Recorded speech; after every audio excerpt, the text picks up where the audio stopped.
I'm reminded of the saying, if you build it, they will come. And indeed, Rich African Consultancy has built this homegrown initiative that has flourished to be a credible platform and the official meeting place for the energy sector in Namibia. And for me, what I always say is, it's great if you can make a discovery, but you need to start with what's really important. Can you do it safely? Can you do it responsibly? And we were able to show, because that is your license to operate.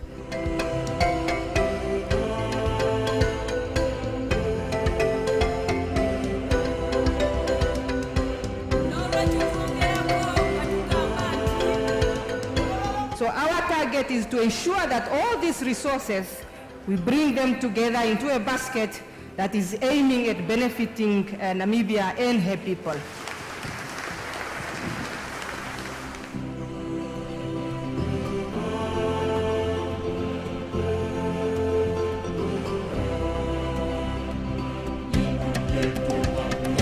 So let us learn from the lioness. Let us embrace the power of working together. Let us communicate, collaborate, support each other.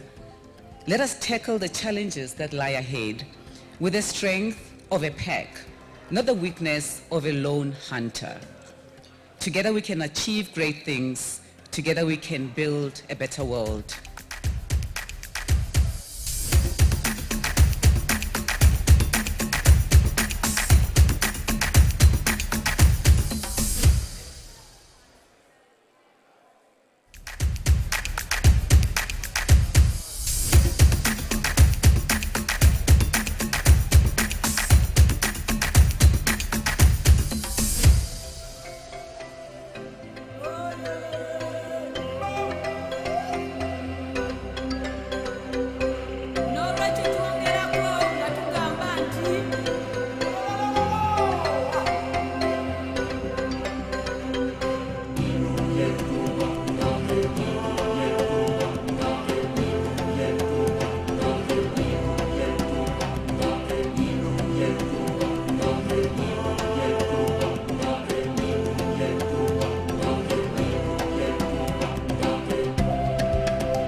I'm reminded of the saying, if you build it, they will come. And indeed, Rich African Consultancy has built this homegrown initiative that has flourished to be a credible platform and the official meeting place for the energy sector in Namibia. And for me, what I always say is, it's great if you can make a discovery, but you need to start with what's really important. Can you do it safely? Can you do it responsibly? And we were able to show, because that is your license to operate.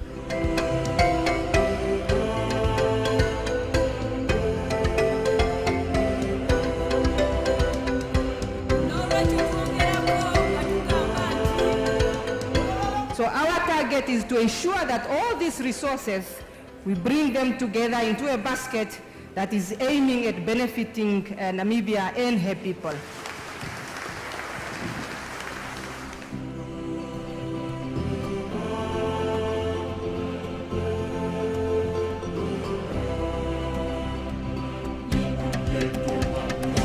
So let us learn from the lioness. Let us embrace the power of working together. Let us communicate, collaborate, support each other. Let us tackle the challenges that lie ahead with the strength of a pack, not the weakness of a lone hunter. Together we can achieve great things. Together we can build a better world.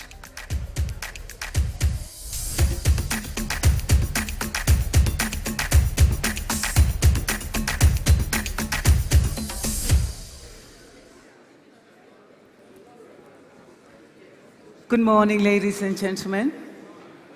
It is a bright and beautiful day in the land of the brave.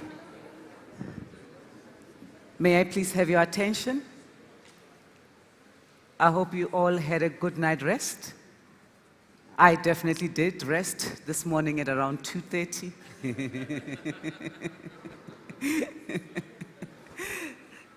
You can't sleep when you're in this beautiful country and you are in the company of such great minds and great people. So thank you so much for being here and also taking the time to join the second day of the official program.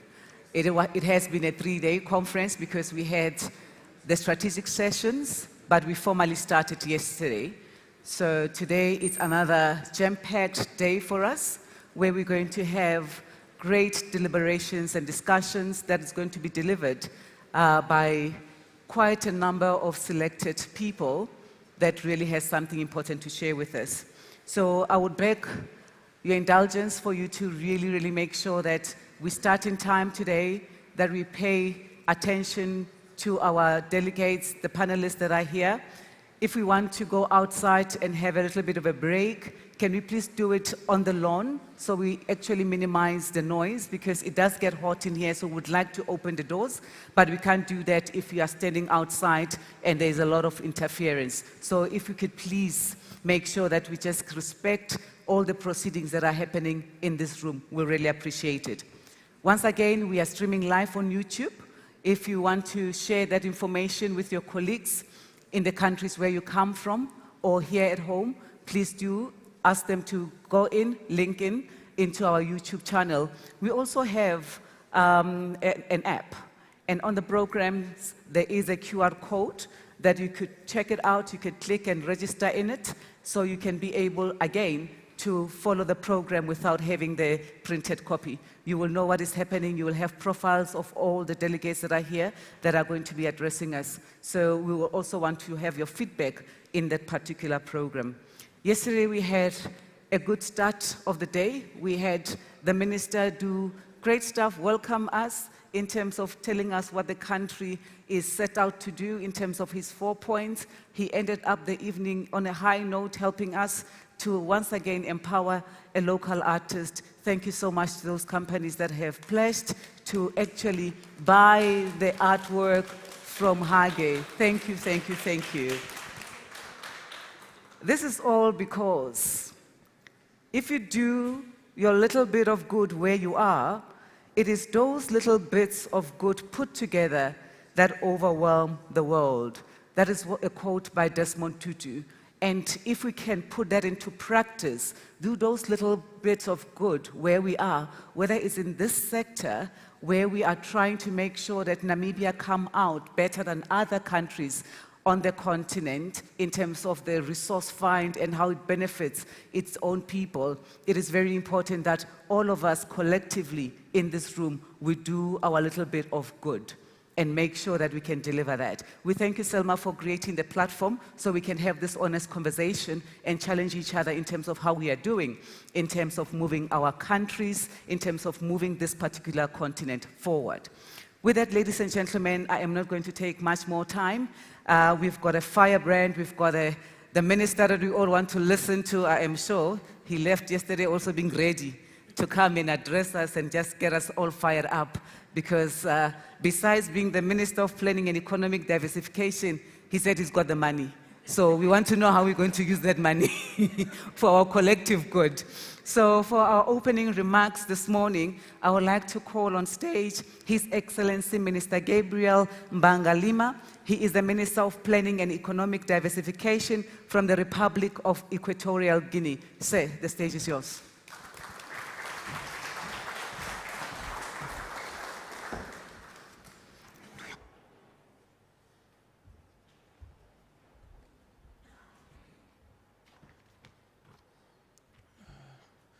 Okay, good morning, everybody. I want to, first of all, start one more time congratulating the organizers. This is my second time at this event, and I have to say that I'm extremely pleased that I am part of a great event that has been very keen on the development of the oil and gas here in Namibia. And for a lot of them to say that they just came here to listen to me, I'm extremely happy. But I think it's something that it's not only myself, but it's all the organizers, Selma, I think they call the girls, have been doing, and I will encourage them to continue doing, again, this work. I want to reiterate something very important to Selma and all of them, that I will encourage you to continue inviting other oil and gas producers of Africa, other countries, because this is actually the best way to learn from. I mean, consultants, books, professors can tell you a lot of things about oil and gas, but it's not the same thing than when you have individuals who actually have gone through the process. And usually, when we come here, we are doing the same thing that they did to us, Equatorial Guinea, when they have the discovery. Again, we visit Nigeria, we visit Cameroon, Gabon, and Ghana, and they were all very pleased to advise us. The good thing, the bad things, what to do, what not to do, and those were very instrumental for our development. So I will encourage that next year you even invite more other African producing countries, and hopefully other continents too, because that again will be very important. I will try to be very brief. That's very difficult, but I'll do my best. And yesterday I spoke a little bit about the stages. And I know everybody of you had been gone through both school training about the different stages of oil and gas. And I do have a part that I like to do is to continue communicate to populations and non-oil and gas what are those stages. If you are oil and gas, you know it as seismic, drilling, developing, exporting, blah, blah, blah. But somebody who is not in industry, they need to understand those stages. So that's why I usually like to tell these stories that explain a little bit our history. So yesterday I mentioned the stages. And I mentioned that the first stage is going to church. When I say going to church is you go to pray because you know that your neighbor have oil and gas, they are making a lot of money, they have children going to school, and you have nothing. And this is what happened with Equatorial Guinea. And I know that Namibia have the same situation, seeing the neighbors going through the same stage. And after the praying, you realize that nobody's coming to the church. And then you realize that you need to go out of the church and start chasing those oil and gas companies. So you go to Houston, you go to London, you convince them, in my country there is oil because next to us there's another country who is producing oil. And again, I don't know if because of the smell or because you are not looking good, everybody keeps running away from you. Nobody wants to come to your country. And I know that because it was the same example of Equatorial Guinea. The same thing happened with Namibia because I remember the Namibian delegation. They went to all the conference. Nobody wanted to come to Namibia. I think there was one very good friend, Mr. Jim Van Dyke, who actually have one of the largest acreage of blocks in Namibia, actually in the entire African continent, who actually decided to take a chance.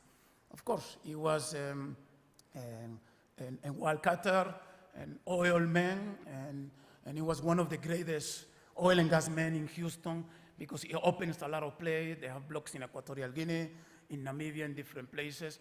And very few people know that actually thanks to Jim Van Dyke, a lot of discoveries, a lot of companies start looking into our unexplored areas. And then the other stage is that when a company decides to take a risk on you, drill, make a discovery. And that's the joy. Everybody's happy. Finally, we have the oil and gas. Finally, our prey have arrived. And of course, then you go back to church because now everybody's chasing you and you're going to pray to tell it, keep those guys out. And that's a very nice stage too. Everybody likes you. They invite you to a lot of conference. Everybody wants to talk about you. And of course, the next stage is even the more greatest one because that's when all the development start.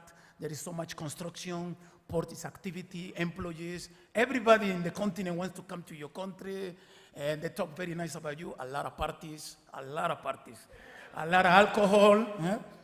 So again, and then come production. And production is the best. You know, once you have production, all the banks are chasing you now.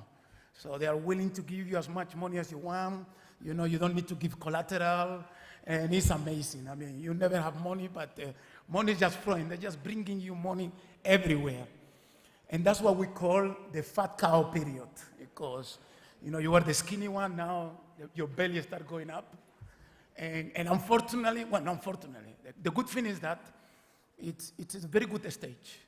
But that's really the stage that you start losing your horizon. That's the stage that even though you said that you were not going to buy 2 cars, you start buying 5 cars. That's the stage that you say, okay, I'm good with my wife, and then you say, no, I need 2, 3 more wives. That's the stage when, I have one ministry. No, we need more ministries. And of course, then they come the stage of the first crisis.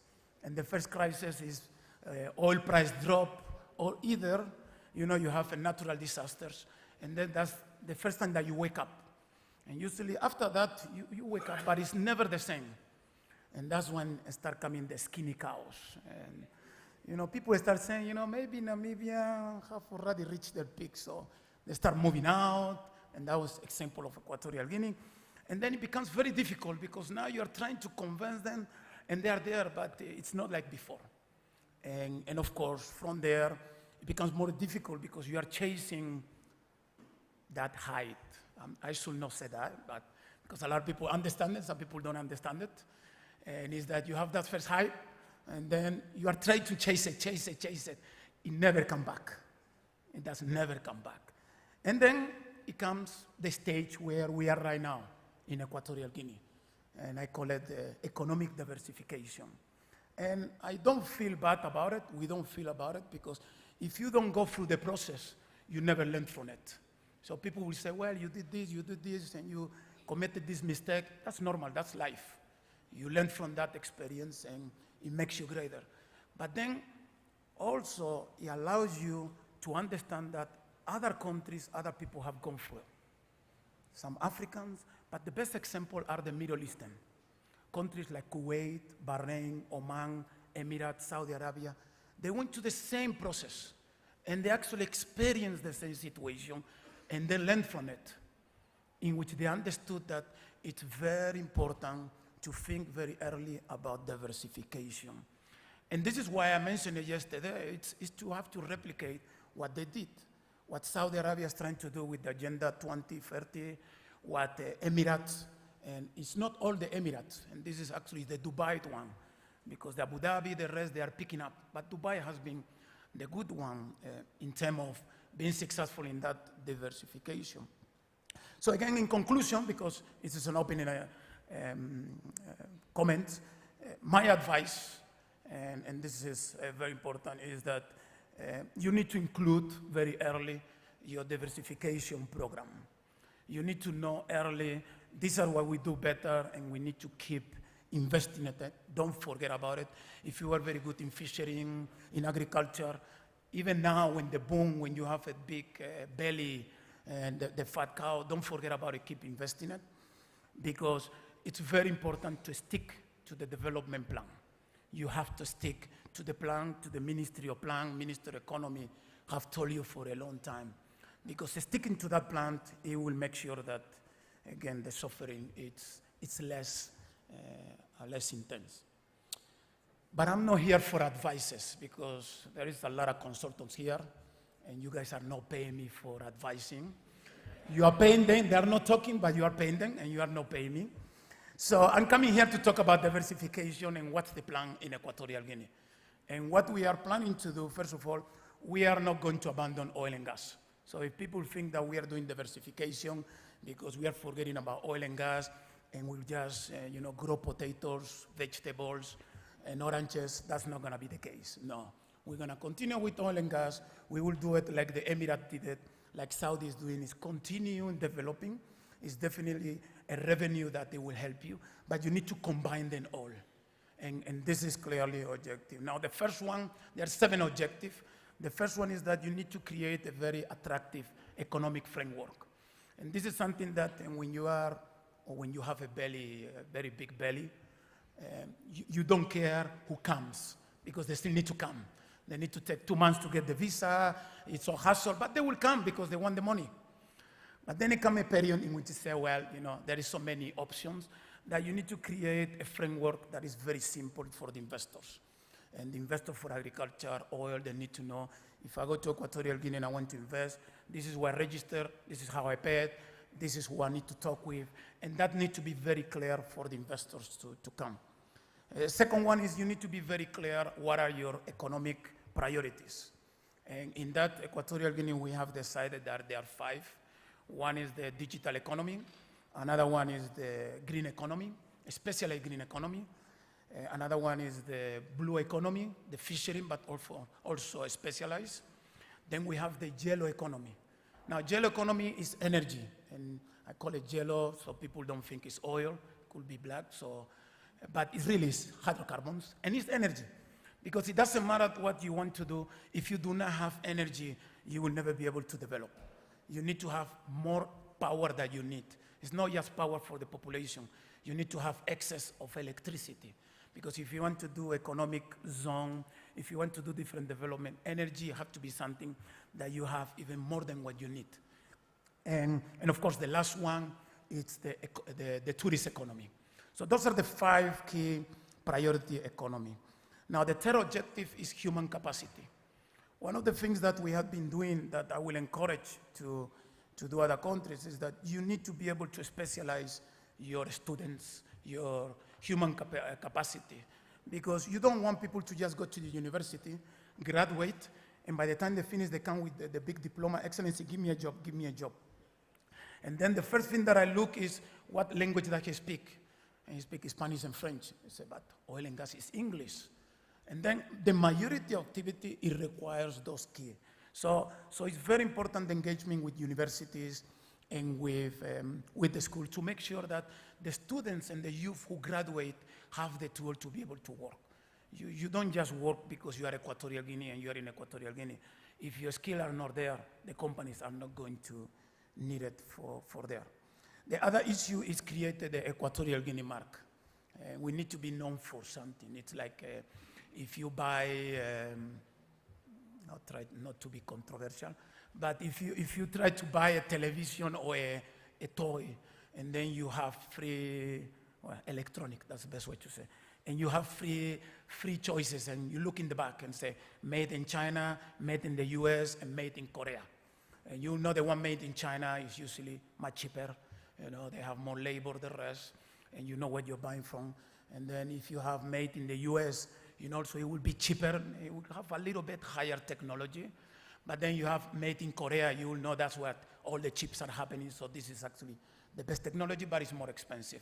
So you need to be able to create a mark for you. So when people see your products, it could be water, it could be oil, actually it's the best. And this is what we have done. Very few people know, but the best quality of oil and gas in the world comes from Equatorial Guinea. Oil, we share with Angola.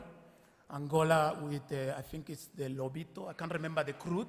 There is a crude in Angola, and then the Zafiro. This is the highest paid crude in the world because of the quality. It's the highest, and better than the Saudi, the rest. And you can check wherever you want, talk with OPEC, and they will tell you. It's the Angola and the Equatorial Guinea oil. But the gas, the best gas quality in the world, LNG, comes from Equatorial Guinea. And it was not done by chance. It was done because you need to market your product. You don't sell your product whoever wants it. You have to sell it to key people who can make sure that your product keep with that. But again, so, and of course, the other one is a good governance. It is very important that you give the image that it's a place that is fair. And this is something that, again, we do have a lot of problems, and it's not just in Equatorial Guinea. In many other places that say, you know, don't go to Africa, don't go to Equatorial Guinea, don't go to Nigeria. It's very difficult. You know, they are very complicated people. But the same company or investor who decided not to go to Nigeria, Equatorial Guinea, is willing to go to Myanmar. Is willing to go to other places that they need to go with bulletproof, places that there is bomb. I don't want to mention it, but a lot of people know a lot of places with bombs. But they don't complain at those places. So again, a lot of the issue is the image that they actually have, because that's something that we need to work to improve and give the guidance that, again, it's a place that you can do business. And of course, the last one that is very important, because we heard it yesterday in the gala dinner, is gender equality. And gender equality is very important. It's a large group of the population. We have learned that from the Middle Eastern too, because they have been doing a very aggressive programs to incorporate the female gender into the workforce, but not just because they're female, it's because you need to be able to also train them and to do that, because if you just create a gender equality just because they are women, that's not gonna work. Actually, it will be counterproductive, because you will be able to give them jobs, and then they will fail, and then we all men will complain. You see, women are not good. So the key thing is you need to make sure that they also have the training capability and they have been trained so they're successful in that part. So with that, I mean, what I will be doing a lot is I will be going through my Agenda 2035, this is for Equatorial Guinea, to make sure that we stick into the plan. We continue doing production. We will go through different roadshows to talk about oil, but also to talk about other possible investments. We will also organize conference in the country to be able to see how we can attract other investment, but also continue with the development of oil and gas. And also we will export our know-how in oil and gas. And this is not just me as Minister Gabriel coming here to talk, but we have very large force, oil and gas force, that like the Philippines, like the Trinidadians, go different places. Then you can have Equatorial Guineans who are operators, who are petroleum engineers, the rest that actually can work and being able to contribute to other one. And that will be the role. So with that, I want to, again, congratulate Selma, congratulate the girls, congratulate Namibia, everybody who have come here. I think you guys are making the right decisions. I want to ask you to remind the stages. The stages are very important. And like I said, you get drunk of oil and money. It doesn't matter what you do, it has to happen. But that's a process. And you will make good decisions, you will make bad decisions. But if you only make good decisions, you will never know if you are doing correctly. So do not be afraid of making decisions and failing, because it is your time. We did it, and we are very proud because we learned from that. So with that, I want to thank you. I will be here to listen to the rest of the colleagues and what they're here, and I will try to come next year. I will try to come because it depends. If they're going to be paying me like consultants, then I will come. If not, I think I'll stick in Equatorial Guinea. But like I said, it will be a pleasure to continue and being contributed to a great thing, because we know that Namibia have a great future. And through the experience of other brothers and sisters of Africa, I think you will pull it off, because if Equatorial Guinea have done it thanks to the advices to other African countries, because they were not consultants, they were other African countries, Nigeria, Cameroon, Gabon, Ghana, they were the ones who advised us in a lot of those things. I can guarantee you that you will also be successful. So with that, I want to thank you very much, and I hope we have a very productive day today. Thank you.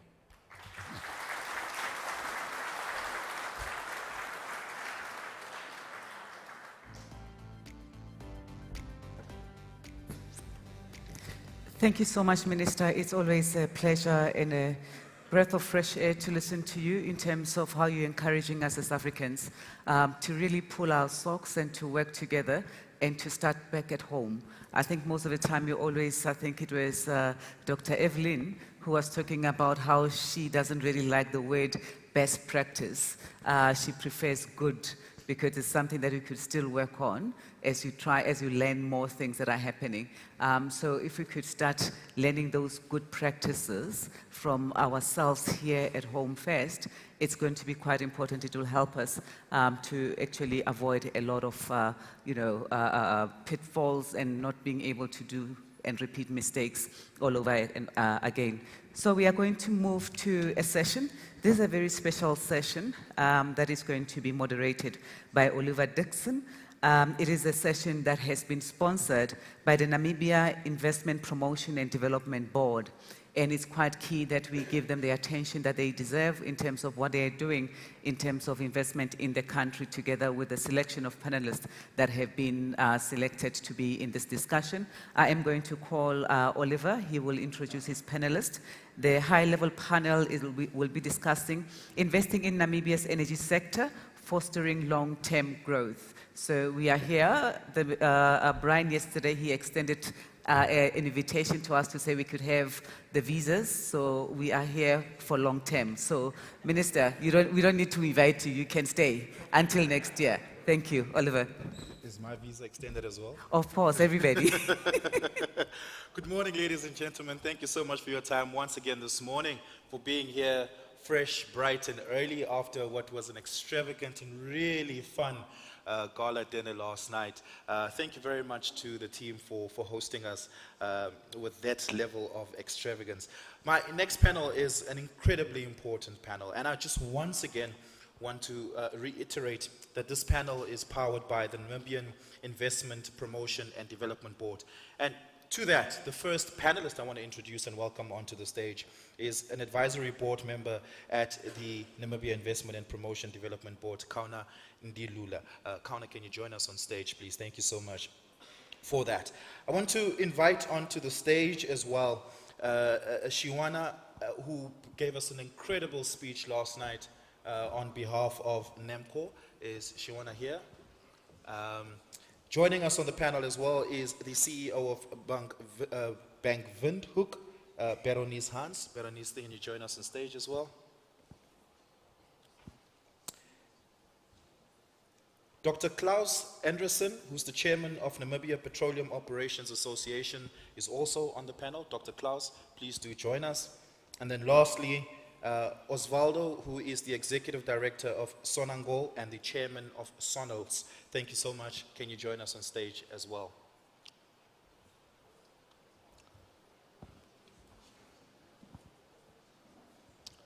We're just going to get a microphone there sorted out for Osvaldo. But I would like us to start so long. Let's not waste any time. We're going to get right into the meat of it. Good morning. Thank you so much for joining me. Really do appreciate you all being here. This panel, which is going to deconstruct investment in Namibia's energy sector. Are we sorted with the microphones?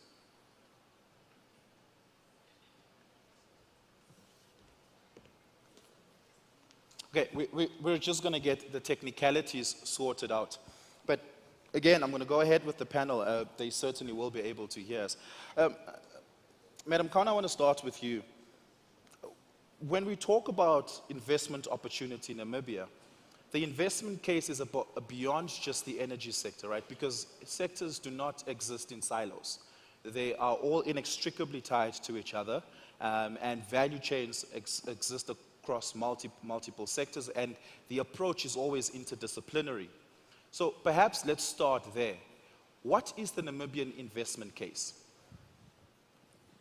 The Namibian investment case is one that's really building on this pinnacle of opportunities that present itself, but also recognizes that Namibia is not new to either domestic and foreign investment, and as such has created a significant investment environment that is attractive.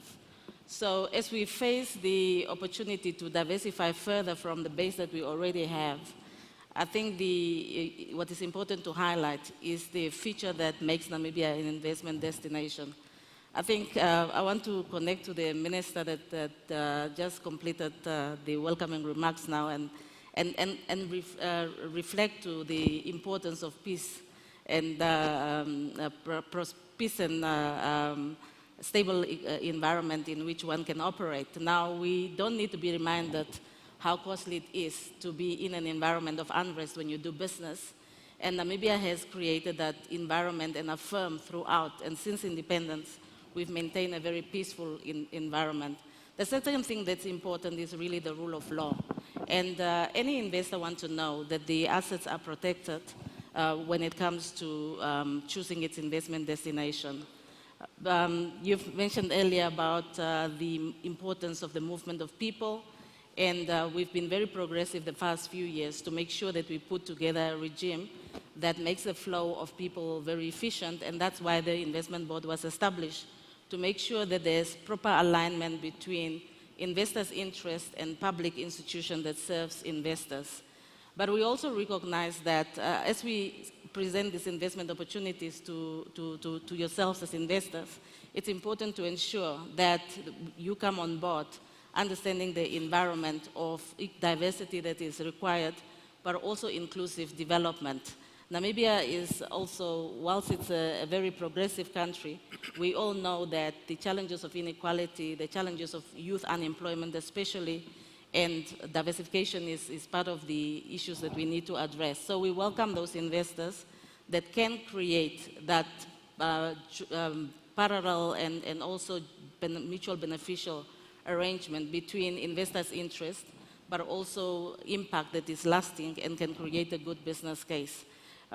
As you have mentioned, I think the conversation around energy is beyond oil and gas. It's looking at the opportunity that Namibia presents itself as a potentially very green region, a very green country, but can influence the SADC region.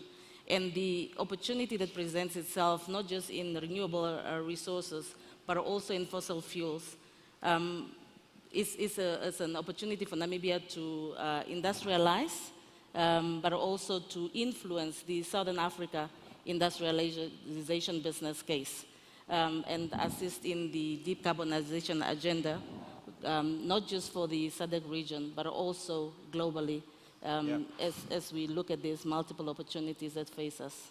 Yeah. Berenice, yesterday you made this interesting analogy to me about how there's a ripple effect when growth starts happening, that growth begets growth. That is to say, once you start growing the energy sector and investing more in the energy sector, other sectors naturally benefit from that. And what you effectively have is an effect of growing the pie. What do you think the catalyst for that is in the investment environment in Namibia? Yes, thank you very much, Oliver. You're absolutely right. Growth begets growth. And if we look at where we are right now as a country, it feels like a lot of things are coming together, and as though we're standing on the doorstep of greatness. Therefore, it's so important that when we think about our future, we're thinking about it in a multiplier context, which is exactly what you're saying, is how does what we do today benefit us tomorrow? And when we look at investment into the sector, investing in the energy sector is fundamental and is significant to economic growth. And when we look at that growth, that's exactly the point, is how do we grow more than just the energy sector? And our departure point is quite diverse. As Kauna has mentioned, we're starting with quite a diverse landscape in terms of energy, which talks to not only fossil fuels, but a range of renewable and other options. So our starting point is quite diverse, and around all of these opportunities exist ecosystems that derive direct benefit from the opportunity and from the investments that we make. So the multiplier is really created by thinking about it at the outset. How do we think about the future and already plan for an outcome that is more than just oil and gas or any direct energy opportunity? It also requires that we balance the interests of multiple stakeholders. So in going into this, we need to look at all our key stakeholders and think about how we balance those interests. If we look at countries, the Honorable Minister Gabriel has said earlier, if we look at countries like the Middle Eastern countries, it seems that they have gotten that right. So that multiplier comes with almost premeditated thinking about how we approach this opportunity, how we diversify, and also, as Kauna has said, create an environment and a platform for investors to feel comfortable. Capital is shy, so we need to create confidence in our country that capital can be invested and that it will benefit the key stakeholders of this country. Yeah. Dr. Klaus, yesterday, I don't know if you heard Shawanna's speech last night, but if it's anything to go by, there is an interesting marriage happening between Namibia and Angola. In fact, it sounded like last night was the wedding, right? Where there's strategically a partnership between Sonangol and Namco, for instance, to grow the midstream area. That's an interesting partnership that I think you would benefit greatly from. Because if there's growth in that midstream partnership, it means more activity, but that requires investment. Are you excited? Well, I'm very excited about most things happening in our industry here in Namibia. But could I first pick up on a couple of points from my colleagues? First, Kauna, she said that the framework we have in Namibia is very good. And, you know, this week it's exactly 31 years since the first exploration license in Namibia was signed. It was with a Norwegian consortium. And since then, I think we are approaching 100 billion Namibian dollars that we are invested in unsuccessful exploration from 92 until the end of 2021. So in other words, companies have had this confidence in Namibia despite lack of hydrocarbon discoveries. And then, Bernice, you also talk about the confidence for the future. We are entering a new game now. I mean, we are talking about new, big, and very serious investments. And for people who are not very familiar with our industry, the way we approach it when we get into a new country, we buy seismic, we maybe do a seismic survey. That takes time, costs 20 to 50 to 80 million US dollars. We don't know whether seismic will come out with good results. Then we do exploration drilling. In a new area, the global average is a success rate less than 20%. We are the only industry in the world that would happily spend, not happily, but we would spend up to $1 billion Namibian dollars with a probability of more than 80% of it being a failure. Then we move into appraisal and then development and then final production.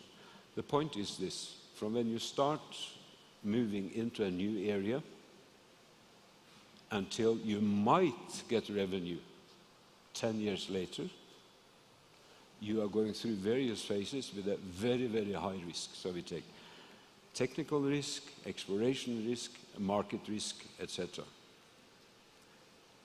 That is what we do in our industry. What government has to do is to give us a predictable and stable and transparent framework.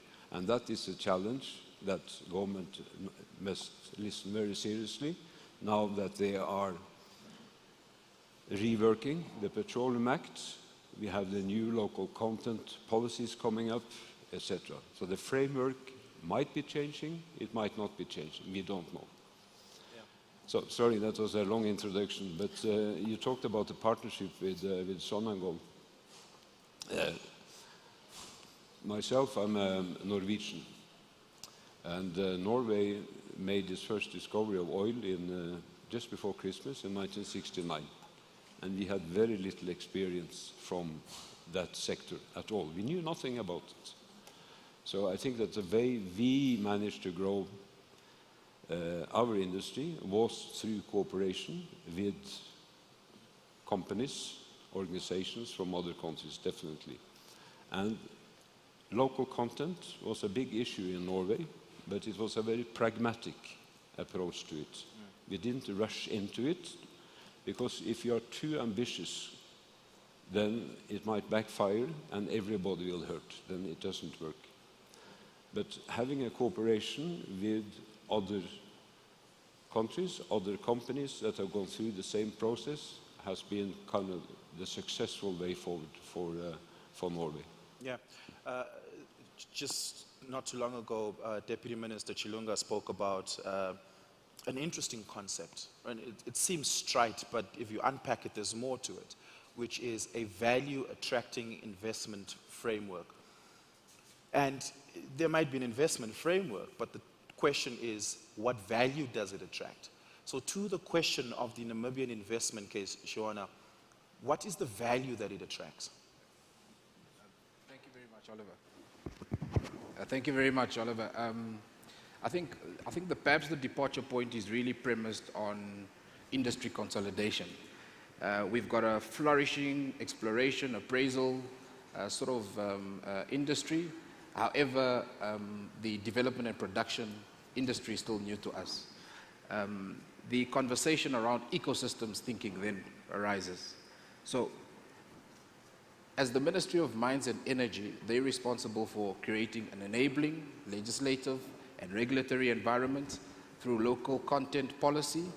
And as NAMCO, we're responsible for serving as the custodian of the state's interest and participation in all things oil and gas in the petroleum sector. However, the challenge would then be, how do we consolidate the industry? At this point in time, perhaps our biggest challenge, and this is the opportunity that NAMCO has taken on, is really mapping out the opportunities across the oil and gas value chain. Yeah. So in so doing, we're able to understand as a state-owned enterprise where it is we want to participate, essentially, and where we can essentially add value, whilst creating an opportunity for international oil companies, service companies, and local businesses to participate in the value chain, essentially. Not long ago, we were part of a delegation to Equatorial Guinea, where we were invited to meet with G-Petrol, which is the National Petroleum Organization of Equatorial Guinea, and on the other hand, Petrogas, which is the national gas company. And what I found interesting was how the industry organized itself. So you've got an industry of oil and gas service providers coming together, whether it's a boiler making company to service the development aspect of the industry, whether it's a catering company coming together with the sort of expertise to service the industry. And what they've done is they've organized themselves and said, look, Namibia, you are an up-and-coming oil-producing country. Why don't we partner with you, because we've got the expertise, and then we can facilitate that sort of transfer of skills. That is practical sort of local content development, essentially. The other conversation is, and what we've done at NAMCO, we've partnered with Wood Mackenzie, thanks to our friends from the Africa Energy Chamber, where we really looked at the entire sort of direct benefits, whether it's proceeds from oil and gas, in terms of the revenues from the resource, or its indirect benefits in terms of the derivative industries that are created. The challenge, and that's why I'm saying the industry organization and consolidation is important. We need to understand and put it out there, and I think that is NAMCO's job, to say, look, in order to make this industry work, these are the type of services that are required. These are the type of products that are required to ensure that we have a flourishing oil and gas industry, essentially. Then the other conversation is around induced benefits. The induced benefits are essentially a product of the fact that now there's this inflow of capital that is flowing in the economy that spills over to household spending. The banks now really need to resort to pitching to say, how do we accommodate this new customer? The investment board then comes in to say, look, how do we attract these investors and channel them to folks like NAMCO, so that whilst we have this value chain mapped out, we know where to essentially place them. I think one of the biggest challenges is, and there was a controversial comment that was made, I think it was the first day of the conference, to say, we're having this conference, but we don't have the presence of local businesses here. Why? Probably it's expensive, and maybe it's because there's an appreciation that it's an oil and gas conference, and maybe local businesses don't feel that it's probably their platform. But I think the business development conversation needs to be sort of enlightened in Namibia, to understand that it's okay to, as a business, to approach NAMCO and say, look, I would like to participate as a welding company, and it's up to us to say there's a Public-Private Partnership Act that was established in 2017 that provides the precincts in terms of how we should go about this. Because the international community, we've got international service companies that are coming to NAMCO. They understand they can do business, but what our local businesses don't understand and appreciate is that you can partner with these companies, because that's the premise of local content. Having technical expertise coming, investors coming to the country, partnering with local Namibians, genuinely having that sort of skills transfer and facilitating that sort of participation in the industry. Practically, you've mentioned that Namibia and Angola have had this marriage last night, but that started long ago. We have this sort of historical proximity that is really premised on the liberation struggle, and that really strengthens our ties. So what essentially happened is we've identified this opportunity to set up a Namibia oil and gas logistics base. Yesterday, we had a lot of folks, coming to NAMCO saying, "Look, we'd like to set up a base," and I picked up a incongruency in terms of what we're communicating, because it doesn't make sense having little mini bases, in Ludrith and Walvis Bay, It probably wouldn't make economic sense. So what we have done is we've partnered with Sonangol's Sonils. It's an integrated subsidiary, a logistics service provider. So we've partnered with NAMCO and NAMPORT. So Sonils comes in with the technical capacity, and NAMCO comes in as the custodian of the oil and gas sector, and the Ports Authority resorts to pitch in terms of availing the land. We set up the base, we host service companies, and we service the industry. And in so doing, you create real a value addition in the industry. Yeah, I want to attach something to that, and I want you to respond it quite directly. When you speak about that skills transfer, and investment is about more than just money. It's about the transfer of knowledge, skills, and intellectual property, best practices, and that comes through that collaboration. Last night, the minister asked young Namibians, what do they imagine the future of the Namibian oil and gas and energy industry to look like, and where do they see themselves fitting in on that? And there's a young lady, I don't know if she's here tonight, this morning, but she said that she is an exploration engineer and there was no opportunity existing for her. What she would like to see is 5-10 years from now that an exploration company is established in Namibia that's owned by a Namibian, that's owned by a Namibian woman, and that they can be able to spearhead that level of activity, right? That is an investment not for today, but 10, 15, 20 years from now. If she's here, I'd like you to give her a direct response. Yeah. How is that going to come about? Yeah. So perhaps I can throw that question to my colleague from the bank here. I think the important thing, and I think the banks are starting to appreciate the whole concept of cradle to the grave, where your golden lifestyle customer today is your private wealth customer tomorrow.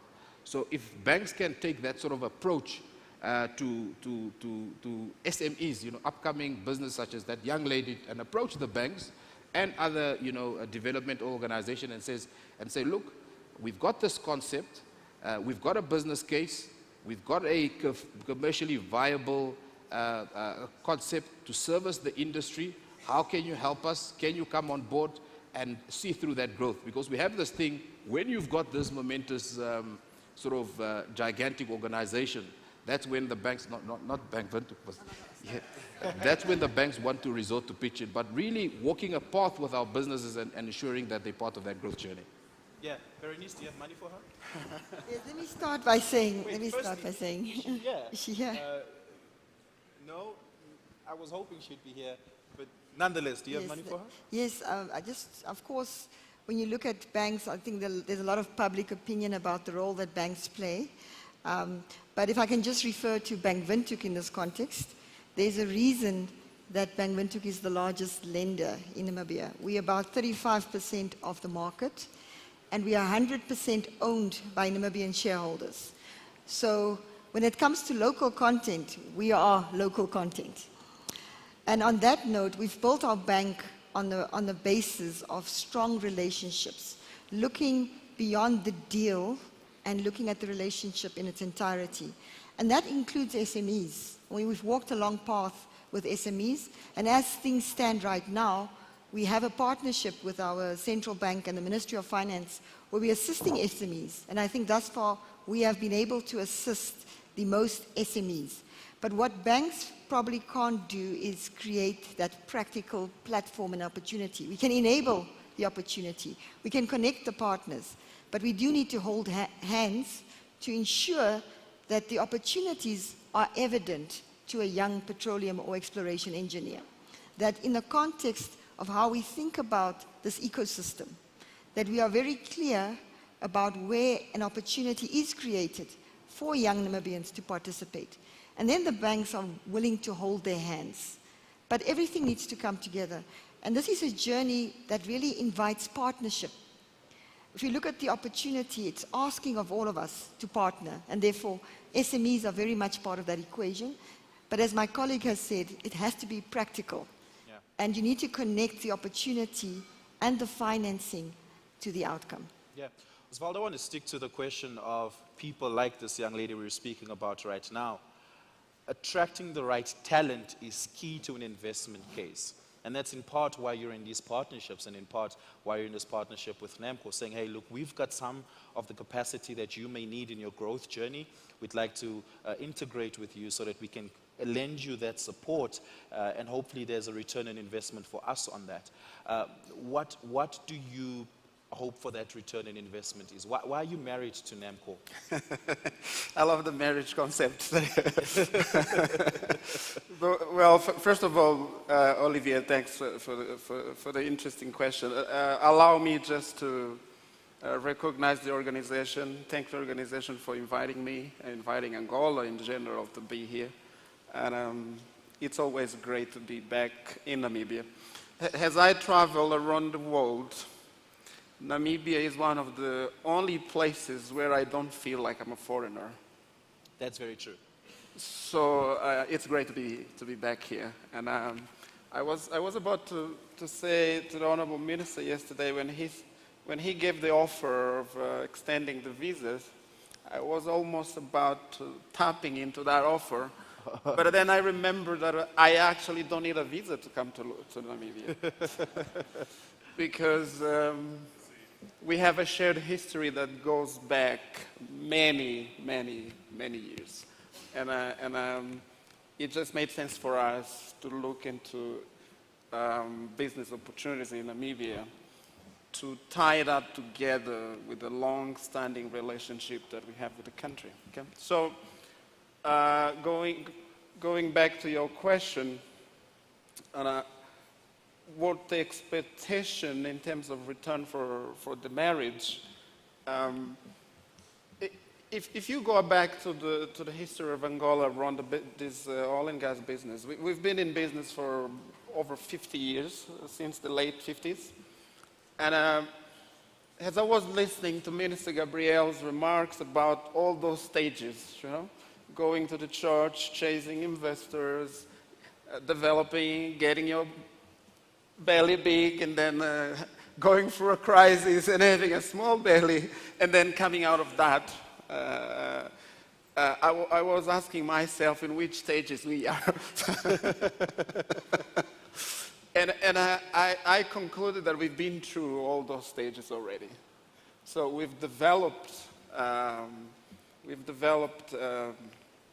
knowledge, expertise, and experience that will be beneficial to Namibia. And something that we did in Angola to make sure young people like the lady you mentioned have the opportunity to actually get into the game was to make sure that Senegal, because Senegal had two roles at the time. One was the concessionaire, basically the regulator, and the other one was as an operator. And what we did to make sure that across the value chain there were opportunities, we set up a number of businesses, whether in subsea, in drilling, in geoengineering, survey, etc., etc. And Senegal was a shareholder of those businesses together with the international partners. And the reason we did that was really to make sure that we were accelerating the development of those services around production development, to make sure that not only from a business standpoint we were getting the returns we needed, but also we were accelerating the development, and therefore increasing opportunities for local young talent. I have a big team here that came with me. Many of these guys are actually benefited from that strategy. And today, as Chairman Paulino Jerónimo said yesterday, over 80% of the business is run by Angolans. For example, in Sonil's, the logistics support base, our general manager and deputy general manager are here. They are both Angolans. Sonil's supports around 70–80% of the whole business in Angola, and it's run by Angolans. Yeah.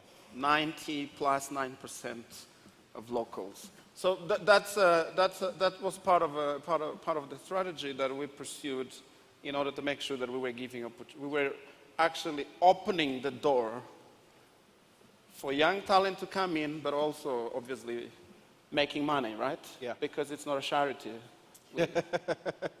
and our cooperation with our friends in Namibia has exactly the same concept.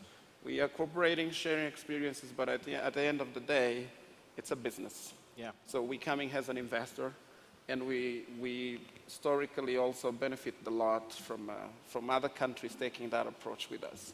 Norway actually is one of the countries that we learn from a local content structure to transparency, to compliance standards and all of that.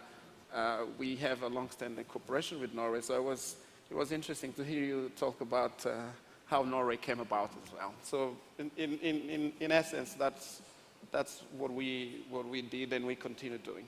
Yeah. Kawana, I just want to maybe circle back to you on this.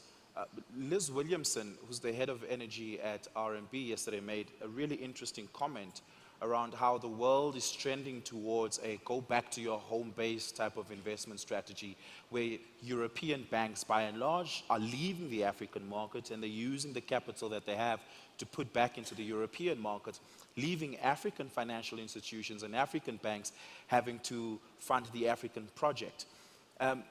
That being said, there's a question around incentives to bring foreign direct investment back, right? Yes, the major oil and gas companies are investing because they're putting skin in the game, they're putting their money, they're doing the exploration, and they're funding the mega projects, which the banks may not always have the capital to be able to do.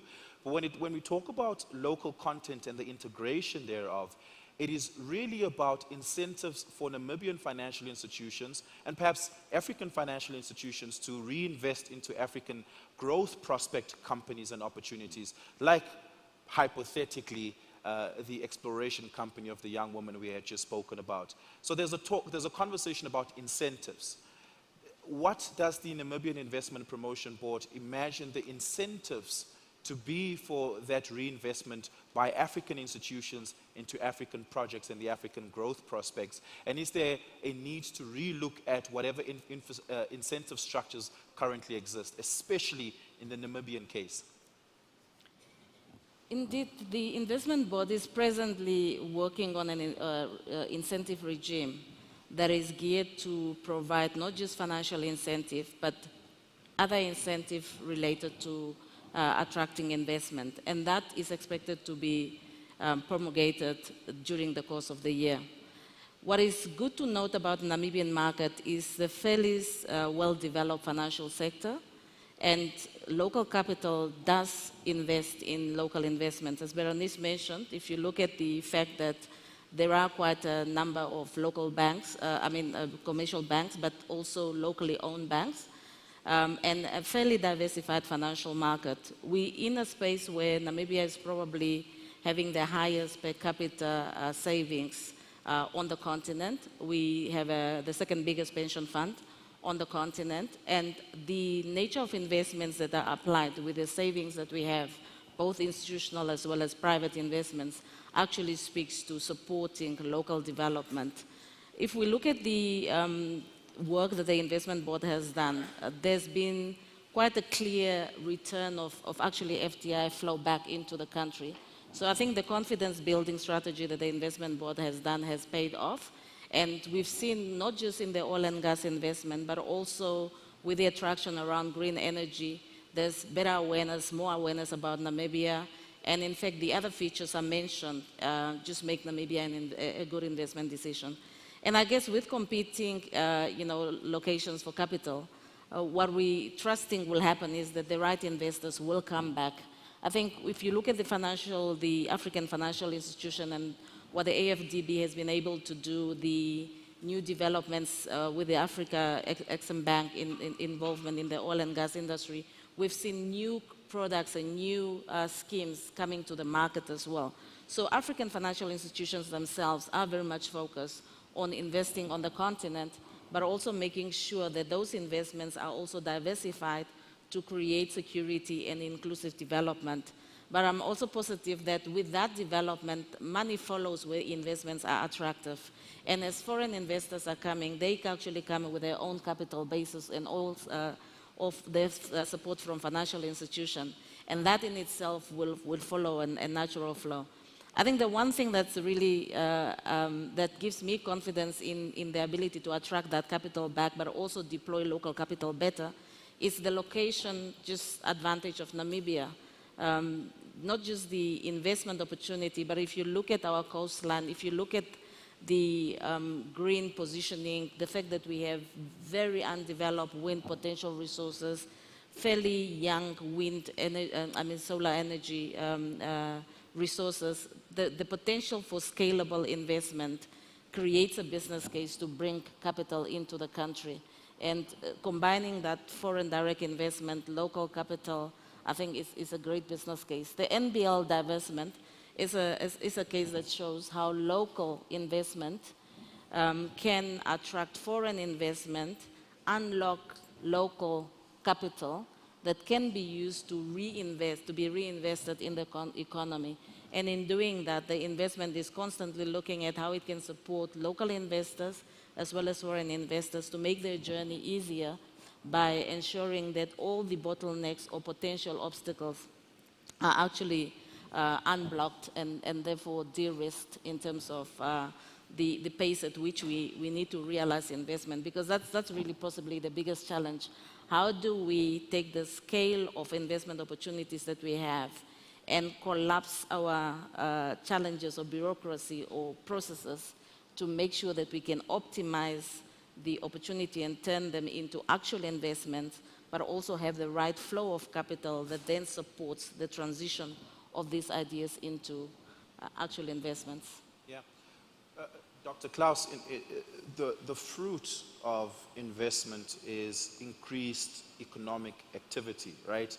And at the level of mega corporations, it is who's excited to buy up who and who's coming into the country, who's leaving the country. And there's a lot of M&A activity happening in your industry at the moment. For instance, the Competition Commission in Namibia is currently reviewing that engine acquisition in the country. Is there a positive sign to you that the world is coming into Namibia with the right investment attitude and not just behaving predatory, right, in the sense that we're going to come and buy up all the small players and we're going to take the capital that we make from there and let it leave the country? Or do you need at this moment more protection and regulation as an industry? It's a good question. I know I got colleagues in the industry sitting here, so I will be criticized afterwards. But we as oil companies, we are like a flock of sheep. A flock of sheep. We always want to do the same thing at the same time. Yeah. So the global industry has now really discovered Namibia. So the Orange Basin is the hottest hotspot in the global oil and gas industry at the moment. So the companies coming in now, they are genuinely interested in what's happening here. There's a new resource base, so we have absolutely no doubt to think that they are not coming in with the right attitudes to being long-term investors in Namibia. Yeah. Shiwana, I want you to reflect on the same. Yeah. If I will just add to what Klaus said, we have a say in Angola that goes like this. If you want to play the clever one, you only get breakfast, right? But if you want to cooperate, you get the breakfast, lunch, the snacks, and the dinner, right? So, and our experience says a lot about that. If companies coming into the country for the short view, they're probably interested in maximizing returns, get the money as quickly as possible, but they will miss the best part of it, which is the long-term return of the opportunities that exist in Namibia, right? So it's, and especially now with the whole ESG, the whole energy transition, et cetera, companies really need to take the long-term view. They might not get a nice breakfast, but they will get a very nice meal on the lunch, nice snacks, and a good dinner in Namibia. And that's really what we see, right? That's the opportunity that we are pursuing. One of the reasons that I'm in Namibia this week is because besides attending the invitation by our lioness for the conference, it's also to sign another deal with NAMCOR. We signed a deal for the logistics aspect. Namibia, through NAMCOR, acquired some interest in the upstream business in Angola, and we are expanding that partnership this week to broaden it a little bit more. Not only logistics, not only upstream, but is looking through the value chain. So we are taking the long view because we want to experience the interesting cuisine of Namibia with the lunch, with the snacks, and the dinner.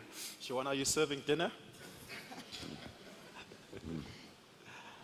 We've got about 8 minutes left, and I do want to use this opportunity. The time is this side, so that's why I had to cross over. I want to use this opportunity to open up the floor for questions for our panelists. So if you do have a question, please do raise your hand. I'm so glad I'm seeing your hands today, ma'am, and I missed it yesterday. So we're going to take a question here. Any other questions on this side of the room? Can we have a roving mic? Don't be shy, raise your hand. We'll get a microphone coming to you. Especially if you're looking for an investment opportunity, this might be the right time to show your interest. Right over here. Let's start with this question and comment here. Thank you, Mr. Chairman. Good morning, everybody.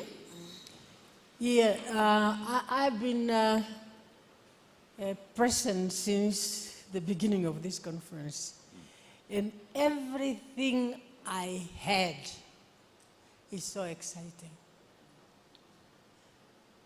But as a Namibian, knowing what lies out there,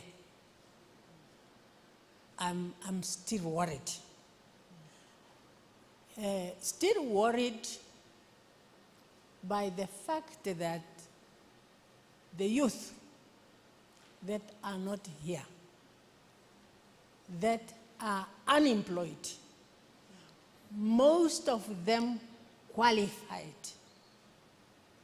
unable to do anything by themselves because the borrowing terms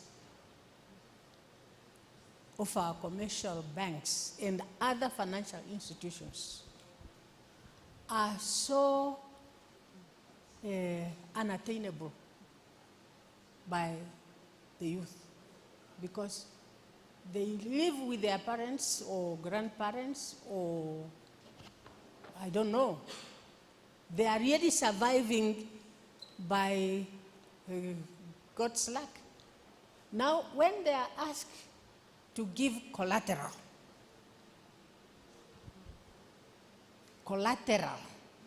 in order to get money, to borrow money.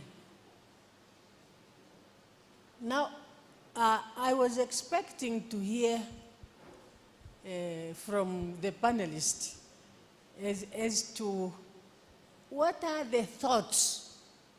How can this sector of our population be assisted to achieve what they want to achieve? Yeah. Thank you very much. Is Claire Hobbs in the room? I'm going to ask her that question a little bit later on around the financing terms that are on the table when young people come to commercial banks seeking financial assistance. And we'll talk about the various financing instruments, debt equity, equity financing, as well as, and in the case of the investment board, grant funding. Is any of that on the table? You'd like me to start? Yeah, I'd like you to answer that. So, I think Bernice mentioned earlier that there's a scheme that commercial banks are participating in partnership with the Ministry of Finance and Bond, which is geared to support to more flexible lending terms, including a guarantee scheme that is mitigating the security requirements of young people. I must say that you're right, Honorable, in the sense that many people don't know, even when some of these schemes are in place, and young people don't necessarily access the instruments that are in the market. The problem is also that financial institutions, we probably need to do a better job in communicating what is on the table so that the information asymmetries are minimized and people can access the right institution for the right financial intervention they need. But also to your point, there are a diversity of financial instruments that many people are not aware of. So it's not just commercial banks that can provide financial institutions. There are other what is called unlisted investment operators that typically come in terms of grant funding, development funding, and procurement funding. And I'm sure that we can probably create a better platform for financial institutions to share that information. From the investment board perspective, one of the key mandates is to ensure SME inclusiveness. So we've got a very dedicated intervention that speaks to not just ensuring that there's awareness and proper information appreciation, but also connecting people to the right channels, but bringing in development capital to unlock venture capital finance and other support arrangements such as mentorship and enterprise development programs.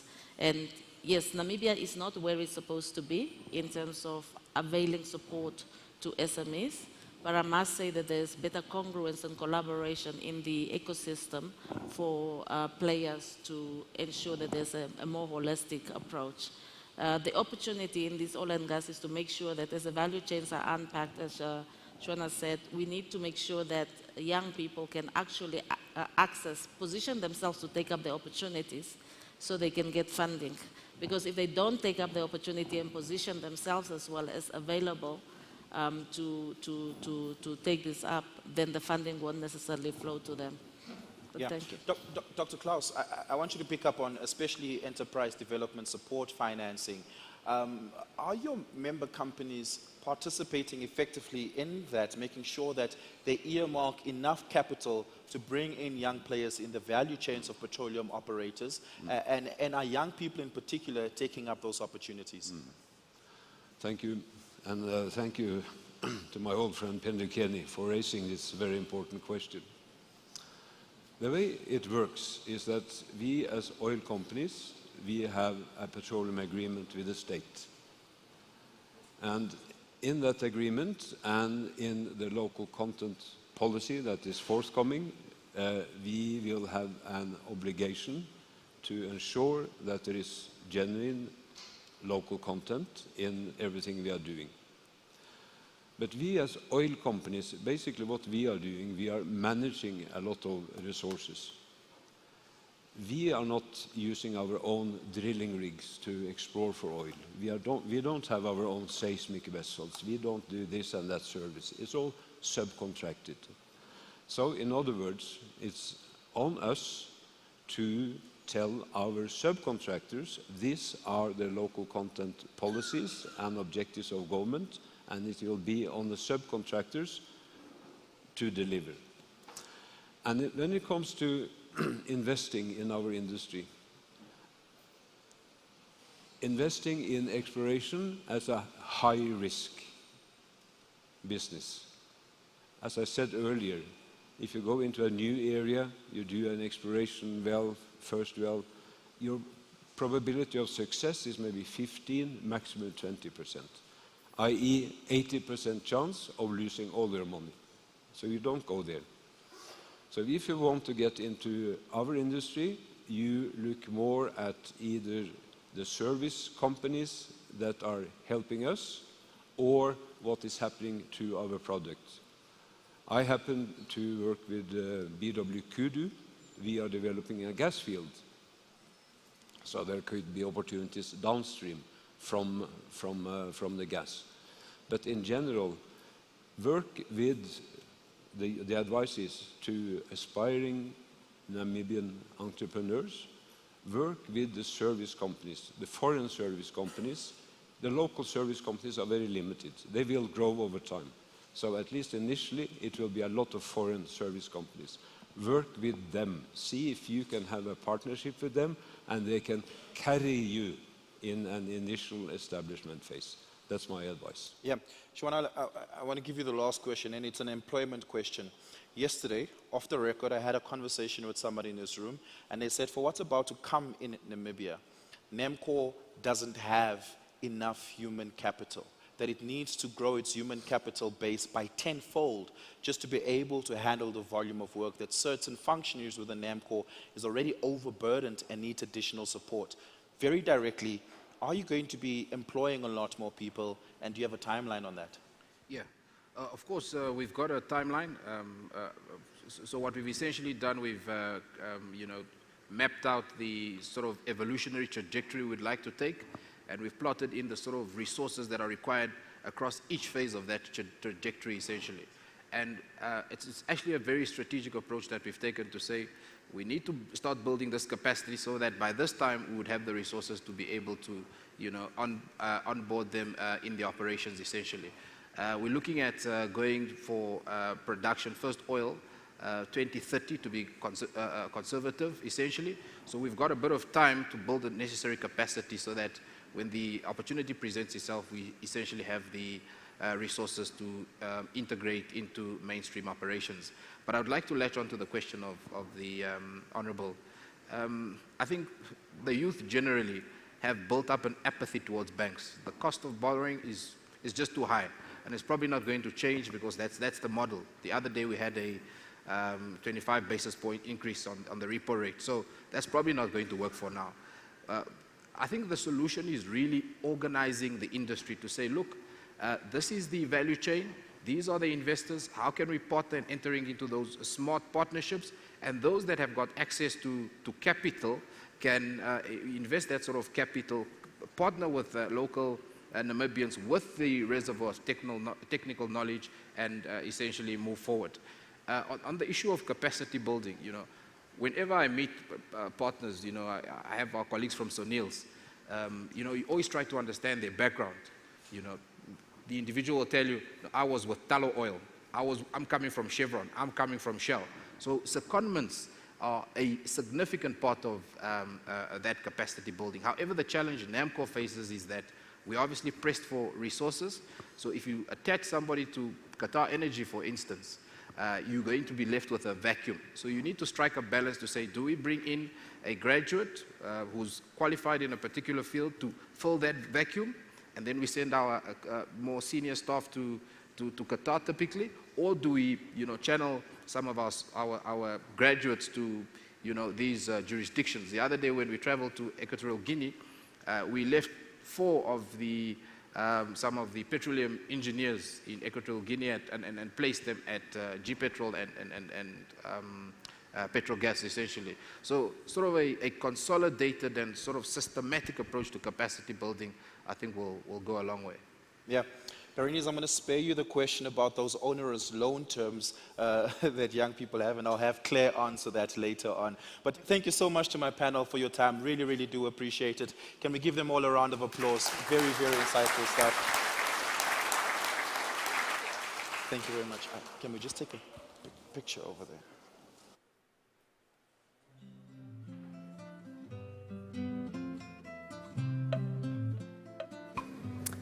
Thank you so much, Oliver, and your panelists for that insightful session. Ladies and gentlemen, if you may please take a seat. We are not having a tea break.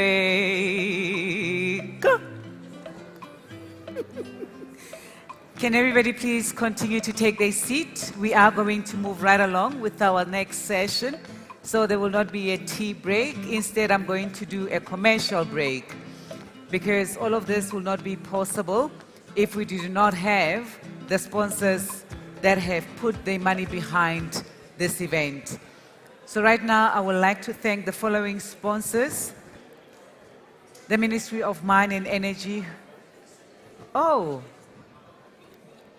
guys, you are against my progress here. How?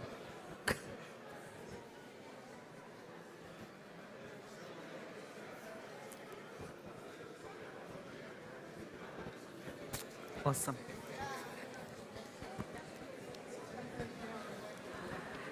While we are settling down, can we please have the panel members for the next session go to the technical station so they can get mic'd, please. As I was saying, ladies and gentlemen,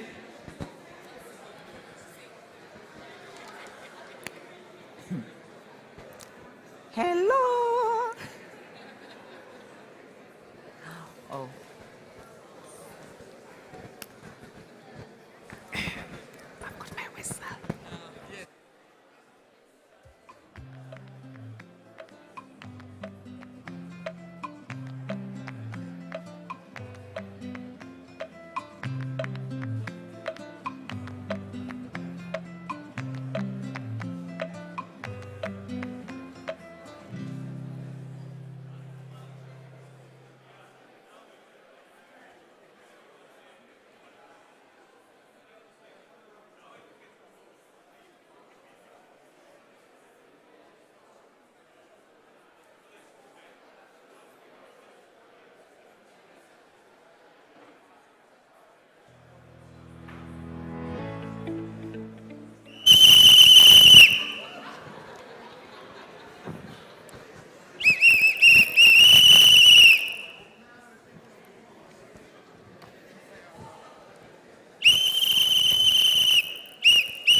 Thank you so much, ladies and gentlemen. If we can please take our seats. We are moving right along and we're going to have our next session. And I'll really love it if we could give him the attention he deserves. Can you please settle down?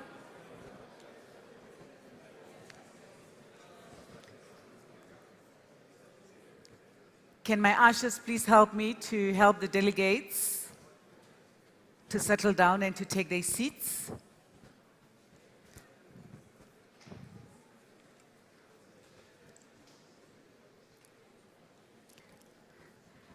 As I was saying before we all got off our chairs and went out, is that I'm going to have a commercial break instead of a tea break and just thank our sponsors who have made all of this possible.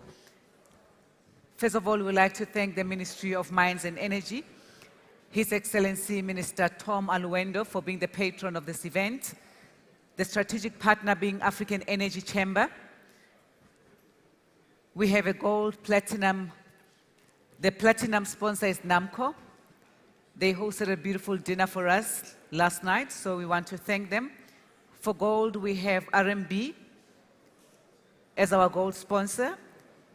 In the silver category, we have KO5 and Universal Africa Lines, together with Bank Windhoek. Thank you so much for your support. The next level of sponsorship is the bronze. ExxonMobil, African Energy Week, BW Energy, Ranto Petroleum, Shell, Chevron, Capship, Carrier Energy. Thank you so much for seeing it fit to really put your money where your mouth is.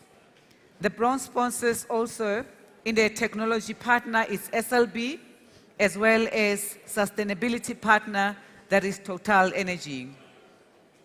I would also just to quickly do mention that we do have other partners in Senegal, Recon Namibia, Equipa Resources, Netbank CIB, Standard Bank, Eco Atlantic, as well as NIMDIB. So thank you so much, everybody, for supporting Selma and making sure that this conference does become a success that it is. I am now going to call upon Sheikh Omar Diallo. He's going to give us a presentation. He is a spokesperson for Tilenga and ECOP projects for TotalEnergies. If you can please give him our attention. Can I ask again that we settle down so Sheikh can have his moment? Okay, so thank you. Do you want to dance? Yes. Maybe it will get their attention. Okay, I can start or not? You can start, please. Good morning please to all. Thank you. And thank you for your attention. I am very, very sorry for the break.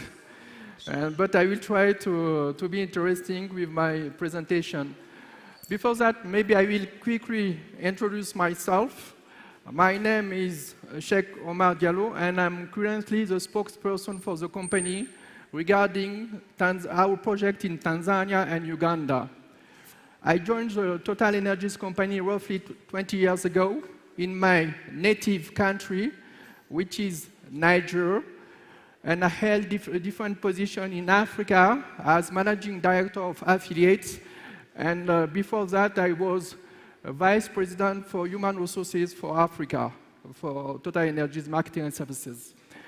I will talk about today's sustainability. We talk a lot of sustainability, ESG, local content, and via the example of Uganda and Tanzania, which is somewhere a new project and somewhere we can compare to Namibia, even if for Uganda we are talking about an onshore project, and for Uganda an onshore, for Tanzania an offshore project.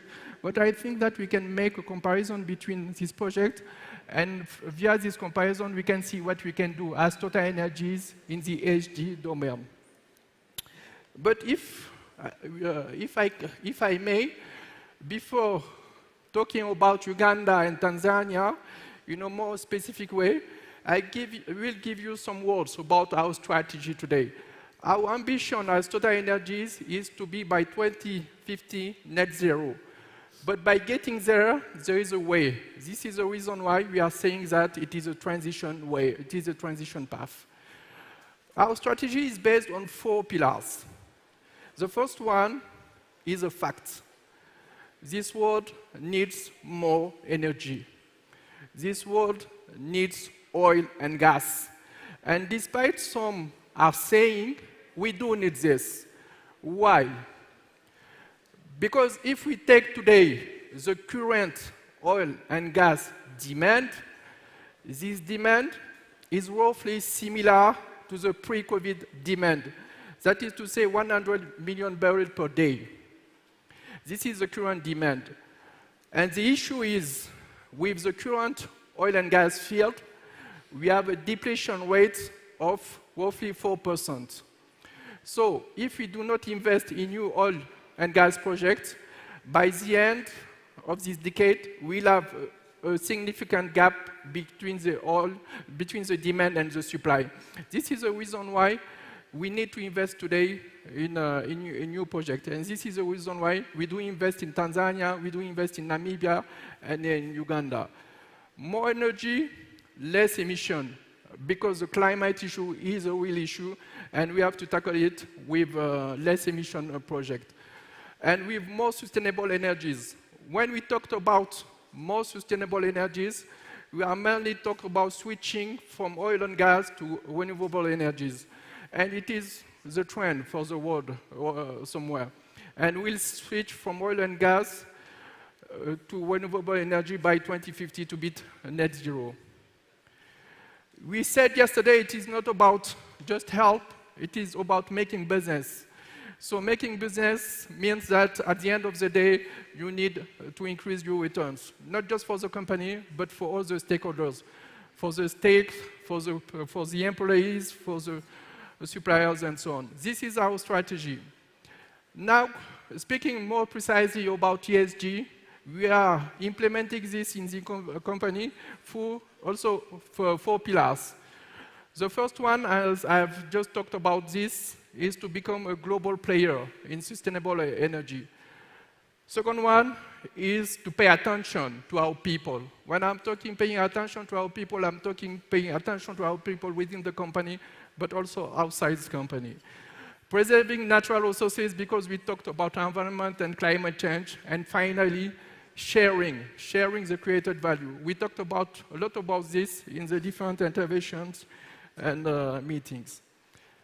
Now coming to Uganda and Tanzania. When we are reading articles about Tanzania and Uganda, people are saying ECOP project. In fact, in Tanzania and Uganda, we do have 3 projects. But what is important is, maybe at the beginning of the story, it is a decision from one state or from 2 states, which have decided to to tap into their fossil fuel resources. It is a sovereign decision from 1 or 2 African countries, and I think that it is important to have this in mind. And all the countries are sovereign and may decide and can decide to develop or not to develop their resources. So they have decided to do that how? We do have here in the map the different projects. The first one, it is in yellow in the map, it is the Kingfisher project. It is operated by a Chinese company, CNOOC, and the expected production is 40,000 barrels per day. This is for Kingfisher. Now there is a second field, which is called Tilenga field. For Tilenga, it will be operated by TotalEnergies. And we are not the owner of the field. And I think that somewhere there is sometimes confusion. We are a shareholder in a company. And it is not the same at the end of the day, because the owner is the state. So we will operate this field, and we do expect from this field 190,000 barrels per day. So globally, what we do expect from this project is 230,000 barrels per day for a period of 25 years. The first oil is for 2025. This is a timeline for the first oil.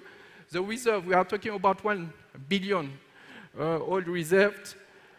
And in terms of investment, CapEx, we are talking about 10 billion USD for this project. 4 billion for Tilenga, 1.5 billion for Kingfisher, and the rest for ECOP. And I'm mentioning ECOP why? Because Uganda doesn't have any access to the sea.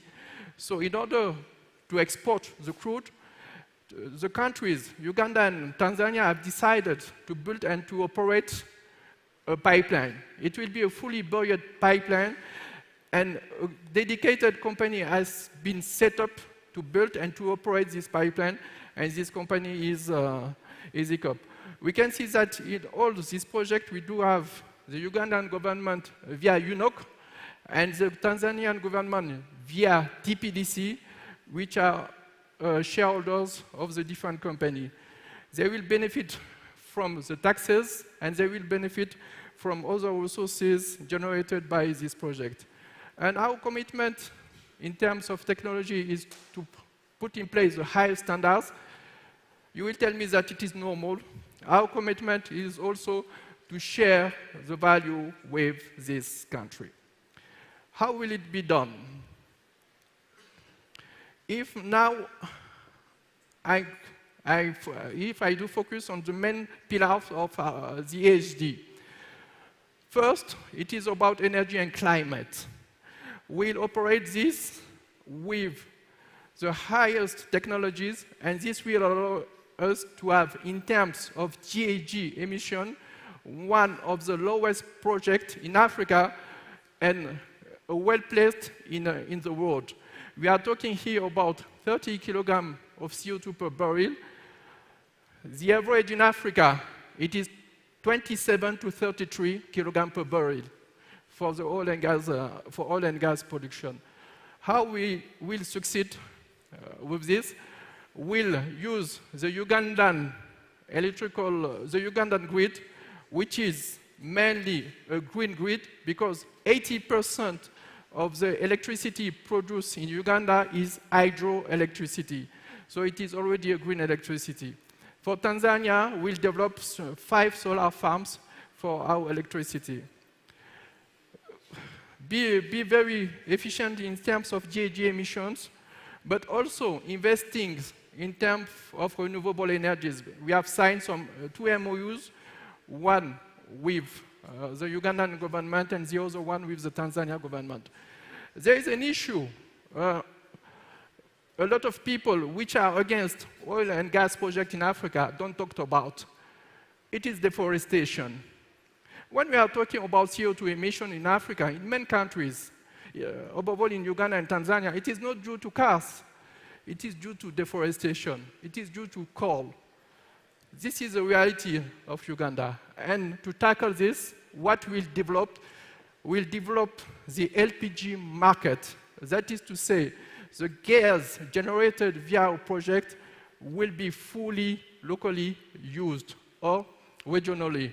And this will be for us a way to contribute to the fight against deforestation. Just one figures. In 1990, roughly 20% of the Uganda territory area was covered by forest. 2 years ago, it was 12%. This is a reality in our country. So when we talked about GHG emission, we are talking about mainly this kind of issue. For Uganda and Tanzania, we do have another aspect. That is to say, we are on an onshore project. For Namibia, it is an offshore project. And when you talked about onshore project, you are talking about dealing with people. And you are talking about sometimes relocating people. And this is also another fact. That is to say, we present this as it is specific to Uganda or to Africa. But in all the country, we do displace people when there is public infrastructure. And the question is how we do that, and how we minimize the footprint. And for this country, what we have decided with the government is to apply the highest standards. It is the International Finance Corporation standards. And it cannot be done without a continuous discussion, engagement with all the stakeholders.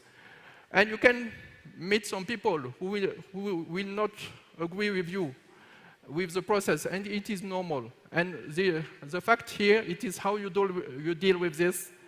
And for this, we have developed what we call a grievance mechanism. Caring for people, but also caring for biodiversity and environment. We do that via support to the Murchison Fall Park, where we'll operate, where we'll have part of our activities. It will be supporting the government regarding the fight against poaching, because we do have a lot of poaching in this, and we do have strong commitments in terms of preservation of this biodiversity, increasing of the population of animals. We talked a lot yesterday about the lions, so we do have also here a strong commitment. And now giving concrete figures about how the shared prosperity can be done within the country.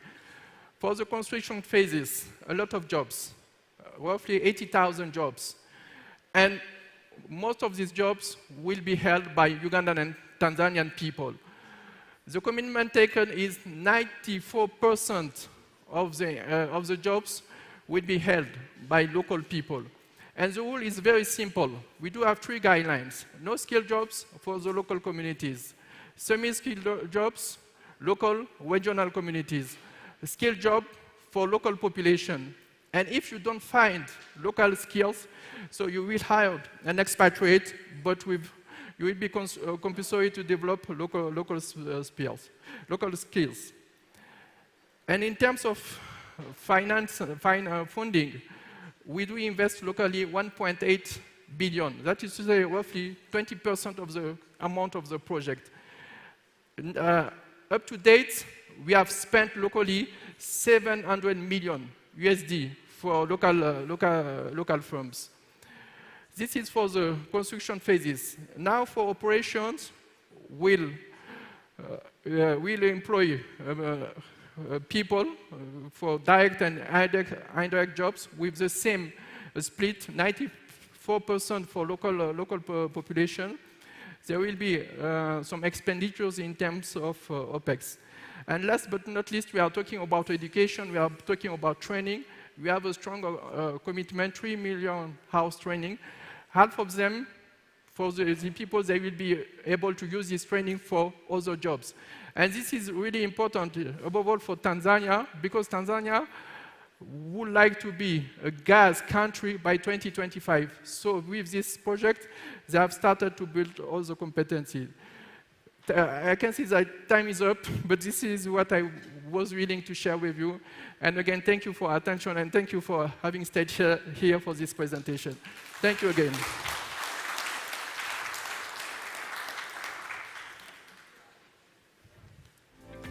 Thank you. Thank you so much, Jake, for sharing what your organization is doing. And we hope that we will be seeing a lot more in terms of what you have set out here and the benefits to the communities in East Africa. I am now going to call on the next panel. They are going to be discussing the roadmap towards a just and sustainable energy transition. This is a panel discussion that will be led by Sophie Masipa. She will introduce her panelists, and let's give them the attention that they also deserve. Sophie, the stage is yours.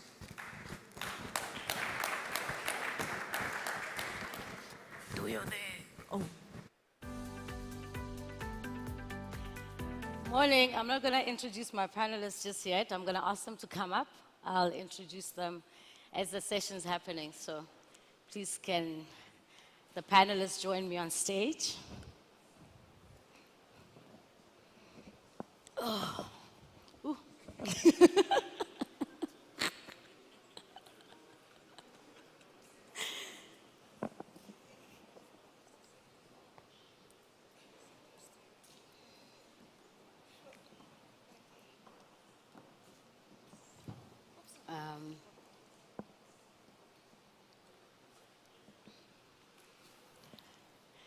Good morning, everyone, and thanks for joining us this morning. We know your time is precious, but we hope to have a really great conversation.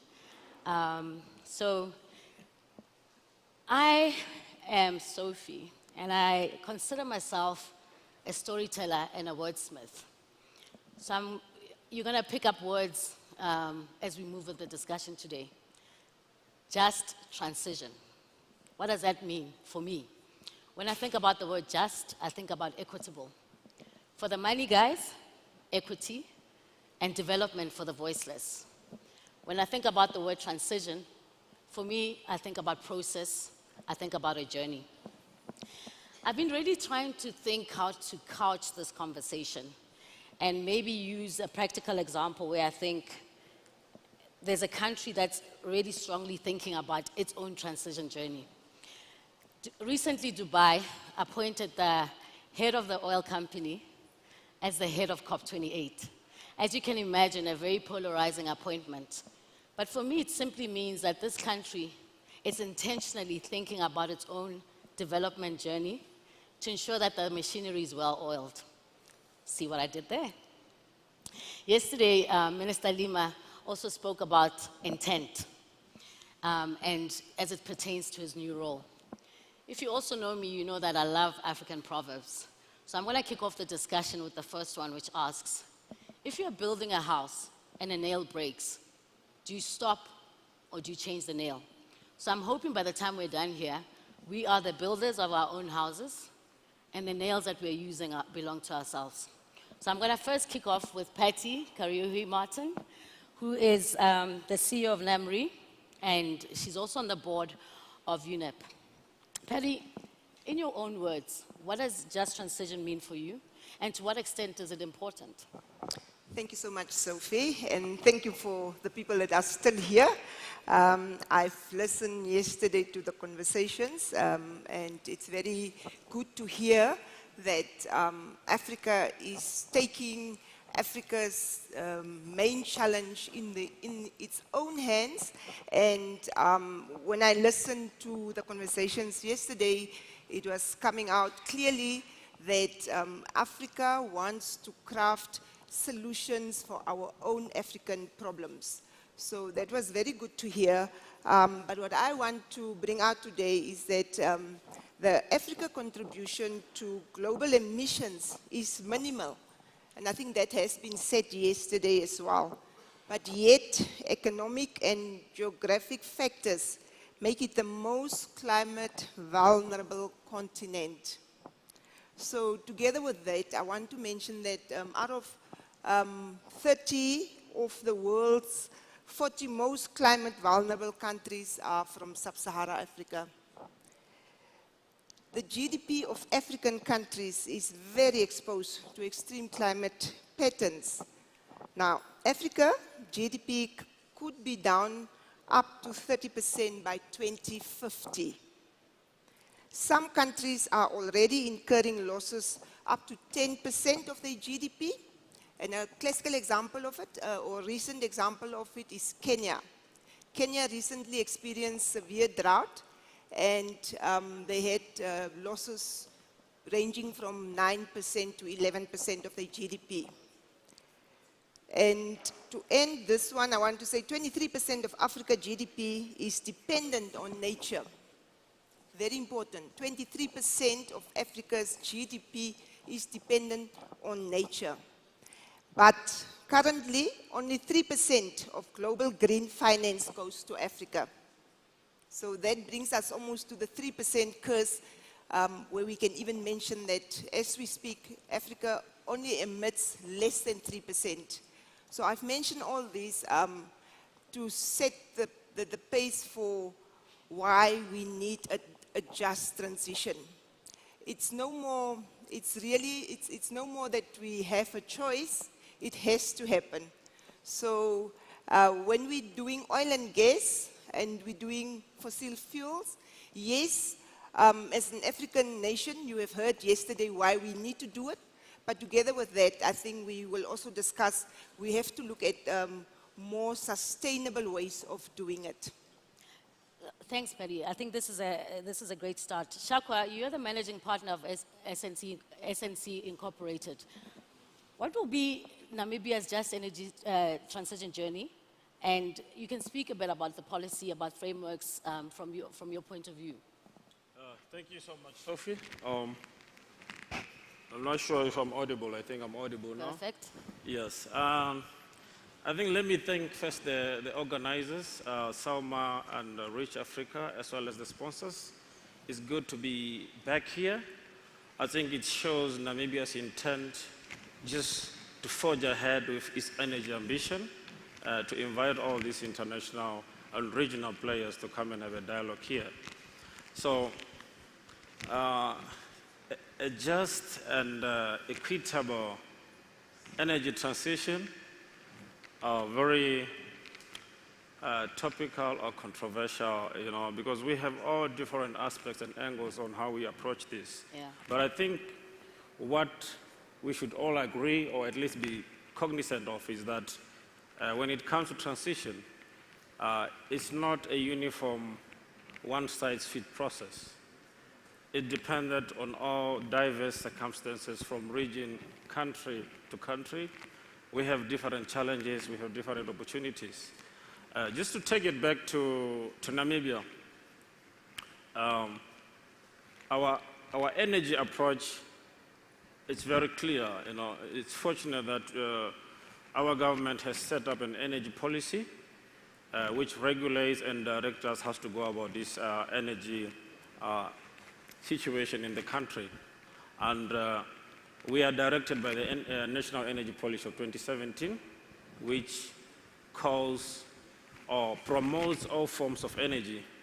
It doesn't promote the other one more than the other one. So all forms of energy are promoted, and they are needed for energy security as well as for energy access. Yeah. Now, already that tells you what should be Namibia's approach to energy transition. It tells us that we cannot leave other sources of energy when we are transitioning. So we need both fossil fuels and we need the renewable energy to transition. Because if we leave one behind, we are shooting ourselves down, because our needs for energy security are going to be left behind. We can't industrialize anymore. So we need to balance all that in order to go forward. And the issue of energy access is a very critical issue, not only for Namibia, but for Africa. You know the numbers already. We're talking about 600 million people with no access to electricity. For Namibia, we are importing most of our electricity. I think almost 60% of it. So our energy approach, which is an energy mix approach, works well. I think this is what most African countries are approaching because of the developmental challenges which we have. So we want that also to be cascaded, you know, translated down into the renewable energy space. We want the green hydrogen policy making. You know, there's a lot of aggression and vigor in terms of setting up the legal framework for green hydrogen, but we want that also to attend to these issues. And then you can only have a fair and just transition if your legislation, be it green hydrogen, is localized. So if it's localized, it needs to include the local content. So we need to see elements of local content with the green hydrogen legislation. If the elements of local content is not there, I guess we'll have a long way to have a just and fair transition, because we need our people to be involved in, but the policy framework is very critical to propel us forward. And I think that's really a great segue to bring in Hafeni Motsi. Hafeni, as a senior energy investment analyst for the Namibia Investment and Promotion Board, so what considerations are being made around this just transition journey to ensure the required investments in the projects? Thank you for that, Sophie. So I think I share the same sentiment as the other panelists in a sense that first and foremost, we need to be in a position to define what just means for us as Namibians. And we need to be very clear about the role that we're going to be playing in the global energy transition. We don't need to adopt a position that's going to be imposed upon us by people who don't know our story or where we're coming from and where we would like to go. So it's very much our duty to make sure that it comes out very clearly throughout policies and how we roll those policies out, that the role that we want to play is one where maximum socioeconomic beneficiation is retained within the country. At the NIPDB, one of the hats that we wear is we're responsible for the national branding of Namibia as a premier investment destination. And we were also cognizant of this abundance of energy resources that we have at our disposal. And during our promotion activities, of course, after thorough consultation and buy-in from the various sectors or stakeholders in the sector, we're trying to craft an economic identity for Namibia that leverages, this abundance in energy resources. So we see Namibia having the potential to become the sustainable energy capital of Africa. And we chose those words very carefully, because we feel like even though we're on the brink of, developing the oil and gas resources offshore, we still see that by fully exploiting the value that we can capture from the oil and gas sector, what we can harness from the green hydrogen sector, what we're harnessing through our renewable energy sector as well, all of this can work together, not to mention our strides towards getting involved or active in the voluntary carbon markets as well. We see this entire spectrum of solutions that we have at our disposal, which we can exploit towards actually realizing that. On a day-to-day basis, apart from the promotion side, when we make a decision about projects to add into our national investment pipeline, we try to also be cognizant of the sustainability impact that this might have on the country. The UN has put together a framework of principles for responsible investments. That means that when not just from the people actually deploying the capital, but us as government as well, when deciding on which projects to promote and support, we need to have that in mind at all times. So it's something that we're very serious about, where we're trying to build this into our standard operating processes and procedures at the board, so that it's not just something being discussed at really high-level platforms, but also being implemented on a daily basis. Fantastic. Florival Mukave, as the chairman of the Mozambican Energy Chamber, and we've heard it's not a one-size-fits-all story, what's Mozambique's just transition journey, and can we even talk transition? Well, first of all, I would like to thank Rich Africa and Selma for the invite and for putting together such a magnificent and definitely necessary event for the continent. I think we have to start by reframing, actually, the conversation. When we talk about energy transition, what are we transitioning from and what are we transitioning to? And I really believe that we as Africans haven't yet managed to reframe and reposition, recenter the debate around what really matters to us. I don't think that with a contribution of less than 3% in terms of carbon emissions globally, we should be at the forefront of something called,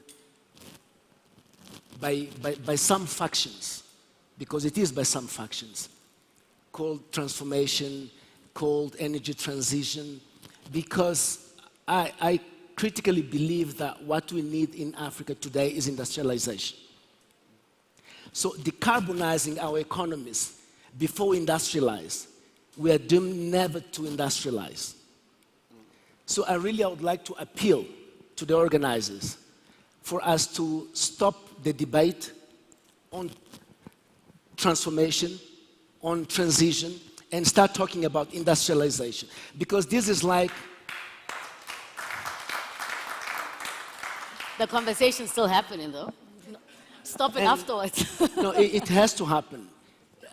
There's a caveat. I have to say that one is not challenging the concept of climate change and the fact that we need to deal with those issues of climate change. We definitely need to deal with them. But we need to establish our own pace and objectives. And that is not happening as yet. So when you look at a country like Mozambique, for instance, a highly indebted poor country, as per the UN, that's how they call us, an LDC, least developed country. And you come and you ask us to go and acquire more loans. Because when you look at climate funds, most of those climate funds are not grants, they're loans. So a country like Mozambique has to keep on indebting itself even further to be able to deal with issues of climate change. Whilst we have natural resources that would help us industrialize and develop. So it becomes development versus empowering ourselves even further. And that's where the challenge lies for countries like Mozambique. If you look at issues of, for instance, mitigation and adaptation, we would like to give priority to adaptation. Because when you look at agriculture and tourism, that are very important sectors of our economy, what they need is actually funds for adaptation and not mitigation. Yeah, I'd like to so tackle all that these one. issues... I'd like to tackle that one a bit afterwards because there's an important discussion we must still have about this financing. Okay. And it's going to touch on those issues around mitigation and adaptation. Okay. So where I want to pick up is this, we're having this conversation, you're saying we should change the conversation, but I want to bring in like a business perspective. A business that's been in the space of sustainability, in the space of ESG for the longest time. Because what I want to get out is, could you transition or could you be sustainable and still make money? So this is where I want to bring in Azine from, who's the group marketing from SLB, and to speak a bit about these ESG considerations and how is it driving change in your organization? Thank you very much. You know, it's interesting just hearing the conversation and your comments around industrialization. The approach to sort of ESG and sustainability, I don't think it's a conversation for just all of us in the oil and gas. It is a conversation for the energy sector. It's a conversation for all the industries we work in. Because the biggest impact of emissions actually comes from Scope 3, which is not even in the upstream operations. Okay. As SLB in 2019, we were the first upstream company to actually take a stance to make a net zero science-based target for 2050. And there were a lot of things that drove that decision. First is we see ourselves as the global leaders in the energy sector and the servicing industry, and we want to maintain that benchmark. The second one is we have to take accountability as an industry for what we've done the past years. As much as the conversation around reducing carbon emission is a global one, 40% of the global greenhouse gas emission is attributed to the oil and gas industry. Only 10% actually comes from upstream operations, which is what we know as drilling, completions, exploration, etc. The rest of it is from downstream, is from consumption and use of the refined products. So as a company, we made that stance to first of all do an analysis and understand where are our emissions, what is impacting us. Scope 1 and Scope 2, we can control it by changing how we work, introducing automation, introducing remote operations, due diligence on our facilities. But then we have Scope 3, which impacts a broader audience, which is more difficult to control, right? And you look at suppliers and even our operators. How can we develop technologies to help them? We are a global technology company. If you look at our brand, it says we're driving energy innovation for a balanced planet. But our strategy is built around people, technology, and performance. If we don't make money, then we don't exist as a servicing company. But to be able to make money today, we must hold ourselves accountable in how we do business. We must hold ourselves accountable in the practices that we do. We cannot approach field development, as an example, the way we've done it in the past, over the past many years, punching holes wherever you desire, not really taking due diligence on waste management, etc. So that just brings us back to this point, and I think as a service company, we are super 100% committed to reducing our emissions in the industry. Yeah. You touched a bit on people, right? And so, Shaka, I want to bring you back here around what are the non-negotiables when drafting deals in making sure that they're equitable, that have Namibians at the center whilst considering sustainable business practices? Thank you. Thank you, Sophie. Okay, I'm audible now. Before I go to the non-negotiables, difficult question. Where are you trying to go? SLB is doing very great work. I like their innovations in terms of technology. But this issue of transition, it's a puzzle, like a triangle. So our needs in Namibia and Africa is energy access. We need that for economic growth. We need that to create jobs. We need that to industrialize. So you can't transition before you have this. You need that puzzle on top before you go down.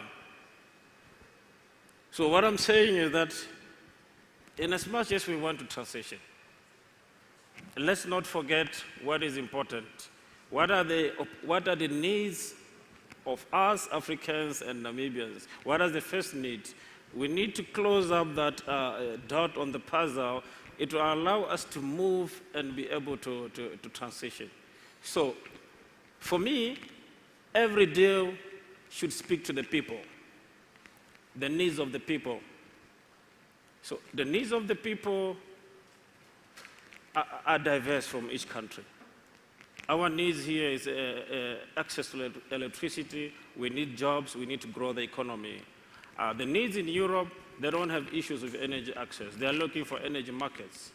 The energy access, however, that issue came back also, it haunts Europe because of the Ukraine crisis. So we need to look at the needs of the people and cater for them in this whole process, be it with fossil fuels, be it with renewable energy. And if the people are not involved, if you don't localize the industry, and then it will never be fair and equitable to those people who are not benefiting from it. So the policy framework, the deals, should ensure that there's an element of accommodating our people. Not only with the oil and gas, we need, as I've said, we need local content to be spearheaded also with renewable energy. We need those to be in the legislations which is being planned. How will it be equitable if the legislation is meant to regulate somebody who is just coming from outside to make money from our resources? So we need our people to be included, to be part of the process, and to benefit. So let's equalize. What we do for oil and gas, we should do the same for renewables. At the end, this will not be a very attractive and equitable and a fair market, which means you don't have a fair transition at all. Afeni, he's speaking of this triangle. Yeah. So I guess I want you to jump on and answer the question. So are there trade-offs between ESG issues and carbon reduction? I think picking up on where my colleague Shakwa just left off now, there's a lot of truth in what he's saying. One of the things that first and foremost I think we need to do as a country is we need to develop our own interpretation of what this ESG framework would look like in order for the relative authorities to be able to regulate, the sector accordingly. Another thing that we also need to start looking into is when we speak about the triangle that Shako was referring to, there's energy equity, energy security, and the environmental sustainability of what we do within the sector. Very specifically with regards to energy equity, access. Namibia, I think only half of the country has access to electricity at the moment. At the moment, we're in a position where there's quite a lot of interest from investors in taking part in Namibia's energy market, producing, whether it's IPPs coming to produce renewable electricity to sell to the grid or to sell to our neighbors within SAPP. But something we're not seeing is in the communities where these plants are being developed, for some reason, there's this massive structure in the middle of nowhere. It could be in a communal area or managed by a traditional authority, and you see there's this massive structure probably taking up or consuming some arable land which could have been used for agriculture or something of that source. And this entity, this generation asset is producing millions of dollars. And you find that a lot of the value being created within that community where the plant is being built is probably just the temporary jobs that are made during the development of the project. But afterwards, a lot of that value is then, exported either into other areas of the country, and in most cases even outside of the country. So the question regarding, local content gets mentioned a lot, but local content is just one tool in a spectrum of a number of tools we can use to make sure that we capture more socioeconomic value for Namibians or Africans at large. And we really need to become cognizant of this, of what's happening at a really grassroots level, and be able to advise policymakers and regulators to build frameworks that could make it easier for investors to want to come in, put up their own capital to develop these projects.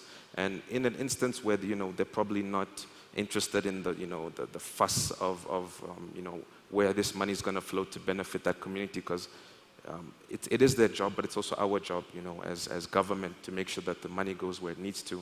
So, hypothetically speaking, creating structures like electrification funds, like I know our counterparts at the Ministry of Mines and Energy are busy with something like that. Creating, avenues for the capital generated by these projects to flow into these funds, and then later on come back and circle into electrifying these communities, creating additional jobs. These are the kind of things that we would like to see ideally. Yeah. I want to pick up from that word funds and then step into financing of this transition, funding these projects. When companies come in, who's responsible for ensuring that communities are impacted? But at a global level, or let's say at a country level, who should be financing this transition, and how's UNEP getting involved? Thank you so much for that question. I think it's a very relevant question, and I will go to, we have mentioned, my colleague from Mozambique have mentioned about adaptation and about mitigation, but I think there's a third one that we have to add there, and that's loss and damage. And I think it's, that goes together with who should be the financiers of what is been happening in Africa. Now, last year at COP27, we, from the insurance sector, we specifically were there representing, fighting for a specific facility for loss and damage, and we were very happy to hear that overall COP27 outcome was that loss and damage will be definitely be looked after in the future, and at COP28 they will definitely look at implementation stage. So on the insurance sector, we are looking at creating a facility where we will be, as the insurance sector, will be financing, writing or intending to write premiums up to 2030 for close to 14 billion. And hopefully the plan is also to cover close to 1.4 billion people in Africa. So what we're saying there is that, and I think that's coming to your answer, who should be financing this? We're saying the premiums need to be financed by the Global North for sure. They need to come in and subsidize the premiums, just as an example. And are they coming to the table? Yes, as we speak, we are now at the second stage where we are doing discussions with the development banks and also bringing up the facility together. Maybe I can also just mention that as the insurance sector, we have come together. We have set up the Nairobi Declaration. It doesn't mean it's Nairobi. It just means we sign it in Nairobi, where the insurance sector decided that we will come on board in order to promote sustainable insurance sector. The reason for that, it goes back to the environment that we are in, that should we go beyond 2 degrees Celsius, we will become uninsurable. And if we are uninsurable, obviously that has a global impact on the economy as well. So yes, and regarding UNEP, UNEP is 95%, they also sponsored through donors. But however, there are facilities such as the Green Fund, and also the Global Facility Funds are also available for financing different initiatives. So Lou, that's where I want to come back to you, Florival. I want to come back to that discussion around mitigation, adaptation. You're hearing these huge numbers around loss and damage. I'm hearing a bit of misalignment there. So for me, is this enough? Is it in line with countries' need, or are we just doing a one-size-fits-all? Well, that's exactly the problem, because we need more self-tailored solutions and not one measure fits all. And what happens with regards at least to issues of adaptation and mitigation is that there was a decision that the priority, at least if you look at the statistics, would be mitigation and not adaptation. But for poor or for low-income countries, not even poor, low-income countries and most of the small islands, what they really need is actually funds for adaptation and not mitigation. So we really hope that the UN and the World Bank, of course, would sit and rethink the way in which they contribute to the security, to the food security of those countries. Because that's what we're talking about, is food security, because it affects agriculture. And most of those countries are dependent on agriculture. But there's just one point, if you allow me, that I would like to remake. We were talking about, for instance, the right framework, the right policies. It's very important to have those. But yesterday in the afternoon, there was a presenter that was talking about the fact that 15% of the wells were moved out of frontier countries in the last 5 years. So, regardless of your policies, if your priority is energy security, is to fight energy poverty, then you have to clearly join with other African countries and have one voice in making sure that energy poverty, energy security is a top priority for us too. So it's that voice that is missing internationally. Because if you look at it, Germany today, because of their energy security, they went back to coal. They did not ask for permission from African countries to go back to coal. But we are still asking for permission, and we're still having the debate on transition. Whilst our problem is not really transition, because we can't decarbonize our economies.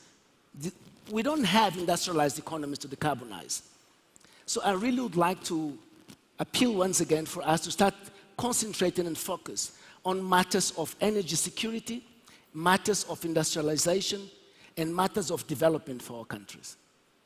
So as we focus on these matters of development, energy security, I guess, as you know, one of the things we can't step away from is the role of technology in enabling all this. So speak to us briefly about how are you guys integrating technology to ensure that we bridge all these gaps? Okay, thank you very much.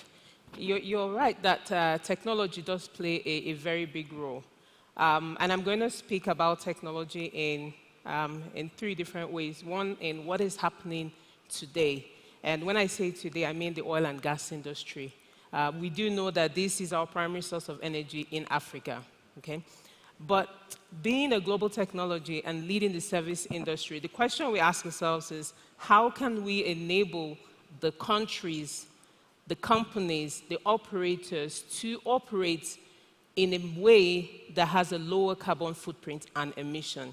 Because if you don't do that, it will come back to what you asked earlier, which is about funding. It becomes a very, very pertinent issue. So how are we doing that? We developed what we call the transition technologies. So if you hear transition technologies, you start to think energy transition. But actually what transition technology is we took, first of all, our portfolio of oil and gas technologies and put them through a rigorous quantification to understand what is the impact of doing things this way. What is the carbon emission, and is there an alternative way to do it? And we started developing the transition technology around the principle of less is more, which is reducing MPT, reducing waste, reducing cost, but adding value for the operators, reducing carbon emission.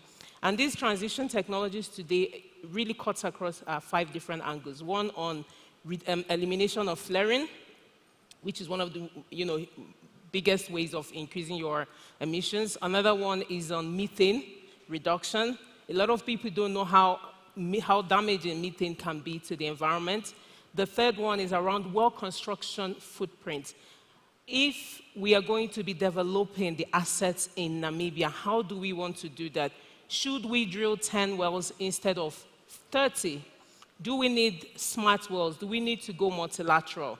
Another pillar as well is electrification, and that is electrification of your infrastructure, because then that significantly reduces your footprint. It reduces all the amount of hydraulic lines you have, and therefore you see that your whole CO2 emission is reduced. And lastly is around our full field development solutions, which is being more strategic.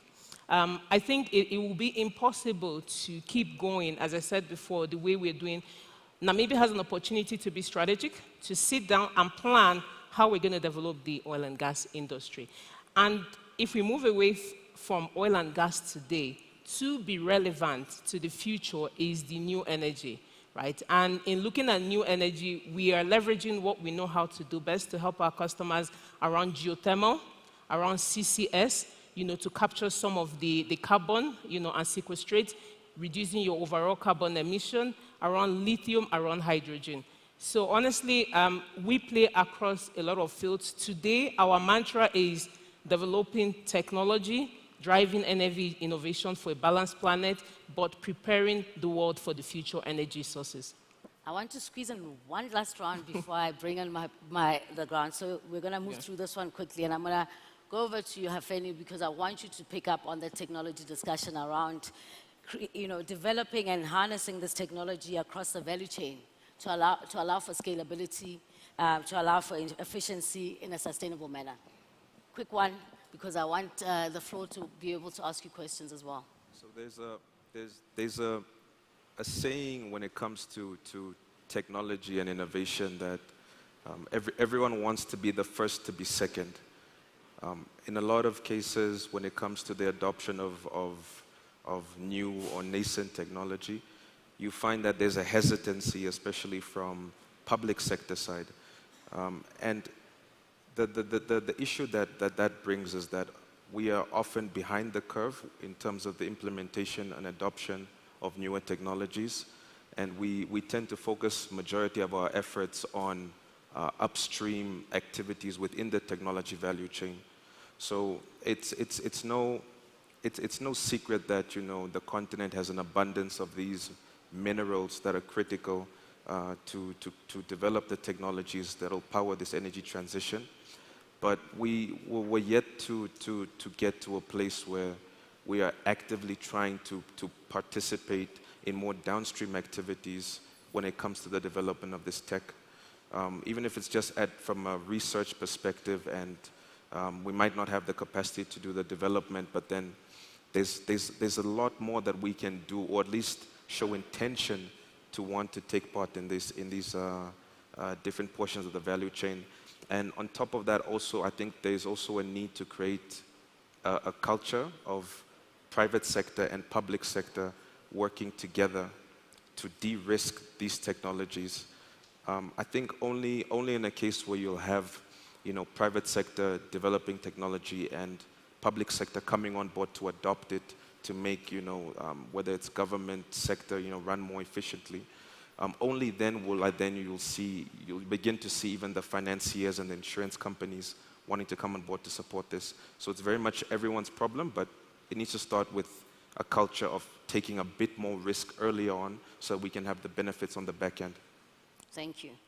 How do we prioritize the S in ESG? Speak to me briefly about that as well. About the S, yeah. No, thank you so much.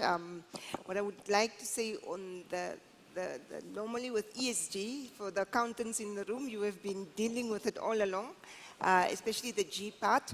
But when it comes to the E and the S, those are the two new ones. And when we look at those two are now the two prominent ones, and that's why when we look at the S, it becomes very much important. And it's not that, what I always say is that it's not that we have not done it before. We have been doing it, but it's not been measured. When we talk about, for instance, corporate social responsibility, it's something that most institutions are doing. When we talk about gender pay, women gender equality, is that addressed? When we talk about child labor, are those addressed? So those are specific areas within the S that are just going to be coming out now more. But as companies are going along, they have to, it's part of when you're going to be looking at your profit, people and planet, it is part of that equation to make sure that you bring it into your corporate strategy and make it part of your business. And to do that, you do it, I would say you have to look at your SDGs and bring that also into your overall corporate strategies, and definitely you will address the S. So as in, you guys are putting people at the center of the work you do. Just one or two examples before we finish this round, and everybody please get your questions ready. I'm going to take 2 questions so that I don't steal too much time from the next slot. Okay, so if we're talking about people and what we're doing in Namibia, right? Miguel presented yesterday numbers and facts. We have committed to have 70% Namibians by 2028. Today, over the past 12 months, we've hired 23 Namibians working in SLB. We are, training and developing local suppliers. This is real. We are doing HSC programs for the youth and educating them. And we're also committing to promoting female to executive positions. Shakwa, when all is said and done and you're an old man looking back at this period, this amazing journey that Namibia is on, what do you believe you're going to be most proud of? Back your part, the last part? I said, when all is said and done and you're an old man looking back at the work you've been doing in your country, ensuring that agreements and those companies that are coming in, what do you believe that you're going to be most proud of? Yeah, I think for me, when I'll be an old man, probably 8 years old, at the village or at the farm, spending most of the time just rewinding what I've done for the energy sector or for the world, sitting under the tree with my walking stick, not too stressed about deals and many other things. I'll be proud of having been part of those policymakers, business drivers, movers and shakers, who have ensured that our energy resources have been used optimally to benefit the people, to develop the country.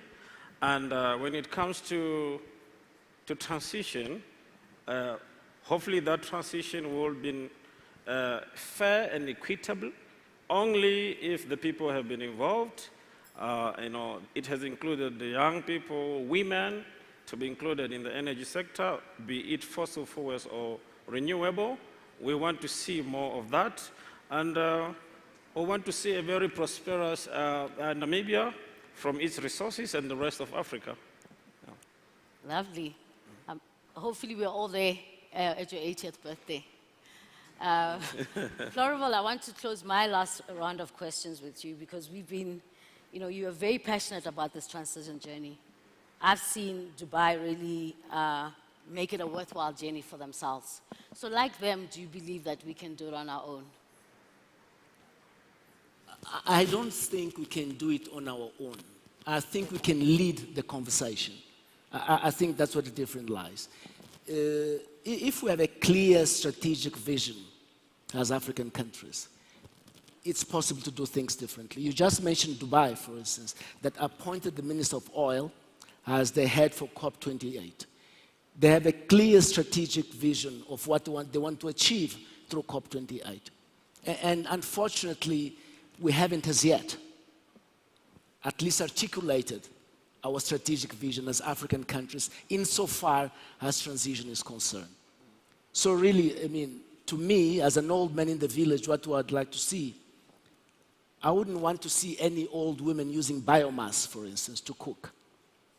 I would like to see kids have access to energy and be able to study in their houses and not use kerosene, which is dangerous. And of course, that is also part of this transition. But it's part of poverty eradication, it's part of the energy poverty eradication. That's what I would like to see. Thank you. So can I just ask, I know my time's up, so before I wrap up, do I have opportunity to ask 1 or 2 questions? From the production team, do I? Or not? No, I don't. Let me not do this. Let me not steal the time. Remember I told you I like African proverbs. And people were speaking about when they're 80 years old. So I'm going to close off with one that I believe encapsulates what we should all be seeing when we're all 80. And what we need to remember. And I'll close it off with this African proverb that says, we do not inherit the earth from our ancestors. We borrow it from our children. So please, let's leave them something we can all be proud of. Let's not only end energy poverty, let's end poverty. Thank you.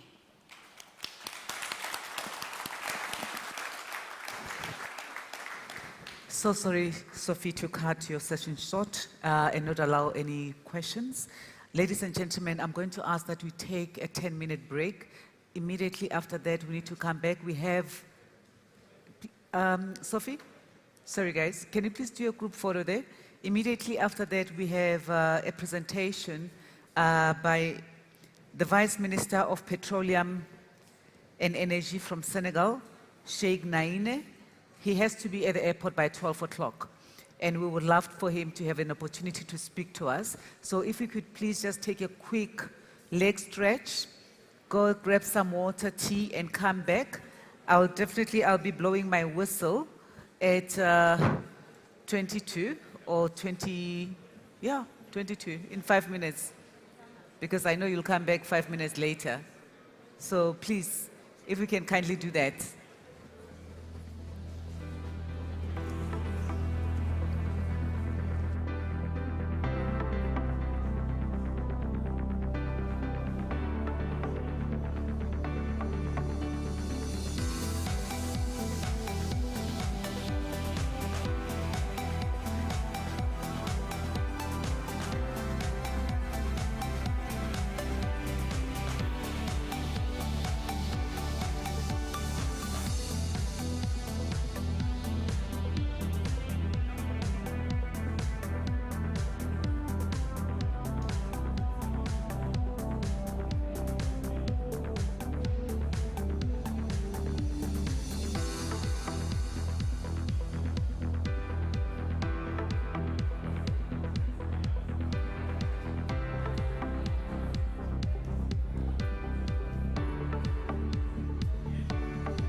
Ladies and gentlemen, can we please settle down? We are about to start with our next session.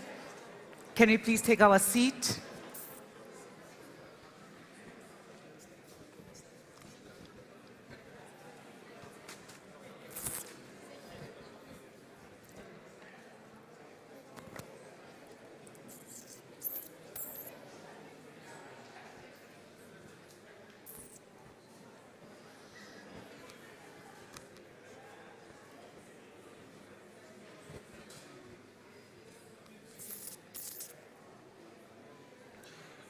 If you can kindly make our way back into the main plenary, we are about to start with our next presentation. We are a little bit pressed for time.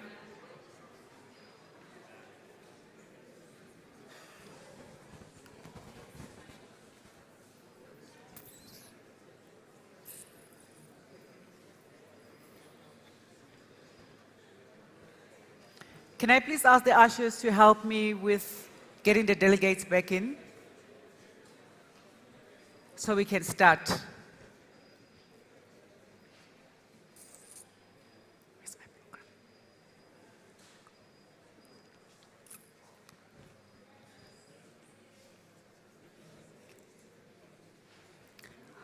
All right, I think we can start now.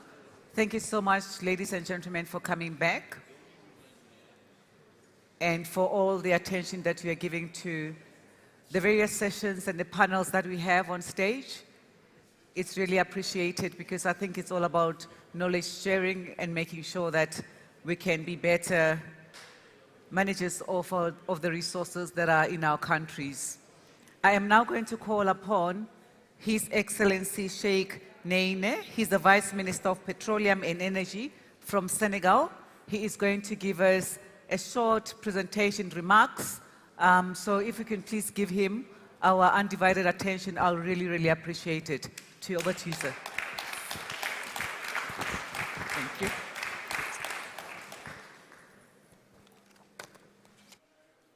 Good morning, ladies and gentlemen. Hello? Yes. So good morning, ladies and gentlemen. So my name is Sheikh Niane. I'm from Senegal, Vice Minister of Petroleum and Energy. But I'm here today as a nuclear engineer, which is my background. I started my career as a nuclear engineer in 2007 in a French company named Areva. And I'm here today to talk about our future with the good mix of energy. And when I talk about mix of energy, we should not put aside different technology. We should consider all the technology we have and mainly all the resources we have in Africa. And one of these resources is uranium. Even Namibia is one of the main producers of uranium in the world. I think Namibia is the fourth in ranking, and I think Niger also is the first in the world. So we should consider nuclear engineering and also nuclear in our mix of energy. Globally, in our continent, around 800 people have lack of electricity, and 80% of them live in Africa. With the continent population exceeding to nearly doubling by 2050, our energy needs only growing. Generating reliable electricity by 2.5 billion souls in a safe, reliable manner will improve a small feat. One of the solutions that meet this competing criteria is nuclear energy. And in Africa, I think only in South Africa, we have 1 unit of nuclear power plant, around 900 megawatt in Coburg in South Africa. This is why today I was discussing with the president of the African Energy Chamber, Mr. Ayuk, and I think one month ago, we make a paper to talk about this technology that we should consider. During this conference, we talk about oil and gas, we talk about drilling, we talk about electricity, HFO, coal, decarbonization, but nuclear is one of the technologies that will enable to decarbonize. I see in the Emirates, when they plan to have green energy and decarbonization by 2050, they plan nuclear and renewables. Because with this nuclear, we can decarbonize and also have this reliable and safe technology. When I talk about safe technology for pop culture, has created myth that nuclear is dangerous. Even taking Chernobyl, Russia explosion, and Fukushima, Japan's evacuation taken into account, nuclear remain ranks as the world's second safest energy resource. At 3 deaths per terawatt hour, the average power flow is nearly as safe as solar, which has 2 deaths per terawatt hour. Coal, on the other hand, sees 24 deaths per terawatt hour, telling that the US and France, the world's largest producer of nuclear energy, have never seen a serious reactor accident. In short, responsible nations should ignore unscientific warmongering and continue to work with the International Atomic Energy Agency, which help nations develop safe and compliant nuclear program. And also, nuclear is a reliable technology, because what we need in our base load is to have a thermal power plant that makes sure we have a good base load, because base load is a key. We all know that we cannot have this base load only with renewables, because renewables can afford this one. So if we say that we'll go out the coal, go out HFO in the future, and so on, what will remain for our grid? Only nuclear. So we don't have the choice, and Africa should not be behind that. Africa should be aware about the new technology. Africa should take into account this new technology. Africa should also teach our young people about nuclear and science and all related to this technology. That's why today I wanted to have this short closing remark about the nuclear technology, and also for the future to announce that there are different countries that are today considering this nuclear power technology. I have also to recall that in Africa, we have a nuclear research reactor in Congo since 1956. We have a nuclear research reactor in Ghana, in Nigeria, and all the North African countries have this nuclear research reactor. Currently, 8 countries are working on it: Senegal, Niger, Uganda, Kenya, Zambia, and 2 other countries, Ethiopia, and we're working very closely with International Atomic Energy to move forward on this project and to have this research reactor for research and development, also producing radioisotope for nuclear medicines, and so on and so on. And after that, I think for the long term, after this energy transition, we should consider the nuclear technology in all our grid. And Namibia also should be one of the locomotives, as they have the uranium, they have all the resources to enable that one, and we should not be behind that technology. This is what I wanted to tell today, and I thank you very much for your kind attention. Thank you.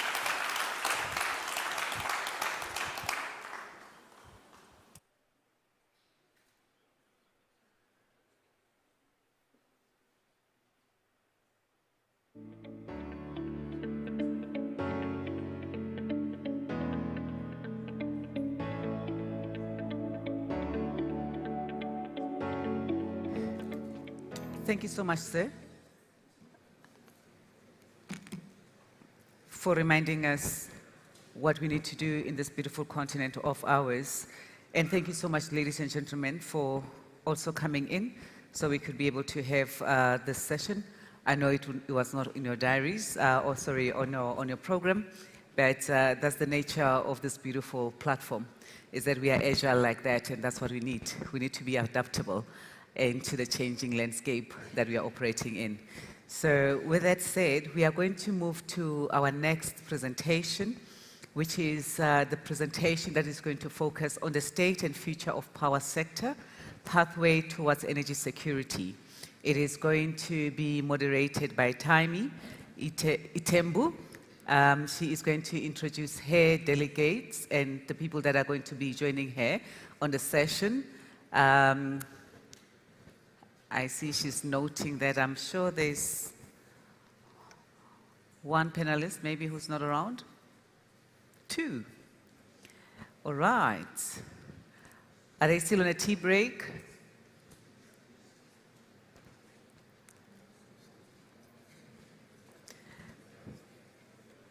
Okay.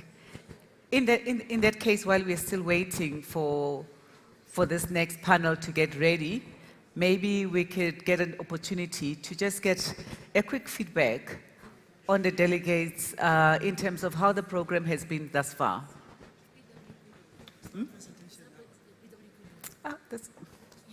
They said they couldn't find you, so I needed to move on. So sorry about that, sir. It was the part of the agility that I was referring to, that we need to quickly adapt and change. So I am so sorry, Mr. Manfred, about that.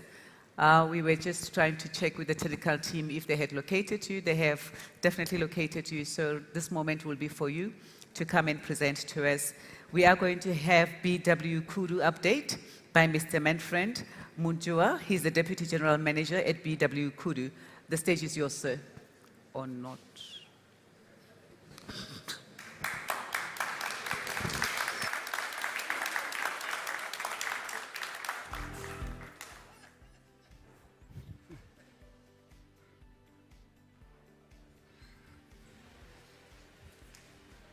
Good afternoon. Am I clear? For a moment, you almost stole my thunder.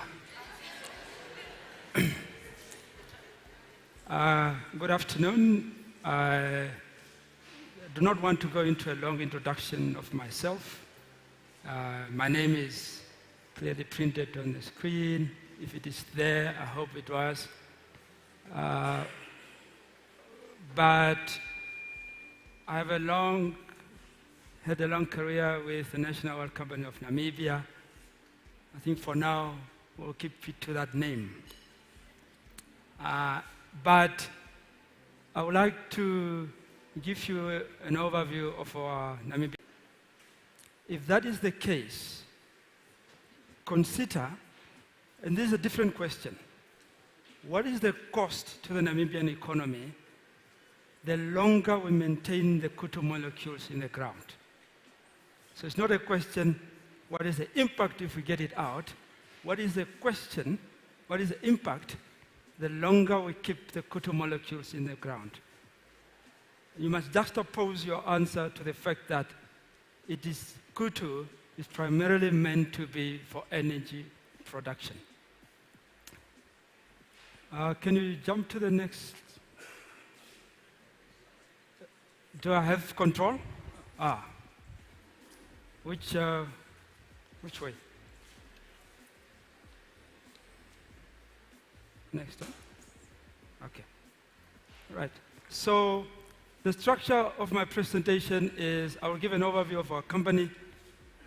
Every time I walk through Windhoek, people ask me, BW, is that Bank Windhoek? And is that the Kudu branch? So I think it is important to give a proper overview of who we are. And then next, I will review the Kudu license, provide an overview of the project, and before I conclude, I will be a little bit controversial by wading into the issue of the energy crisis. And then I will give a summary of the key milestones for the next 3 to 6 months. So BW Kudu, the joint holder of the Kudu license with the National Oil Company of Namibia, that's a new name, is fully owned by BW Energy, an Oslo-listed company, an independent oil and gas company, and BW Energy in turn is part of the BW Group. Now, who's BW Group? BW Group is the leading private sector maritime company involved in shipping, floating gas infrastructure, and deep water. That's what we specialize in, deep water oil and gas production. We have over 400 vessels that transport everything from gas to oil and dry commodities. BW itself is a merger between two companies, a Norwegian company called Vegason and a Singaporean company called Worldwide Shipping. The merger was concluded in 2003. So again, most people know BW, the brand, as a service provider. So it is important to situate ourselves in the oil and gas production space. We grew out of BW offshore at another 9,000 barrels. Gabon itself, it's ramping up to 40,000 barrels by the end of this year. And Marambo will be twice Gabon. So we are ramping up to be significant. And then, of course, we have Kudu. So that is our license to operate in oil and gas. The map on the left, you have probably seen it multiple times. It illustrates where the Kudu field is. It's already proven. It's about 1.2 trillion cubic feet. Of course, the numbers change depending on who's doing the assessment for you.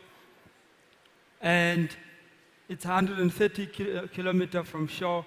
If you were to take a straight line, as they say, if you fly as how the crow might fly. I don't know why they think the crow always flies in a straight line. But then the other map shows Kudu in relation to the two discoveries, Shell and Total.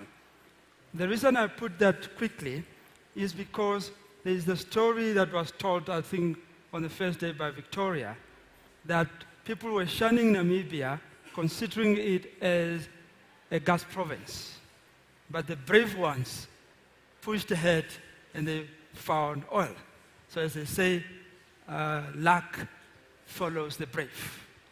Now, Kudu, if we don't develop Kudu, it's very difficult to convince the international community that Namibia is ripe enough for a big infrastructure project. The field infrastructure has not changed. We're still running with 3 production wells that are tied to a field production unit or facility. That what has changed, though, we're now running the pipeline in a northeasterly direction, and it terminates in Elizabeth Bay, which is just south of Lutritz. The difference is that previously, the previous iteration, Kudu or Talo was running a pipeline directly due east against the prevailing current, and then with a beach crossing that's in an open sea, both of which are very challenging and costly. So, and where we are now situated, we are optimally located to serve both Namibia and South Africa. Previously, we were more skewed towards South Africa. Of course, once we produce the power, we need an evacuation path. Currently, as you can see, Namibia has very good, the backbone, transmission backbone is very strong, and it's already working in terms of facilitating electrons coming from South Africa. But what we are required to do is put a new transmission line. As you can see, I don't have, do they have pointers here? Yeah, they do have a pointer. A new transmission line that runs from the Kudu power station to Obib, which is in Roshpina. We have been told, strongly suggested by NAM Power, that they wish that to become their asset. That's for discussion. And furthermore, NAM Power is required to put another further line to strengthen the whole thing into Oranyamon, and then potentially for the next phase, the first phase is 400 megawatt. They probably might need to strengthen the 132 kV into Kogerbom. We're currently in the process of finalizing our locations, power plant locations. There are 2 competing alternatives. One is a barge mounted in Elizabeth Bay. The advantage there is everything is kitted in a controlled environment, fabricated offshore, and then sailed into place. But then, as you all know, those of you who come from Lutritz or the coast, now, Lutritz has some of the most harsh marine environment, very corrosive, very foggy. And as a result, we thought of having the alternative beyond the fog belt, which is about 25 kilometers outside Luthridge. And it gives us the added advantage that in order to balance the requirements of power demand of our clients, which is very onerous in some instances, we are going with a side LNG business. So this location is well situated to allow us to put alongside the power station an LNG facility. We've received, and we are marketing this product as well for mining companies, people who are off-grid. We've received very positive responses, particularly for the mining industry. We're talking about investment, so we have already invested even before FID. We have acquired the West Leo. You can Google it. I can see you all have smartphones, so you have access to the internet. You have been supplied with free Wi-Fi. Google it. It's real. It's in Norway.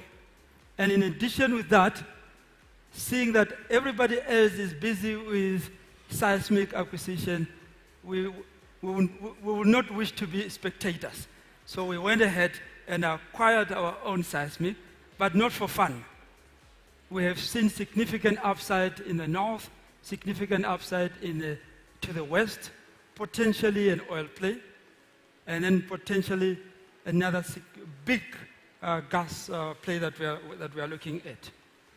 We are 99% finished with a seismic line, 5,000 square kilometers, very expensive in terms of Namibian dollars. But it ensures that we can place our production wells properly, and if there is any accumulation of either oil or gas that exists, we are able to look for it, drill for it within the window period that is available for everybody before the transition expires. Now, people were talking about opportunities for participation. So Kudu has there are four components where we see a lot of scopes for various categories of investors. Honorable, you were asking this morning, and of course, upstream, probably challenging, it requires balance sheet financing. So the guarantees that are required is based on the strength of your balance sheet. So it's not easy. But the pipeline, we think, is something that can be structured as an infrastructure project where there could be broad-based participation. The minister yesterday talked about using your album as your ticket to participate. We're not looking for those type of investors. We're looking for the ones who are using their own CVs. And then, of course, for the IPP as well. So there is opportunity for suppliers of goods and services, the financial sectors, and people for equity investors. Now, we all have seen these headlines about the energy crisis in South Africa. We are cozy here in Namibia. And there are three countries that are depicted there, South Africa, Zambia, and Zimbabwe, from where we are importing the deficit from.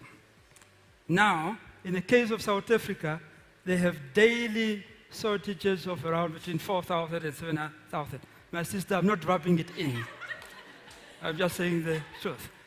And they manage that gap by instituting load shedding. We understand, it's not publicly disclosed, that both Zambia and Zimbabwe go through the same but more extensive load shedding for themselves. Now, these are the countries that we are relying on. I know my MD, who will come soon here, will give you assurances that there is sanctity of contract and those things will be honored forever. But as the political situation changes in any of these countries, who knows? They could pull the plug. the graph I want you to concentrate on is the bit on the bottom left. The yellow part shows over the period of 5 years how much power has been imported into Namibia over the course of a year. Of course, I think a week ago people were talking about very jubilant that Ruacana is producing 95% of what we are needing, but that is a point, statistics based on a point in a particular day. For example, in 2021, July, Namibia were importing 85% of our energy requirement. So this situation is not tenable. Of course, as you can see the fluctuation of Ruacana. There are good years, but all in all, what it shows is that around about June, July, Ruacana does not contribute a lot more into the power generation to Namibia. Now, quickly on Kudu. So what we have seen previously, and what I omitted to say is that 30% of our, we're only able to, over a course of a year, provide for ourselves 30% of the time. Certainly, that is a precarious situation for the citizens of Namibia and mining industry to give them assurances of only operation for, or unavailability for 60 to 70% of the time. So Kudu provides clean energy. It displaces coal-based production, very low emissions in relation to coal. It also facilitates significant investment into the Namibian from private sector that can be mobilized from the private sector. And by the way, the 30 billion is not the answer to the question I asked earlier. So you have to think harder. So, and then we had commissioned a study by a very reputable third party about the impact of Kudu with regard to emissions. And what they've told us is that if you use the 2019 data, the greenhouse emission attributable to Namibia, whilst we don't produce and you don't see greenhouse emissions in Namibia, we are responsible for some of those that are produced in South Africa because of our usage. And 2.7 million tons is attributable to the Namibian use. If you bring in Kudu, we'll reduce that by 1.5 million tons. That's the smaller Kudu. If you make it the big Kudu, the 800 megawatt, it eliminates all of Namibia's greenhouse emissions.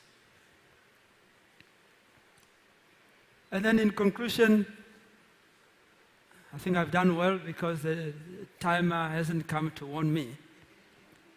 So in conclusion, the technical work in relation to the FIT is underway so that we can estimate all of the various scopes of the project, subsea, pipeline.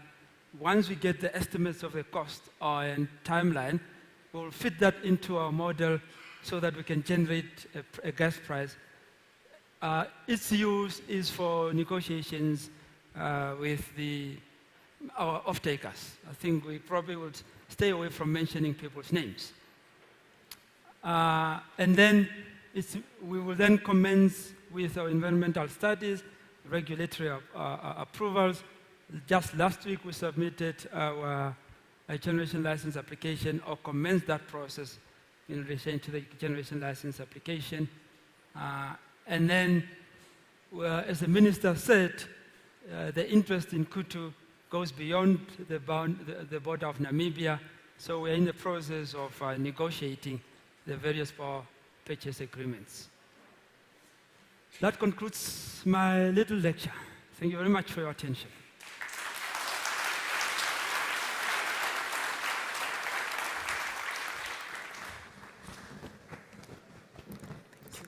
Thank you. No. Do you want questions? Okay, great. Thank you so much, Manfred. And I am certain that the big collaborations that are happening here are going to benefit the country. So Bank Windhoek, BW Kudu, the marriage has already been announced, so let's do the right thing now. Good people, we're now going to move along to our next panel that I had already introduced. They're going to be discussing the state and future of the power sector, pathway towards energy security. This session is powered by BW Kudu. So if Taimi can please come, she's going to be moderating this session. She will introduce her panel and she will take it away. Taimi, the stage is yours. Thank you. Everybody, my name is Taimi, and I'm very excited to be leading this group of amazing panelists. I'd actually just ask them to take the stage right now, if possible, so that we can start.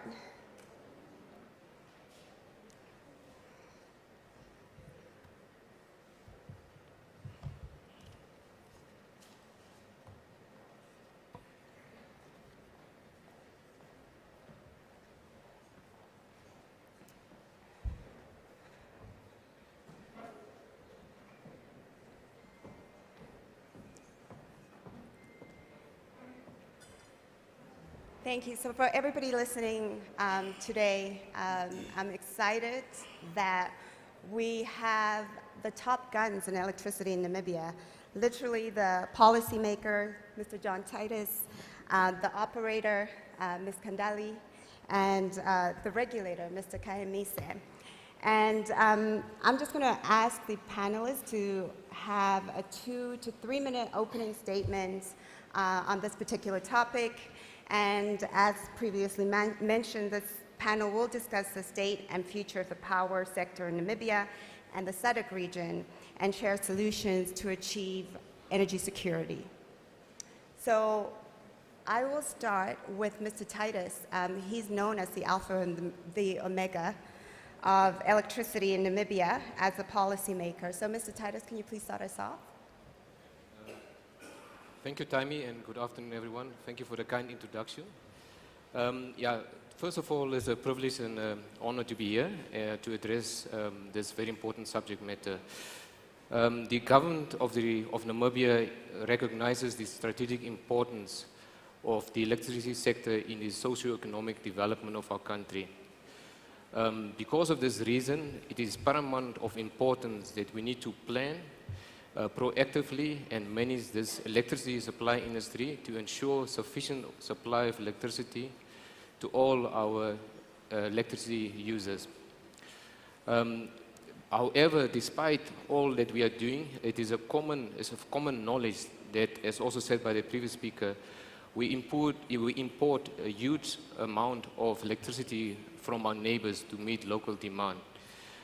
This is despite very commendable efforts made thus far. And maybe just to mention 2 of those commendable efforts that the government has put in place. We've seen the commissioning of more than 20 power plants since 2014 with installed capacity, and my sister next to me can confirm that, of more than 200 megawatt of capacity. We also, as government, since 2014-15, we have developed several policies as well as plans to address this security of supply. However, we remain to keep the lights on. So government, through various development plans, including the Arambe Prosperity Plan 2, has indicated clearly government's intent and also directed what needs to be done to reduce our over-reliance on imports. One of the significant tools that we have developed since then as the Ministry of Mines and Energy is a plan called the National Integrated Resource Plan. This plan was developed in 2016. It was reviewed and updated last year to incorporate the latest development in the industry. This plan, just briefly, is our blueprint generation document. It outlines future demand and also identifies least cost generation options on how to meet the current and future demand. In addition to this, and I hope I'm not too long, this is my last point. In addition to this, like I've earlier indicated on the policies, we've got the national energy policy, we've got a dedicated renewable energy policy, and also very important for the private investors, a national independent power producers policy. The last policy is specifically drafted to encourage a private sector investment. As government, we've recognized the investment in this sector just on the generation side, according to the NRP, is to the tune of 56 billion NAM dollars or $3 billion US dollars. So government alone cannot do this. But we've also opened up, or we've modified the single buy model, and I'm sure either NamPower or ECB will touch upon this to attract more private sector investment. I think my 3 minutes are up, so let me stop there. Thank you. Thank you, Mr. Titus. And so I'm going to move it over to Ms. Kandali. She is known as the queen of electricity in the SADC region, or so I've been told. Ms. Kandali? Thank you. Good afternoon, everyone. I'm Kandali Yambo. I'm the MSB executive at NamPower. MSB stands for Modified Single Buyer. It used to be called Energy Trading then, and after the market reform, it's now then called MSB. I'm going to take off from where my director has left off. And I think for the past months, we have been inundated with questions, queries, not just from media, but from our customers, such as mining sector, residential, manufacturing sector, because of what is happening in the region.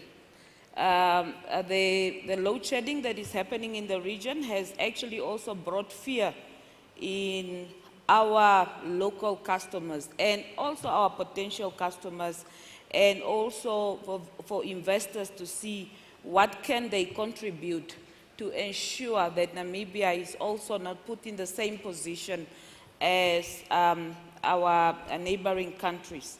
So what is happening on the ground is that we would like to give an assurance as the electricity supply industry that we have everything in control, and we are not foreseeing any load shedding happening in the near future.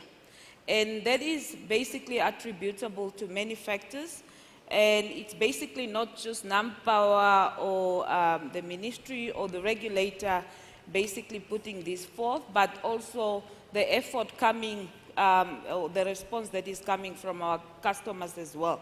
So we have, as we know, our power supply situation, we are importing about 60% of our supply need from our neighboring countries. And we know that this is not the intention of NamPower.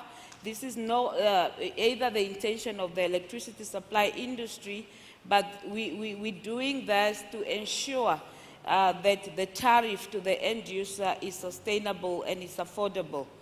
And with time, and once we are developing all the projects that the director, Mr. Titus, have alluded to, as we develop those projects, and with time, all the imports agreement will then diminish.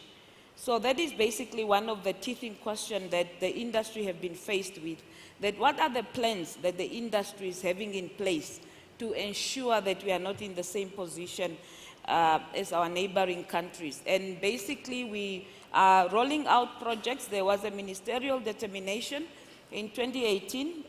We have rolled out all those projects. Not all are commissioned, but we have rolled them out. They are actually in the process of being completed. And we are also now, will go with the National Integrated Resource Plan to implement new projects and to make sure that our electricity needs in the country are actually met at all times.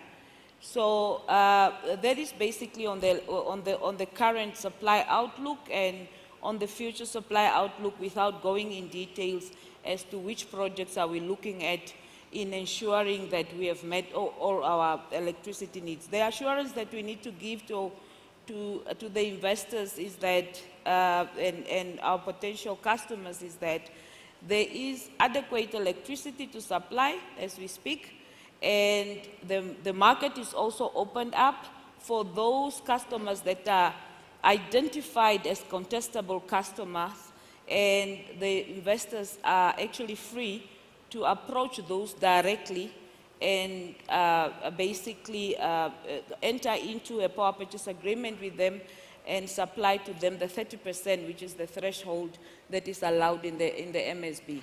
So let me end there for now. Thank you very much. Mr. Kahemise, as the recently appointed CEO of the Regulatory Authority, the Electricity Control Board, can you please give us your 2 minutes? Thank you, Taimi, and good afternoon. I usually would love to approach and deal with the Namibian electricity supply industry from the following perspective. Namibia is geographically more or less the size of Nigeria. Geographically, we have 2.5, 2.6 million residents. In electricity, we are faced with long lines and low densities at the end of the line. We have electricity access between 40 to 50, national, higher peri-urban in urban, close to 90%, rural access as low as 20%. From that context, that's where the regulator comes in. We have successfully implemented cost-reflective tariffs. This is just to ensure that our tariffs reflect the true cost of supply. Due to the reality that we are importing more than what we produce locally, even the cost reflectivity becomes a moving target. It's a reality that we are facing. But Namibia, for the investors that are also here, we have got very good political stability. But from electricity side, considering the challenges that we have, we are very low on economies of scale. That's the reality we are facing. And that's why when it comes to the regulator, electricity supply industry is regulated in terms of the Electricity Act 4 of 2007. Our functions involves the licensing, tariff setting, the cost reflectivity that I've just referred to, and also to promote investment into this electricity supply industry through regulatory tools and standards. The regulator this far has done very well in the region in terms of opening the market. I think so far I'll stop there. Thank you. And then finally, I'll leave it to our guest, Mr. Riverson Opong, for his opening statement. Thank you. Good afternoon, ladies and gentlemen. So it's good to hear from the Namibian sector in terms of power. But I'll look at the global and the regional perspective. And if time permits, I'll look at how Ghana is placed in terms of energy security, or in terms of power, let me call it that way. So the understanding that we have today is that energy, in terms of electricity demand, is increasing year on year. I'm sure Namibia is not out of that scope. And in terms of the causes or the standing points, it's due to population. By 2050, we are expected to have about 9.8 billion people as compared to 2.5 billion that we have today. So even on the global scale, we understand that the demand in terms of population factor is a key indicator in there. And also the second point is the economic influence. So now everybody seems to have the capacity to afford the electricity or the energy that they consume. But one key thing that I'll say and I'll emphasize on this particular summit, based on the past panelists we've listened to and such a wonderful presentation we heard, no matter what your source of electricity is or your source of energy is, I believe three key components needs to be ticked. And the first one is the energy availability. And that is very important because that source of power, that source of energy should be available. And the second point is the accessibility. And that's why, that's when we talk about the transmission and the distribution network. And I believe Namibia is doing well in that. And the third most important one is the affordability. Now, you can have the energy available. You can even have it accessible. But if it's not affordable, like in other countries like Congo and even in Kenya, you realize that people cannot even afford it. So if today you're talking about energy poverty in terms of electricity, these three key things need to be taken. The availability, the accessibility of that source of power, and its affordability. I'm very happy that the Director mentioned cost-reflective tariff. And I think as we go on the discussion, I'm going to throw more light on how Ghana, we come about that. But base load of your power in terms of source of energy should be characterized based on these three ticks or three ethics to understand that we are giving electricity that can be consumed by your industry or even your people. Now, one key thing I also mentioned here, before we even go into the discussion, is that due to the discovery of gas and the understanding that gas to power, not even in Ghana alone, now Nigeria is doing that very well, and other countries, we foresee Namibia doing the same. Yesterday we had the Honorable Minister from Equatorial Guinea talking about gas supply within African countries. Ghana was very fortunate to get gas from Nigeria through the West African pipeline. And that supported us from the load shedding in the early days of 2000, that until we got our own first gas to be used in the electricity sector. Could it be said that instead of using Henry Hub gas price, could we come up with an African gas price? I mean, a price that is not so high that it will not meet investment purposes. And then, not that low that it will not meet investment purposes, and it's not so high that it cannot be bought by the neighboring countries. If we are choosing gas as a base load, then I think this discussion needs to be made. Because we have other countries, like you said, you have sources. When it comes to Ghana, we produce more than 100% capacity of electricity. When it comes to accessibility, we have almost 86% accessibility throughout the whole nation. And affordability, I can say for a fact that Ghana has one of the cheapest electricity costs in the sub-Saharan Africa. But if we have to support ourselves, then I believe the source of electricity, so the source of fuel for electricity generation needs to be discussed between African countries. Thank you all for those opening statements. Mr. Titus, in your opening statement, you mentioned the National Integrated Resource Plan. Just wondering if you can provide more detail of what this integrated plan entails. Thank you, Tanya, for that question. Maybe just to briefly outline that, as I indicated, the resource plan is a least cost development tool for government or for the electricity supply industry. So we've got several scenarios, but the base case scenario that government want to implement indicates that we need to develop over the next 18 to 20 years, and I'll just quickly highlight those figures, about 1.5 gigawatt of new wind power, about 800 megawatt of solar PV, and about 600 megawatt of battery storage. What is even more important, because of the current situation, as most speakers already indicated, government has also directed that we need to move from a 30% own generation to 80% within the next 5 years, meaning by 2028, we should have 80% of our demand supplied within the borders of Namibia. So that makes a huge task that lies ahead for all of us, and this is some of the reasons why some of us are having sleepless nights because of the task that lies ahead. Thank you. So if you can maybe expand a little bit more on that, what are the immediate next steps envisaged for the plan? Since the beginning of the year, together with the Electricity Control Board and NEMPower, because this plan was approved end of last year, we've been actively engaging one another. And we are busy with several studies considering that solar, PV, and wind they are variable, they're intermittent.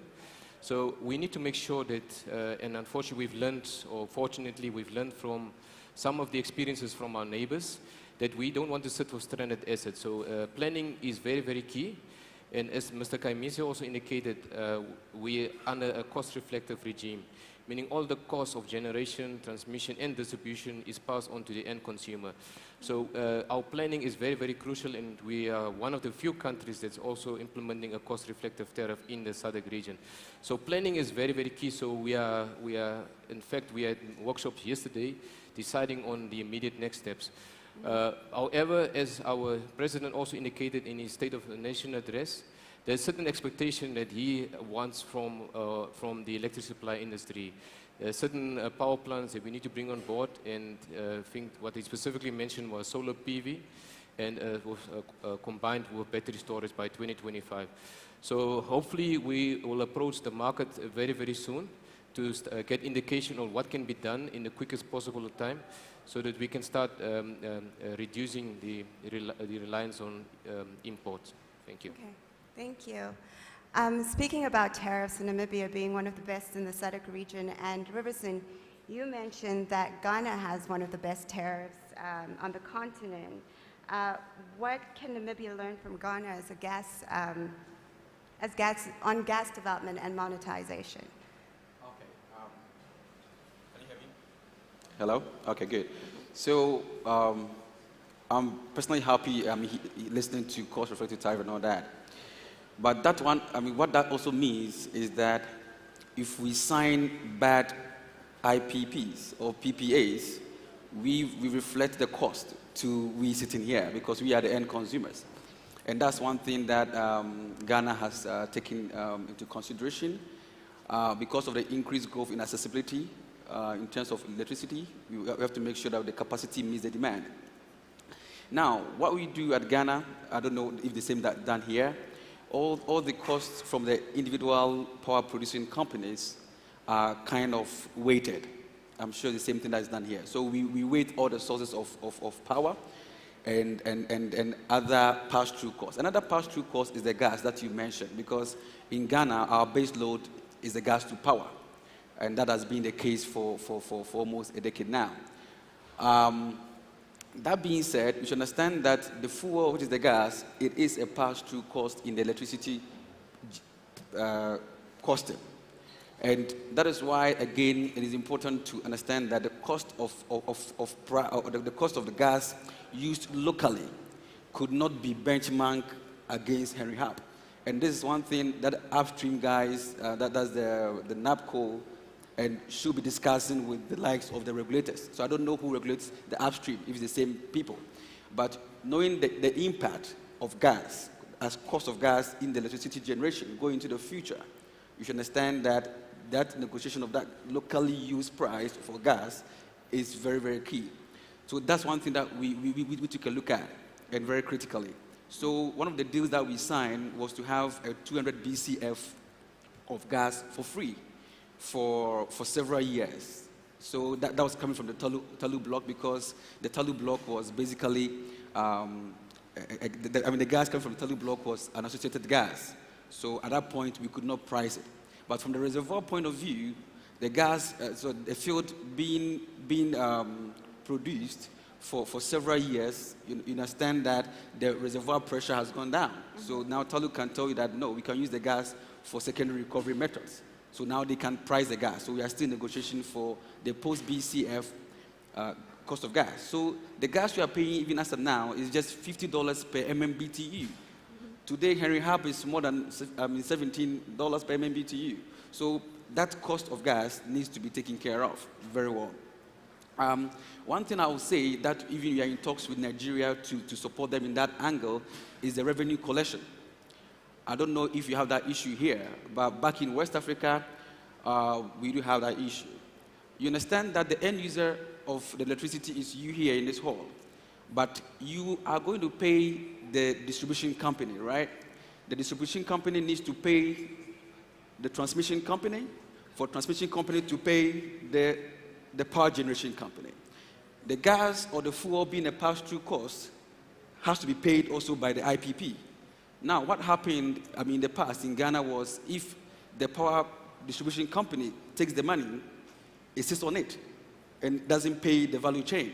So what we did in Ghana was to introduce what we call the cash waterfall mechanism, which takes all revenue in the power sector into an umbrella that is shared among the value chain based on the invoicing ratios. So I think that's what Namibia can also learn going forward, so that there's no sector debt among yourselves.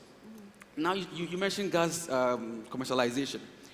I believe, like as being said yesterday, Namibia has a chance to learn from the mistakes of even Ghana, because we've made some few mistakes, even though we learned a lot from Nigeria and then other countries.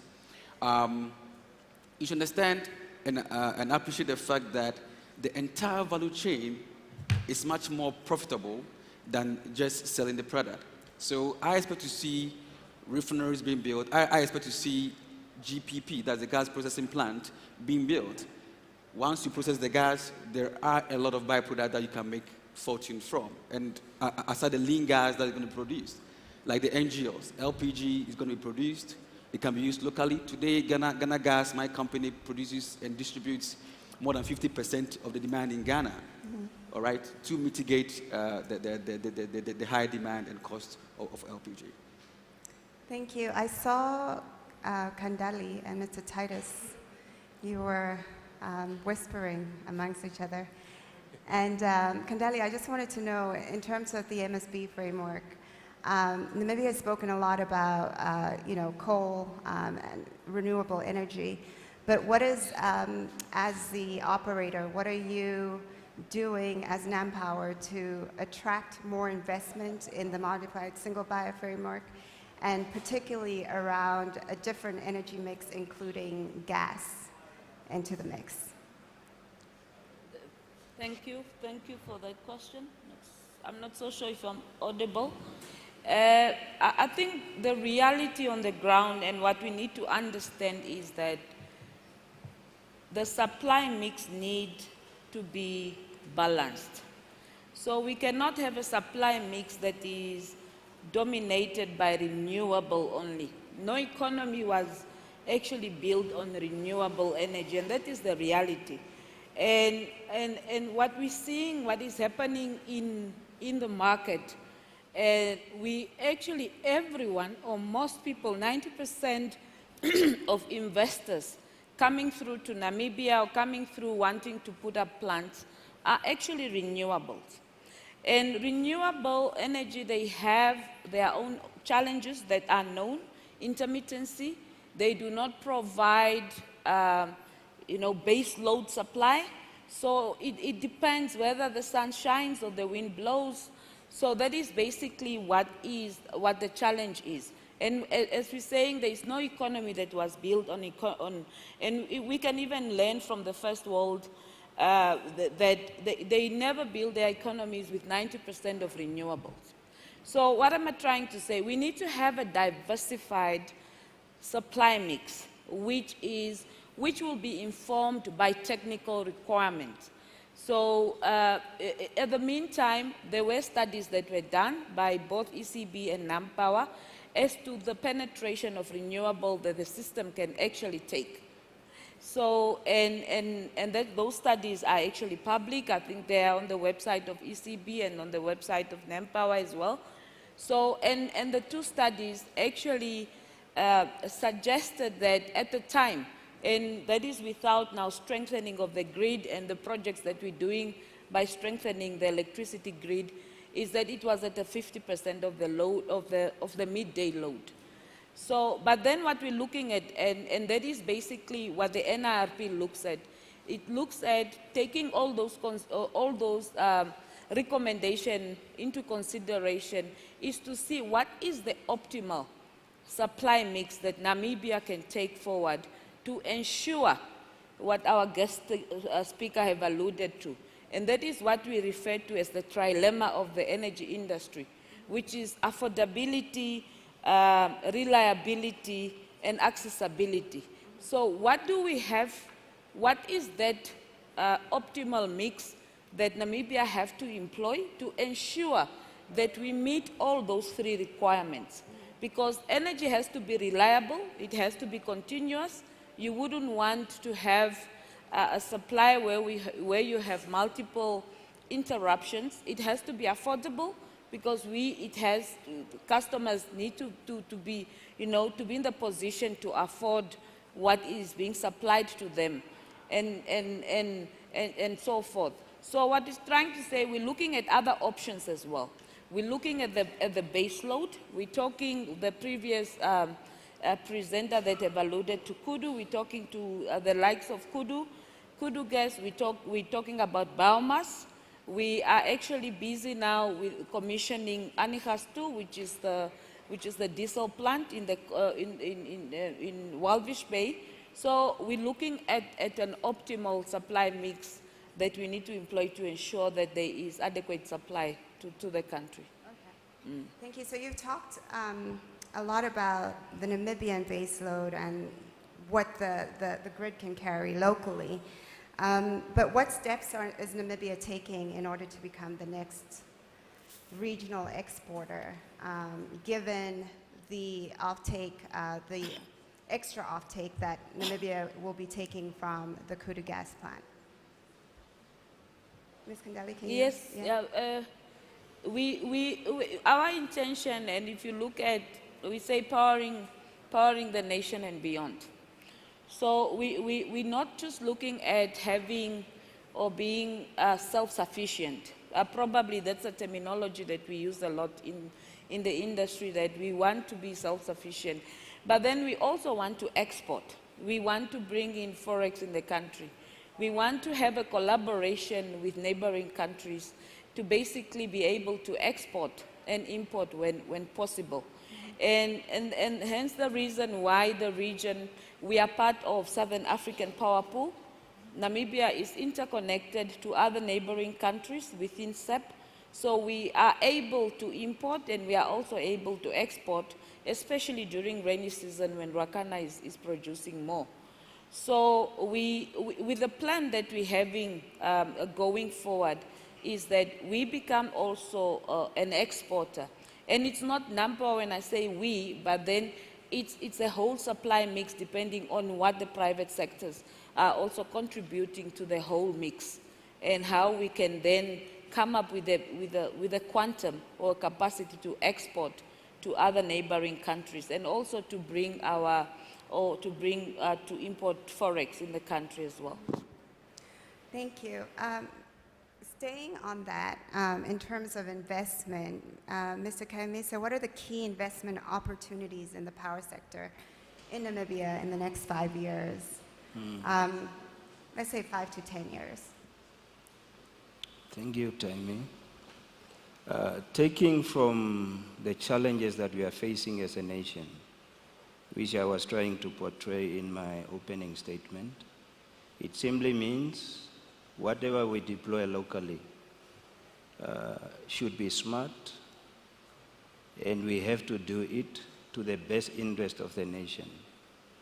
ECB as a regulator, we are faced with competing interests, ensuring that the utilities like NamPower remain financially sustainable. We attract investors into the energy supply industry, and we also do whatever is possible to ensure that our consumers, especially the end consumers, are protected or cushioned in one way or the other. That as we are driving cost reflectivity on one side to attract investment into Namibia, we should never lose the bigger picture that we have people in Namibia that might never afford electricity at all. So coming back to your question, what we would want to see, and the market is already opened, honestly speaking, we can have a gas-fired power plant set up in Namibia, even with a capacity beyond our peak demand, which is around 700. Just ensure you have off-takers in the region. The good thing about Namibia is we are reasonably good connected. We are connected to the region in terms of transmission.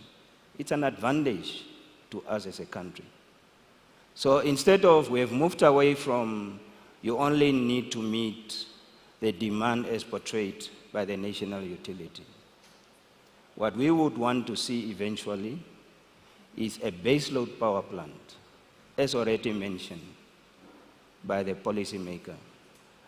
And that power plant to be to the benefit of Namibians, the way it will be packaged, we would want to see where we can use either the regional part of offtake arrangements and industrial loads, possibly, mines and others, to allow us to cross-subsidize the end consumers in Namibia. It's a reality. So what we have done this far in terms of investment, ECB have issued 44 generation licenses for renewable energy with a total installed capacity over 700 megawatts. 24 are operational, while the remaining are at various development levels. As mentioned, we need to have an optimal energy mix. There's no way we can power Namibia with these intermittent power supplies. So we are all doing everything but I think just to answer your question, the Namibian market is opened, completely open. You will hear now and then the MSB, which is a modified single buyer. We want to diversify in terms of energy through MSB, 450 megawatt from the bulk supplier, either embedded at the distribution points or at transmission, due to the contestable customers that you have had. It's a strange word, I understand, to investors, but these are customers like mines that can easily be supplied either by a distributor or by NamPower, or even IPP for that matter. So the Namibian market is open. We have been dreaming for some time. The hydropower plants that have been prioritized for some time, and even the previous Kudu model has not been realized. Simply, probably the way they were packaged was not in the best interest. But the industry has evolved, honestly, to attract investment, large-scale investment in the electricity supply industry, where you can have off-take arrangements beyond our borders. And you package a project where Namibians will also benefit in ensuring security of supply.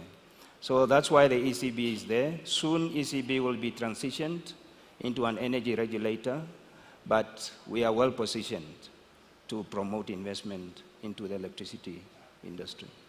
And maybe just to poke you a little bit, as the new CEO of ECB, do we expect any surprise changes in the regulations coming up anytime soon that we should be aware of?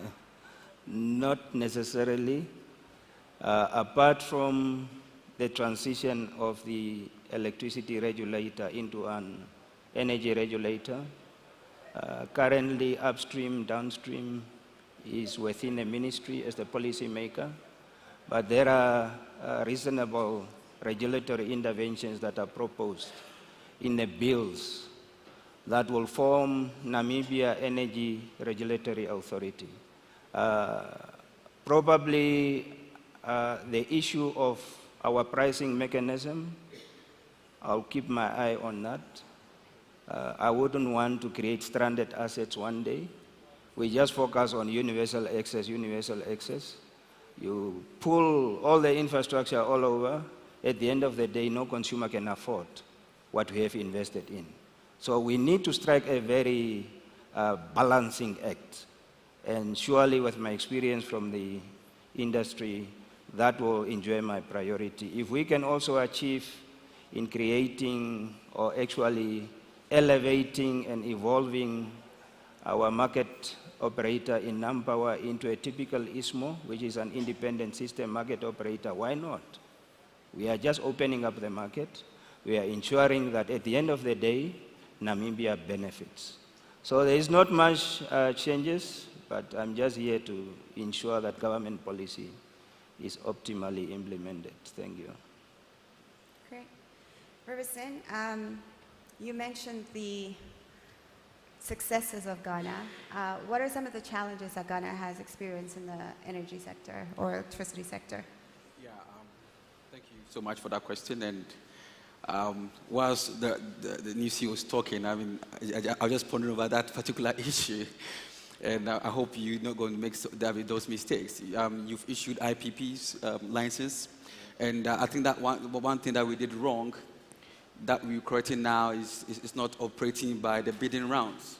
So even as we go for bidding in upstream, we can actually do a bidding rounds for electricity supply.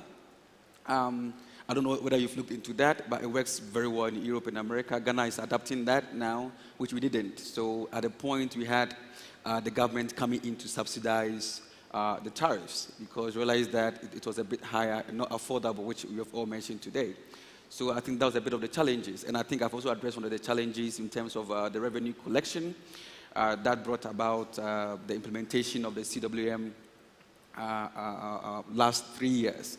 And as a matter of fact, it has been working very well across the value chain. The gas suppliers have their revenue.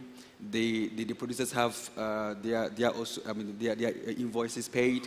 Even if not 100%, at least there's something being paid as compared to some time ago. One thing that he said that I'm really looking forward to see going forward in Africa is that we would have the African energy hubs. And to be honest with you, not because I'm in Namibia, that's what I'm saying this. Namibia is one of the countries that the whole continent is looking at going forward to have that hub. But at the end of the day, we still need to be sure that we don't have an influx of power producers, which will make the cost of delivered power, which is the tariffs, not affordable. So in that case, we're looking at Namibia, we're looking at the West Africa like Nigeria and Ghana and even Angola and in Kenya, so that among ourselves, we can feed ourselves in terms of electricity. And I think that's what we need to go beyond, even as countries or as individual countries. Today, 80%, if not more, of crude oil produced in Africa goes to Europe, Asia, and the rest at a price we don't control. We import petroleum products also at a price we don't control. So if I'm selling my raw material and buying an end product, and someone determines how much I sell and how much I buy from, where's the economics? How does it work? That's fine. I mean, that has to do with products. But in terms of electricity, we're not importing electricity from Europe. We can generate from here. As soon as Ghana discovered gas, we had two policies. We were not exporting any single gas from Ghana. We're going to use it to generate power. And we moved from HFO and crude oil. We solved three important problems because the gas coming in became affordable. And the economics is there. I mean, we saved almost 70% of how much we were spending importing HFO and crude oil. We solved the problem of environmental impact, CO2 emission, because gas is lighter and emits lesser CO2 as compared to HFO and even the diesel. And it was available. All right? So with this, as we stand now, we still have hydro in our electricity mix, about 40%. So if for me, gas is a transition fuel, Ghana has transitioned already in terms of electricity generation. Congratulations. And so I'm just going to quickly open it up to the floor for two questions, if there are some. If there are not any, then Rivers, oh, we have one question over here.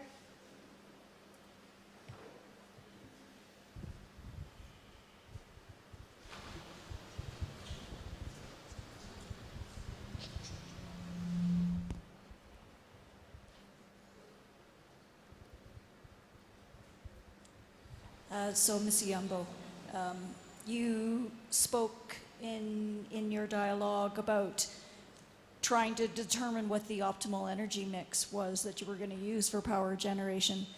You also spoke about aspirational desires of becoming a net exporter of electricity. Have you considered LNG in part of that conversation, you know, trying to attract investors to build an LNG plant in Walvis Bay and making that a hub for LNG imports as part of the energy mix? And helping you to get to that aspirational design of being able to be a net exporter?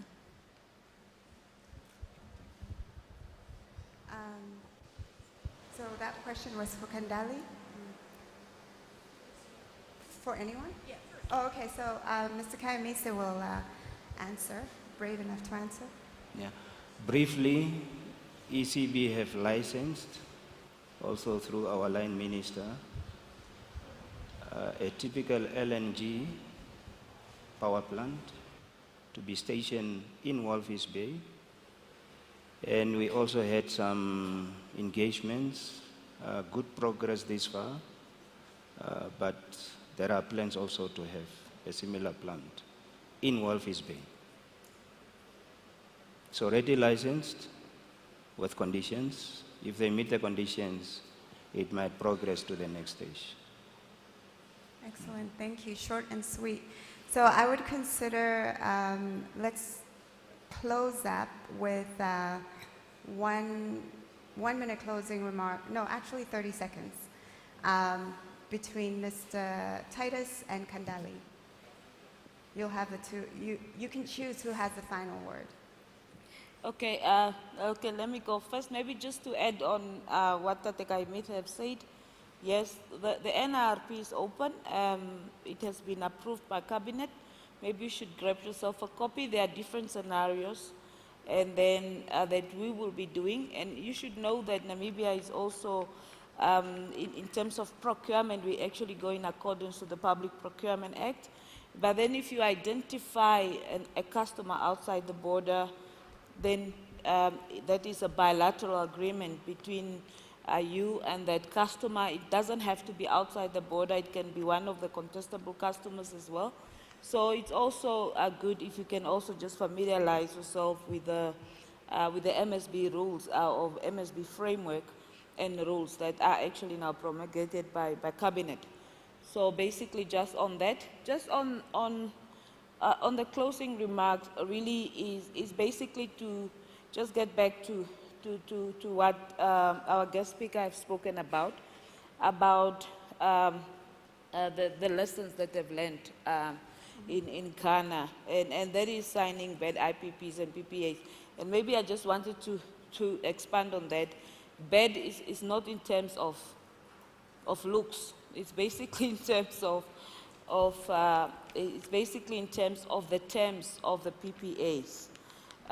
We have also learned a hard lesson from that as the electricity industry of Namibia.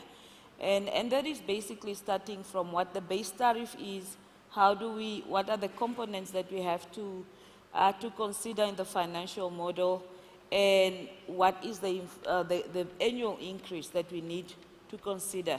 And we have moved away from CPI annual indexation to a fixed annual indexation. That's one of the improvements and one of the things that we have learned from the PPAs that we have signed first.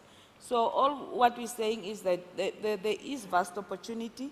We are interconnected with the region in the country. We have access to the Southern African power pool market, so where you can sell or buy from. So the market is really open. And I think as the closing, I would also just want to again emphasize on giving assurance that for now we're fine, but we will keep on commissioning and bringing on projects to basically for us as Namibia to attain self-sufficiency and also to be able to export to our neighboring countries that are also struggling or that are in the dire position as we speak. So we also employ investors or encourage investors to come through, talk to us, understand the market, understand the rules, and then see how they can come in and contribute to our economy. Thank you. Mr. Titus, Kandali took up most of your time, so I'll give you 30 seconds. I'll be very, very brief. Just maybe 2 points briefly. From a policies perspective, the national energy policy, as I've alluded to in my opening remarks, clearly advocates that we need to utilize all energy resources, whether renewable or non-renewable, for the benefit of the Namibian country. So, and secondly, as indicated also, that we are open for business. We invite, and in fact, we have also recognized that we need private sector investment to develop this sector, the electricity supply industries. Thank you very much. Thank you. And that, ladies and gentlemen, brings us to the end of our session. Thank you for joining us, and thank you for being so attentive. Bye.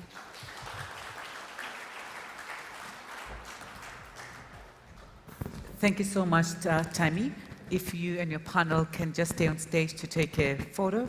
Ladies and gentlemen, we're going to break for lunch. That is powered by CabShip. We will be back at 5 to 1. If we could kindly come back at 5 to 1, we'll really appreciate it. But for now, lunch is served. Thank you.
It is with great pleasure that I welcome you all to the 5th edition of Namibia International Energy Conference 2023.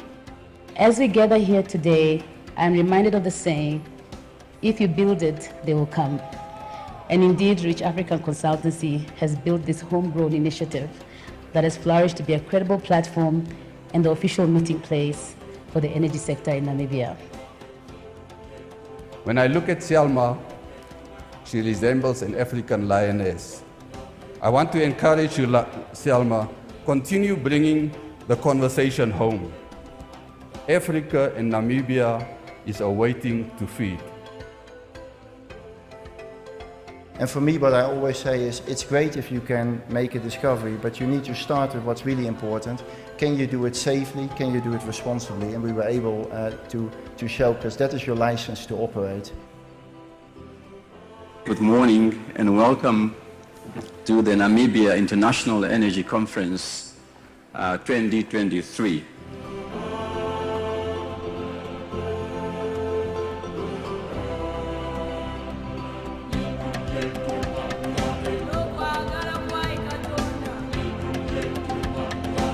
So our target is to ensure that all these resources, we bring them together into a basket that is aiming at benefiting Namibia and her people.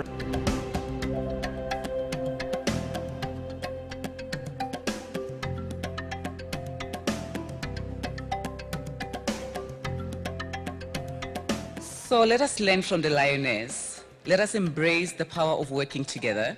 Let us communicate, collaborate, support each other. Let us tackle the challenges that lie ahead with the strength of a pack, not the weakness of a lone hunter. Together we can achieve great things. Together we can build a better world.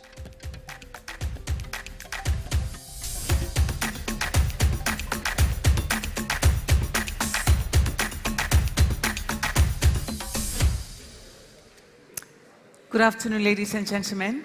Thank you so much for coming back from lunch. We are about to get into our next set of presentation as well as panel discussions. So if you could kindly please make your way, settle down so we can start. While you are sitting down and getting yourself some water so you can keep up and be cool, I would like to once again acknowledge our sponsors, African Energy Chamber, strategic partner, the platinum sponsor, which is NAMCO, Gold, RMB. Our silver sponsors are KO5, Universal Africa Lines, as well as Bank Windhoek. In the bronze category, we've got ExxonMobil, African Energy Week, BW Energy, Ranto Petroleum, Shell, Chevron, Korea Energy, Capship, who also sponsored our lunch. Thank you so much. In the bronze category, in the technology partner, we've got SLB, and in the sustainability partner, we have TotalEnergies. We also do have some other sponsors in Senegal, NEMBIP, Recon Namibia, Equipa Resources, Netbank CIB, Standard Bank, as well as Eco Atlantic. Thank you so much for partnering with Selma in terms of making sure that this conference is a success. I am now going to hand over for a presentation to the Governor of Bank of Namibia. I'm sure this is the one surname I am going to get right. So please, you can have your camera out and ready so that this one can go viral. I'm about to call Governor Johannes Kabachap. I knew it. To the stage and to give us a presentation, Mr. Kabachap. Please make your way. Thank you so much. Thank you.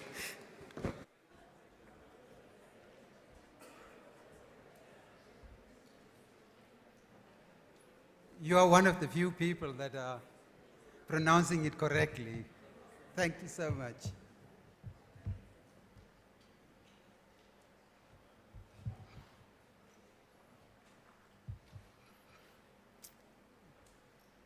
Director of Ceremonies, I'll observe the protocol that's been established. You have been on this for the past 2 days, and I'll start right away. Good afternoon.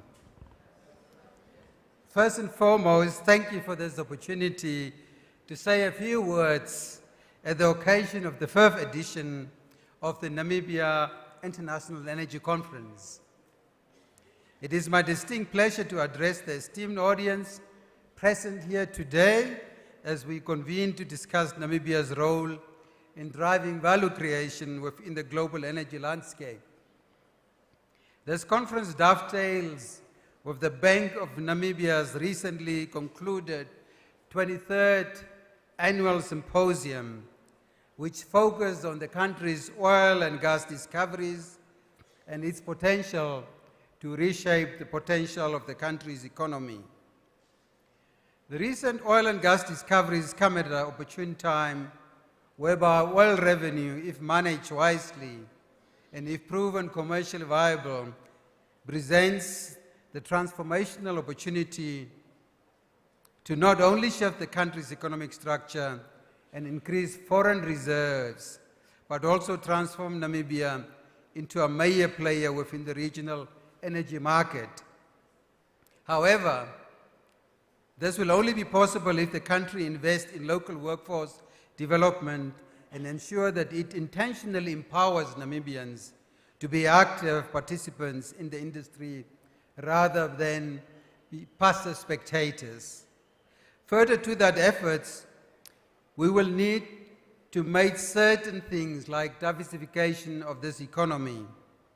While oil can provide significant revenue in the short term, it is imperative that the country's economic structure is diversified in order to reduce Namibia's dependence on a single commodity.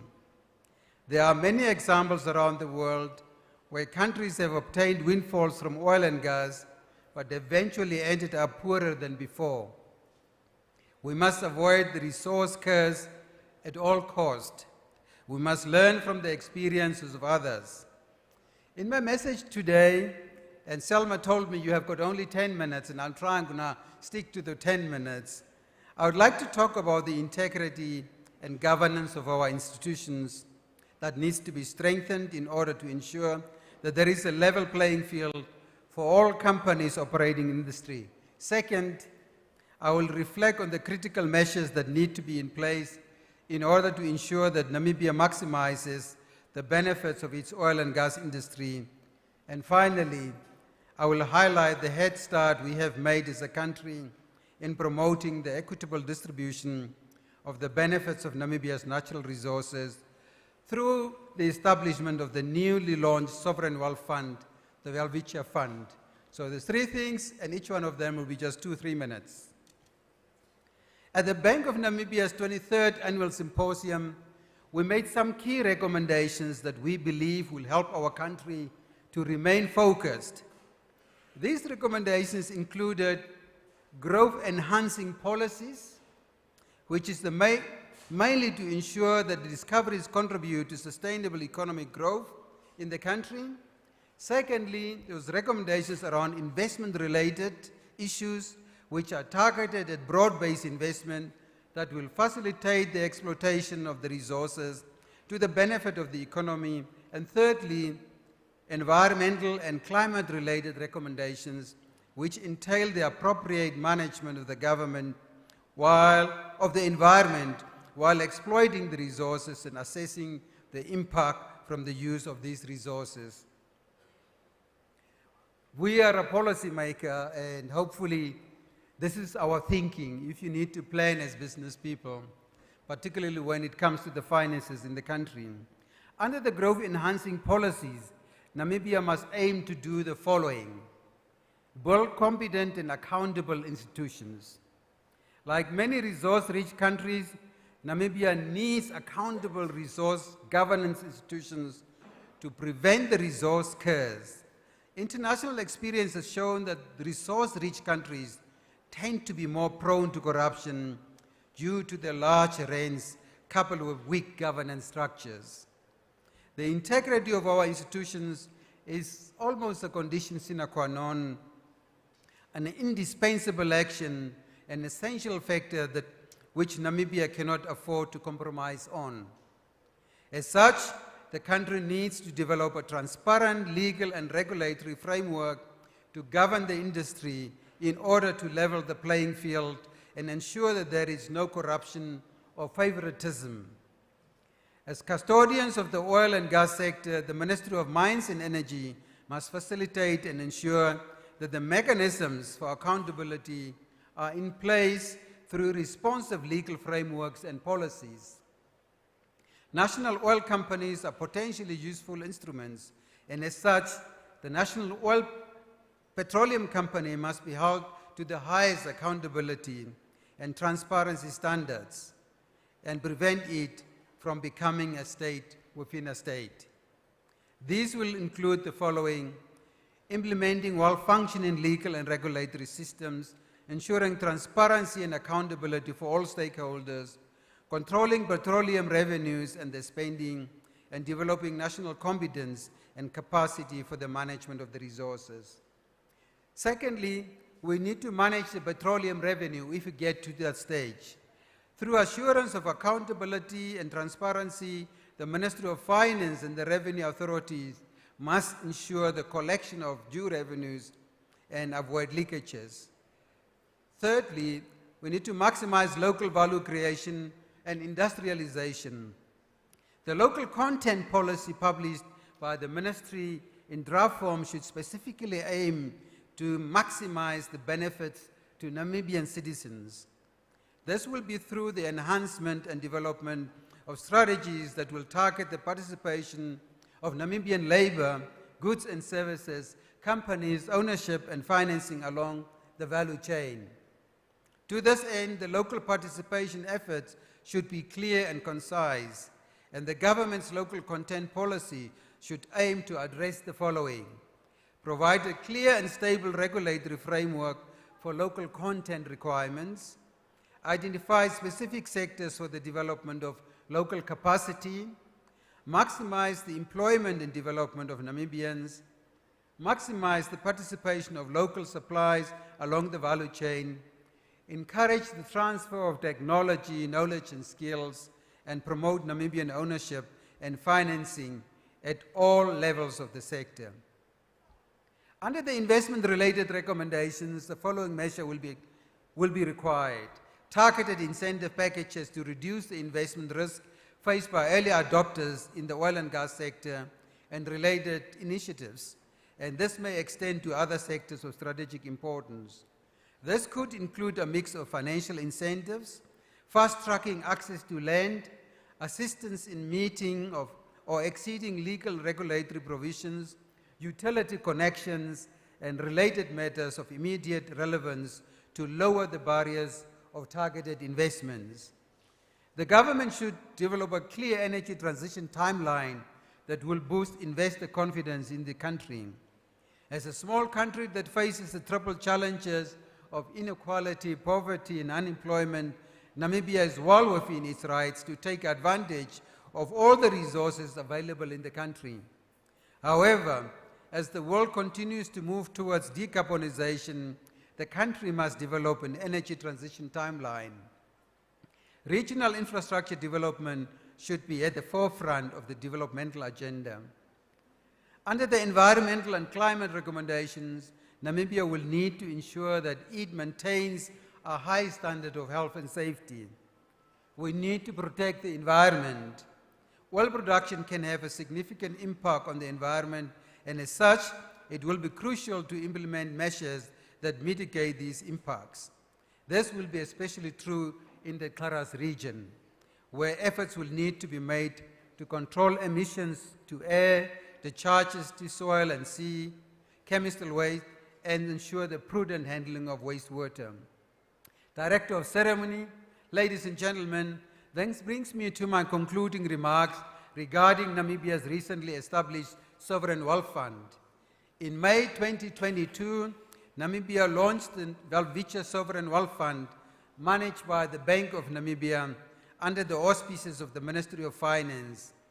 The creation of the Welwitschia Fund will, without doubt, strengthen Namibia's fiscal stability and resilience to external shocks that stem from Namibia's interconnectedness with the global economy. The Welwitschia Fund will facilitate the transfer of wealth sourced from Namibia's abundant natural resources so that generations to come also benefit even long after the current resource base is depleted. With the fund, we are better positioned to institute long-term oil and other natural wealth management. Ladies and gentlemen, in his book, The New Map, Energy, Climate, and the Clash of Nations, Daniel Jerkin states, and I quote him, "There is no single energy future. There are multiple possibilities and trajectories with multiple challenges and uncertainties. How we meet them, how we address the energy transition will define the 21st century, much as oil and gas helped define the 20th century," unquote. The global energy landscape is changing rapidly with new technologies, consumer preferences, and a growing awareness of the environmental impact of fossil fuels, all contributing towards a shift away from traditional oil and gas resources. This shift is creating a new map of global power, with countries that are able to adapt to the changing energy landscape set to emerge as the world's new leaders. Ladies and gentlemen, Namibia has the potential to punch well above her weight and size and become an energy exporter. I believe oil and gas will be with us for the next 3 decades. Everybody's guess, but the shift is already happening. As we move forward in crafting the future of Namibia's energy landscape, let us remember that our natural resources are finite, but the benefits they bring are not finite, but the benefits they bring can be. Therefore, we must strive to develop a sustainable and equitable framework that maximizes the benefits to all Namibians, both now and in the future. Let us work together towards a prosperous and inclusive Namibia. I thank you for listening. Selma, I've got 3 minutes to go. Governor, if you do not mind, because I think it will really be remiss of us if we don't take this opportunity. We have potential investors, we've got business people in this room, to give them an opportunity. If anyone has a question, Governor has 3 minutes to spare. You can ask the question, otherwise we're going to let him go and then we're going to have our next session. Is there anyone that has a question for the Governor? Are you lifting your hand, NJ? Or you are playing with it? Can you please have a mic for NJ? The mic is coming. Thank you so much, sir. Over here. He's here.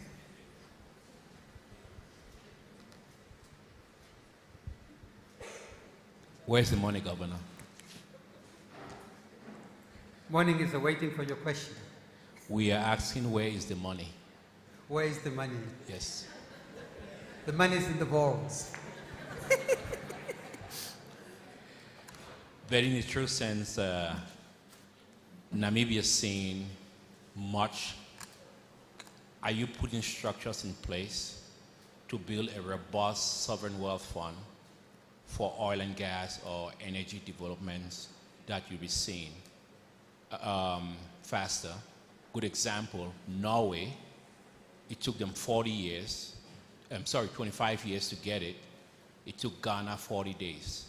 Is Namibia going to move that fast to set up a sovereign wealth fund specifically for oil and gas, looking at the future? My question is not so smart, but I have to ask something. No, it's a smart question. So we were quite preemptive in setting up the Sovereign Wealth Fund. And we look at the Santiago principles. We got colleagues from Norway, we got colleagues from Qatar, we got colleagues from all oil-producing countries, people that seem to be doing the right thing. They assisted us, and we set up our fund. And our fund is basically, the Sovereign Wealth Fund has got 2 main objectives. One, we're going to set money aside to stabilize the country if we get a shock like COVID. We don't have to run around to find money, so we'll have to go into that. And the second one was intergenerational prosperity. So if children come 20, 30 years after us, they'll probably hear at one stage we had diamonds, we had oil in this country. So we're going to set aside that fund. And 30, 40 years down the line, they can benefit out of this. Those are the two key objectives of our sovereign wealth fund. And the withdrawal requirements from the intergenerational fund are quite stringent. So it's not going to be easy to withdraw from the second one until we reach a certain level. The other one is basically it's a more stabilization fund. How we invest the underlying assets also going to be different. The stabilization fund is going to be very much fixed income instruments, while the intergenerational fund, the underlying assets will be very aggressive. What safeguards do you have to keep politicians away? So we are currently developing a law. At this point in time, it's managed by the central bank, and we are in the process of finalizing independent enabling legislation, and we hope to build in the safeguards to keep in unwelcome withdrawals from those two funds. But we have got one sovereign wealth fund with two key objectives. Some people only have got one objective. Ours is stabilization and intergenerational wealth transfer. Thank you.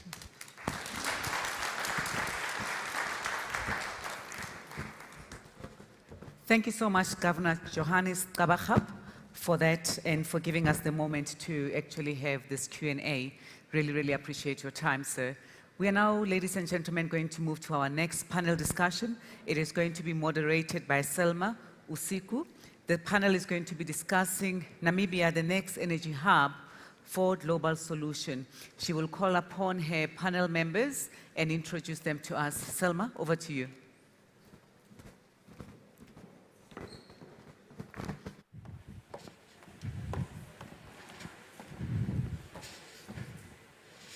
Thank you very much, Madam MC. A very hearty Namibian welcome to everyone present today. My name is Selma, as the MC had said. I'd like to personally extend a token of gratitude to Selma and her team for putting together such a powerful and relevant platform for many experienced bright minds to share ideas. Oh, please help me. Give her a round of applause. So this afternoon's panel will be discussing the next energy hub for global solutions with Namibia at the forefront. And with the current trend in population growth and energy demands, and obviously the associated environmental implications across the world, the conversation about an energy hub is more relevant now than ever. And as a number of presentations over the past 2 days have already alluded to, Namibia is in the perfect position to not only learn from the experiences of other countries, but also put together a program and policies that will benefit not only Namibians, but Africans and the rest of the world for generations to come. So if this was our single mission for today, I think my panel is a dream team of sorts. It draws expertise from financial and energy sectors, national corporations, environmental entities, international enterprises, and I am very delighted to welcome my first panelist, Mr. James Mnyupe, the Green Hydrogen Commissioner and Economic Advisor to the Namibian Presidency. James. Dr. Sindila Muya, the Technical Permitting Advisor, Risk-Based Solutions and International Resources Consultant. Franz Kalenga, the Head of Sustainable Energies with the National Petroleum Corporation of Namibia. Tony Paul, Energy Policy and Strategy Advisor, Caribbean Energy Specialist. And finally, Alex Ho, the Regional Director, Southern Africa for Enterprise Singapore Refineries.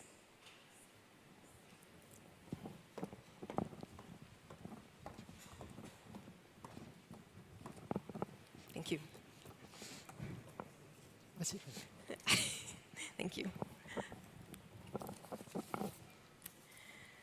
So perhaps to set the scene at the onset of our conversation about Namibia's potential for being an energy hub, Dr. Sindila, what are Namibia's most common renewable energies and what are their potentials currently? Well, thanks so much, Selma, and good afternoon. Just briefly, I was already introduced. My name is Sindila.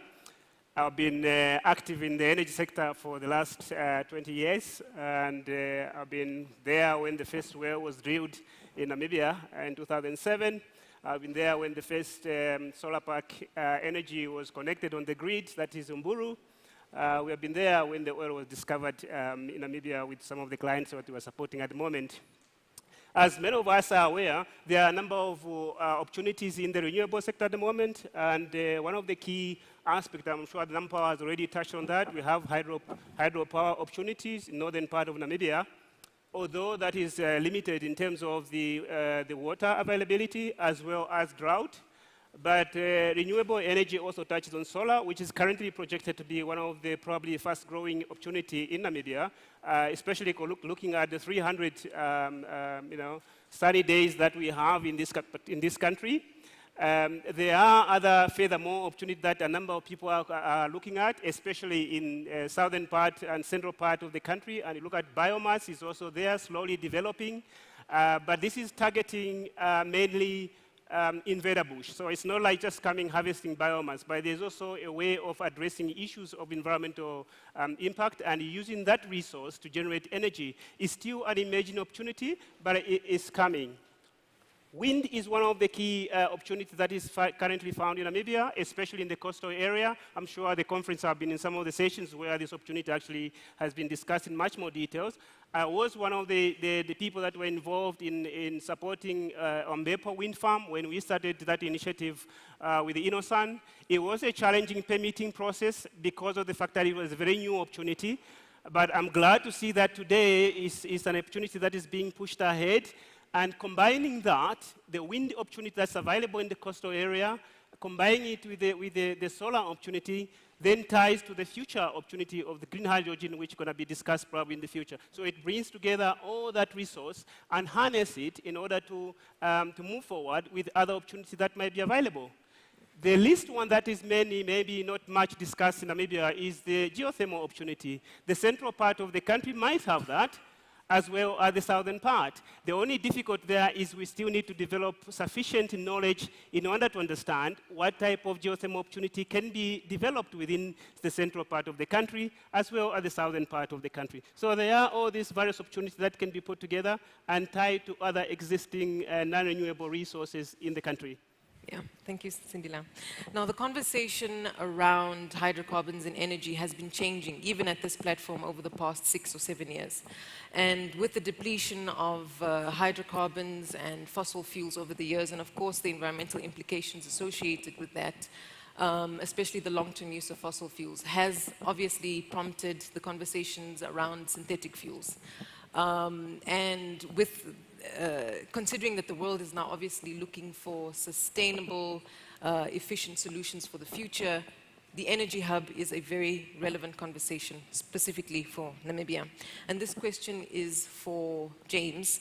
Knowing what we know about the capacity of Namibia and other countries in a similar position to have energy security at present, do you think that synthetic energy has the capabilities to support the hydrocarbon solutions that we have? No, absolutely. I think they're actually quite symbiotic. And I know when I entered the room, I think one of the guys who was constructing one of the renewable energy projects on that side said to me, look, these are a lot of oil and gas guys. They do not want to hear about green hydrogen or any of this renewable stuff. And I actually chuckled because there's a project that we're actually developing as a Namibian government in collaboration with some German grant funding that we got, that actually is soliciting bids from oil and gas companies, right? So the RFP that we put out 2 years ago, a lot of the bidders were oil and gas companies as well. And so I see the two opportunities to actually be quite complementary. We just came back from Tokyo actually a few days ago, and we were talking to a company, Chiyoda is the name of the company, that actually makes liquid organic hydrogen carriers. And to do that, they actually use toluene, which is actually a byproduct from the oil and gas industry.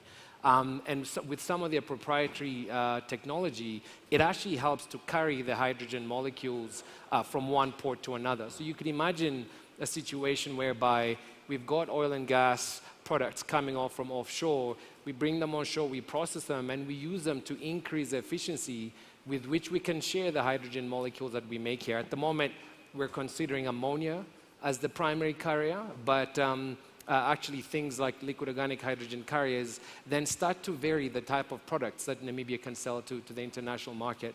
I think the other two things I would say is that the two projects attract very different profiles of capital. Very, very different profiles. And I think Namibia is in a fantastic opportunity to be able to attract both.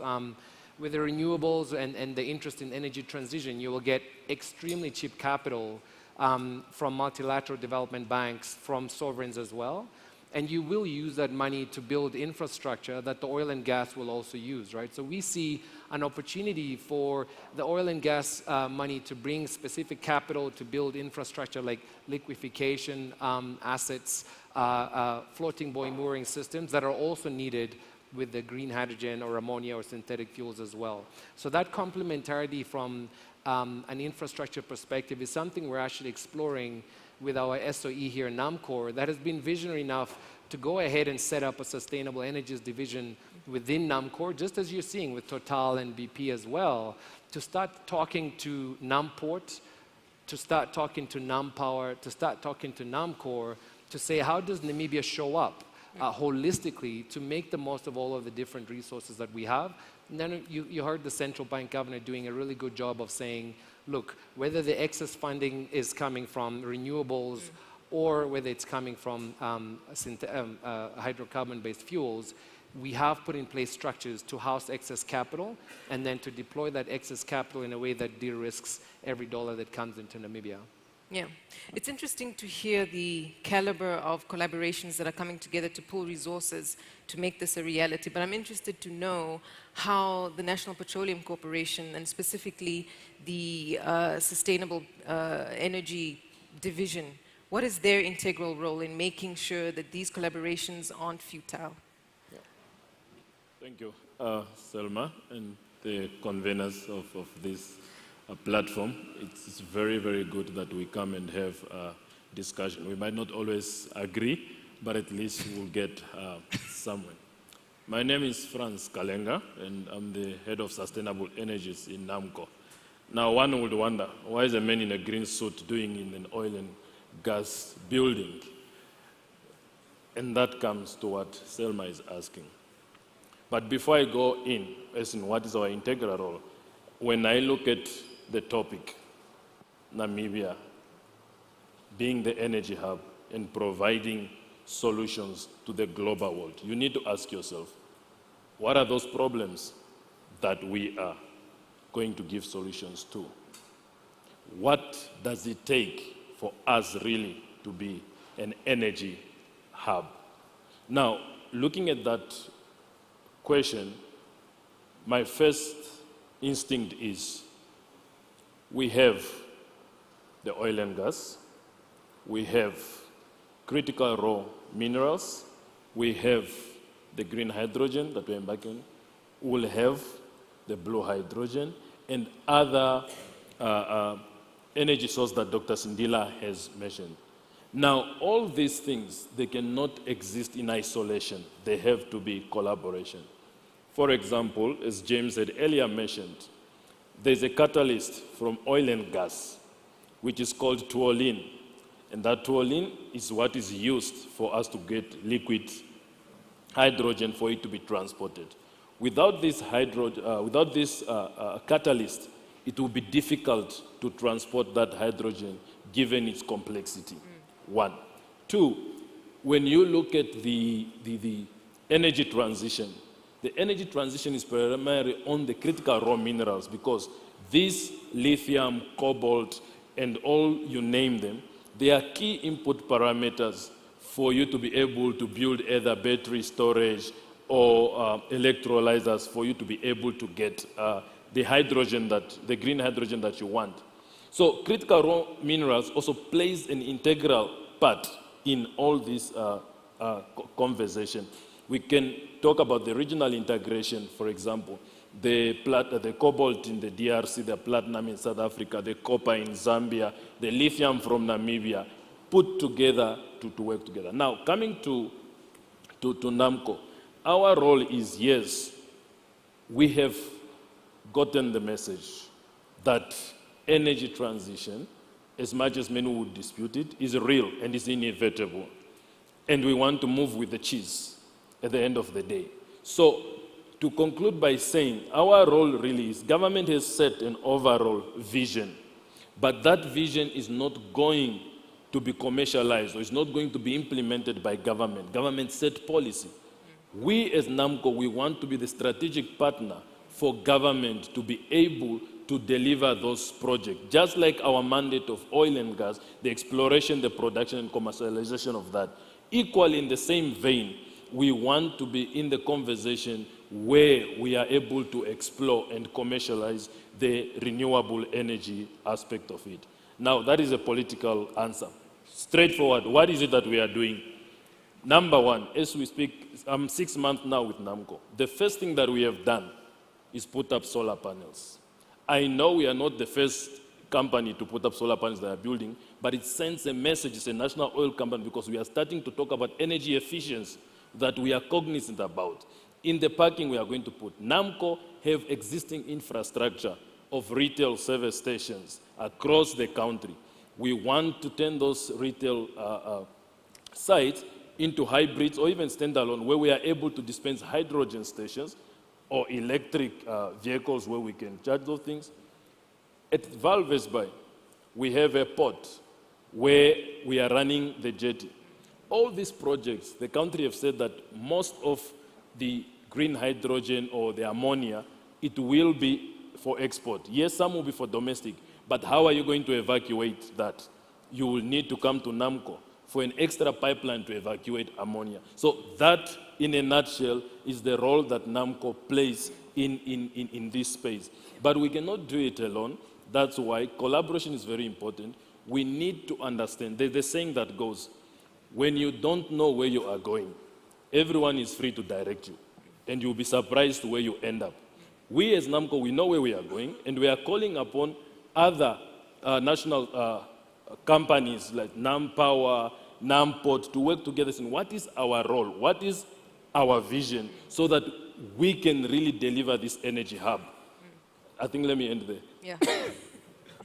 Tony, I think with your wealth of knowledge and experience around how governments and the private sector approach natural resource development, listening to what Frans has said about their particular approach, what do you think Namibia can learn from the examples associated with the incentives that are followed through in Trinidad and Tobago? And are there any parallels at the stage where Namibia finds itself? Sure. So Trinidad and Tobago, some of you may know, has done really well at building industrial estates around natural gas and adding value to natural gas. And as we went along, we did some fantastic things and we learned a lot. And I think it'll be very helpful for Namibia to speak to people who have walked that road before, to understand not only what has worked for them, but what mistakes they made, or what, in hindsight, we've done differently. Speak to the people who are part of the history, but speak to those who are willing to admit to making mistakes. And that's an important point. People aren't always willing to say what they did wrong. So we did some really good things. So for instance, when we wanted our first industrial hub using natural gas, we built a power plant as an anchor tenant. Because all the companies, all the industries will need power. Why build your own power? Let's have a common power asset. What we didn't do is say, that power plant is generating steam. Why don't you build infrastructure and procedures to capture that steam and sell it to other plants that want to use steam? So we waste some of that steam.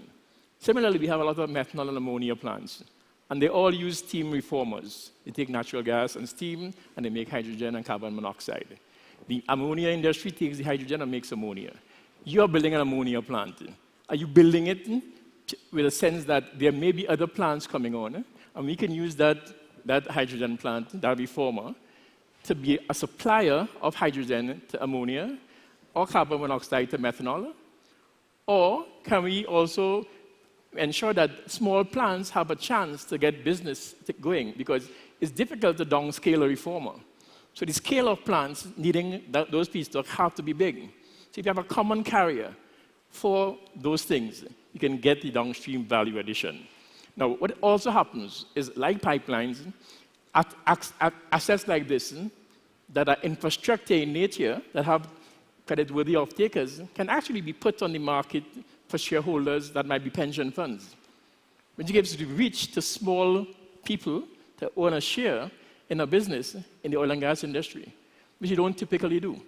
Now, when we design these estates, typical tenants are large multinational companies whose desire is to export to large international markets. And we're always convinced that's the only way to go.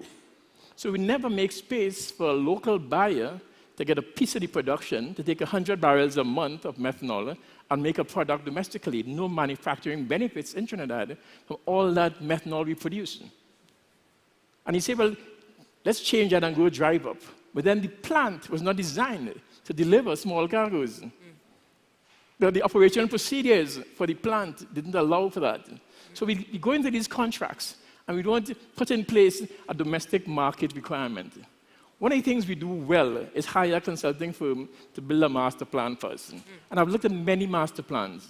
And the first priority of these master plans is the investor. The country's needs, the country's benefits is an afterthought, often. So you never see, for instance, storage for small quantities for local traders to take to the domestic market. You never see access points for locals to offtake cargoes on small vessels or on road tankers. The plants aren't designed that way. The operating procedures aren't designed that way. So the domestic market never grows. And then, if you wanted to buy product from a producer in your backyard, he will want to sell you at international prices. What the hell is that? Why do we allow that? Why don't we create our own domestic market as they do in other places, based on profitability, and give preferential access to our people based on location? We take that away when we give them international pricing. So consider very carefully, when you're building your assets, what your future might be, but first of all, what you want from it, and how you design for it, how you contract for it, how you build for it, because sometimes you contract and you don't build, and how you operate for it. So the whole value chain, the whole life cycle, has to consider value addition. And that's what we learned from Trinidad and Tobago. We built very nicely training institutions in our industrial estates. So kids could go to the classroom today and go on a plant the next day and learn. And that worked really well for us. We built in those classrooms laboratories, in those laboratories that had mechanical equipment, high-end CNC machines to machine parts and do really high-level engineering works. And we had trainers who were certified in that. So the school could make money from doing work, fixing and repairing equipment for the plants. And we put around the plant service companies who provided equipment materials. Did we put in place standards for scaffolding? Everybody needs scaffolding for operations and maintenance. Every company who's coming in brings their national standards with them. So then we have multiple suppliers providing the same thing, inefficiency, cost to the country. So putting standards in place around these things is quite important. So you get suppliers who can be common service providers around that. So I said we built the training, but we didn't add to the training any capacity to research. So all those plants we built and run for decades, there's no research coming out on operational efficiency, on technology behavior. We've done none of that. So think about what you want as a country and drill deep into what you can get from what you're putting in place and design that into your plans. Is the lesson I would give to you from us in Trinidad and Tobago. Thank you.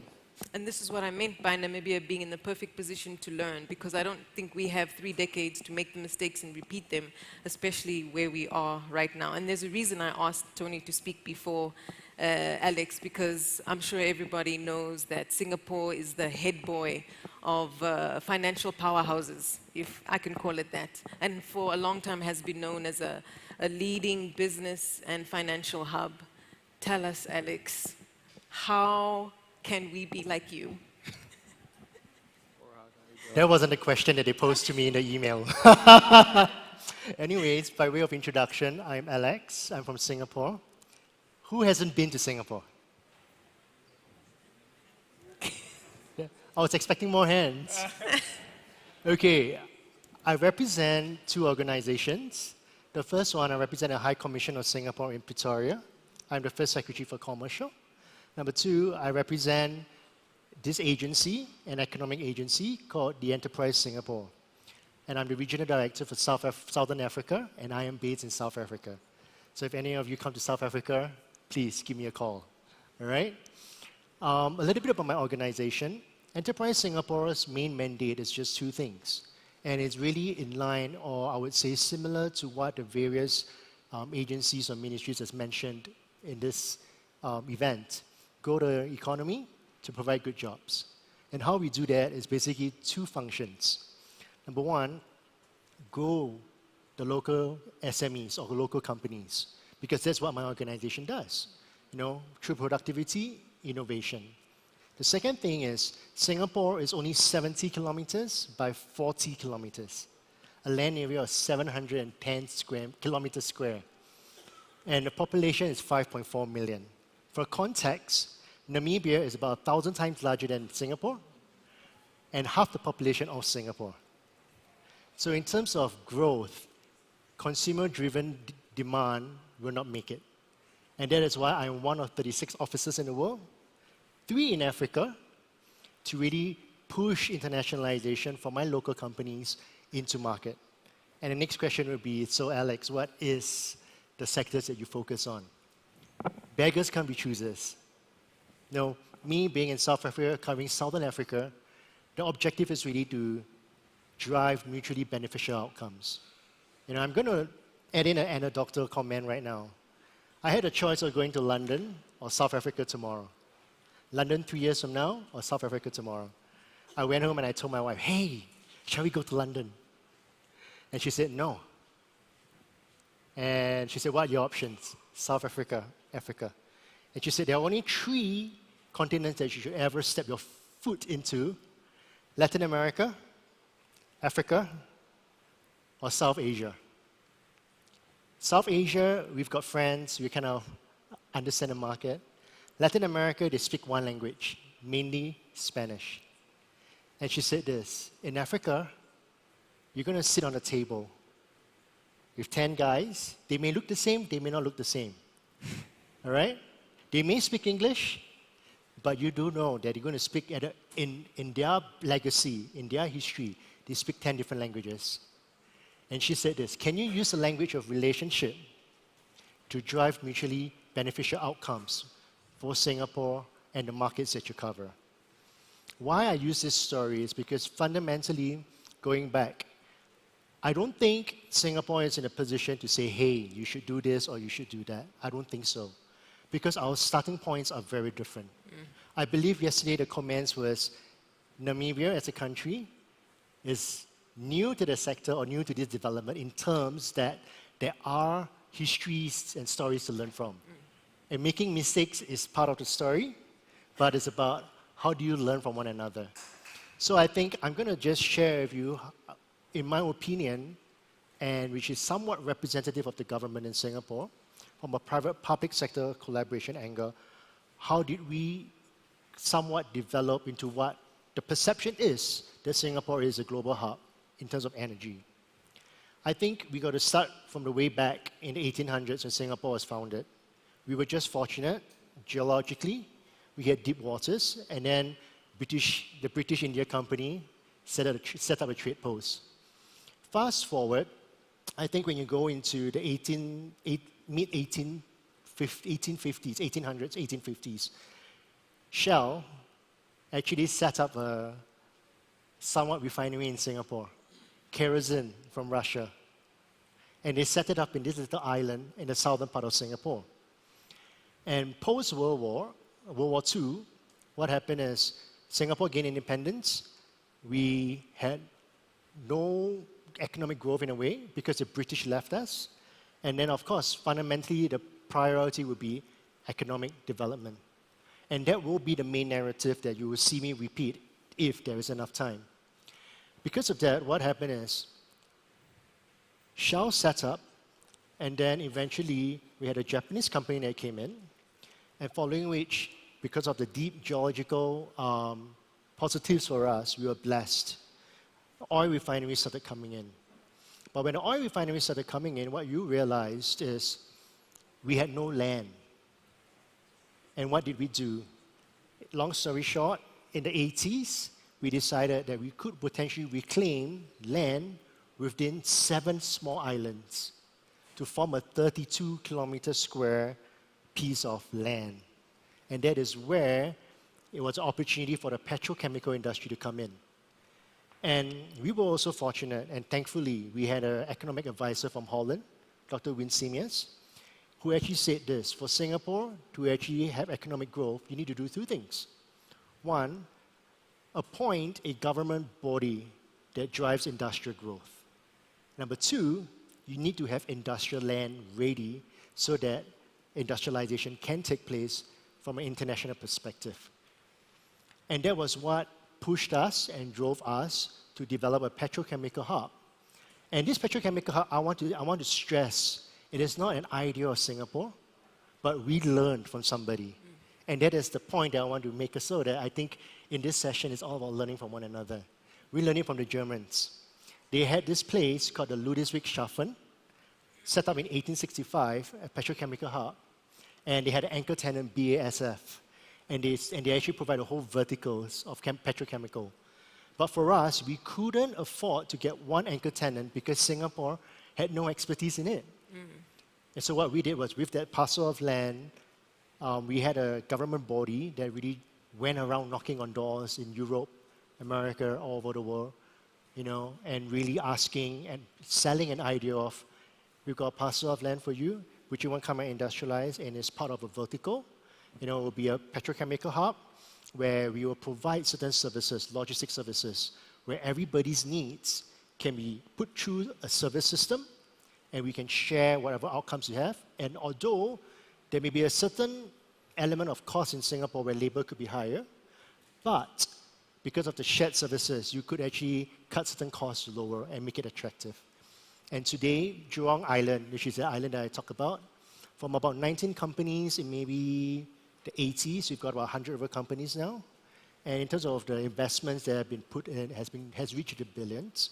But of course, what we have had today is not something that we did it alone, but of course, with hard work, fortune, and with the right partners, we were able to achieve that.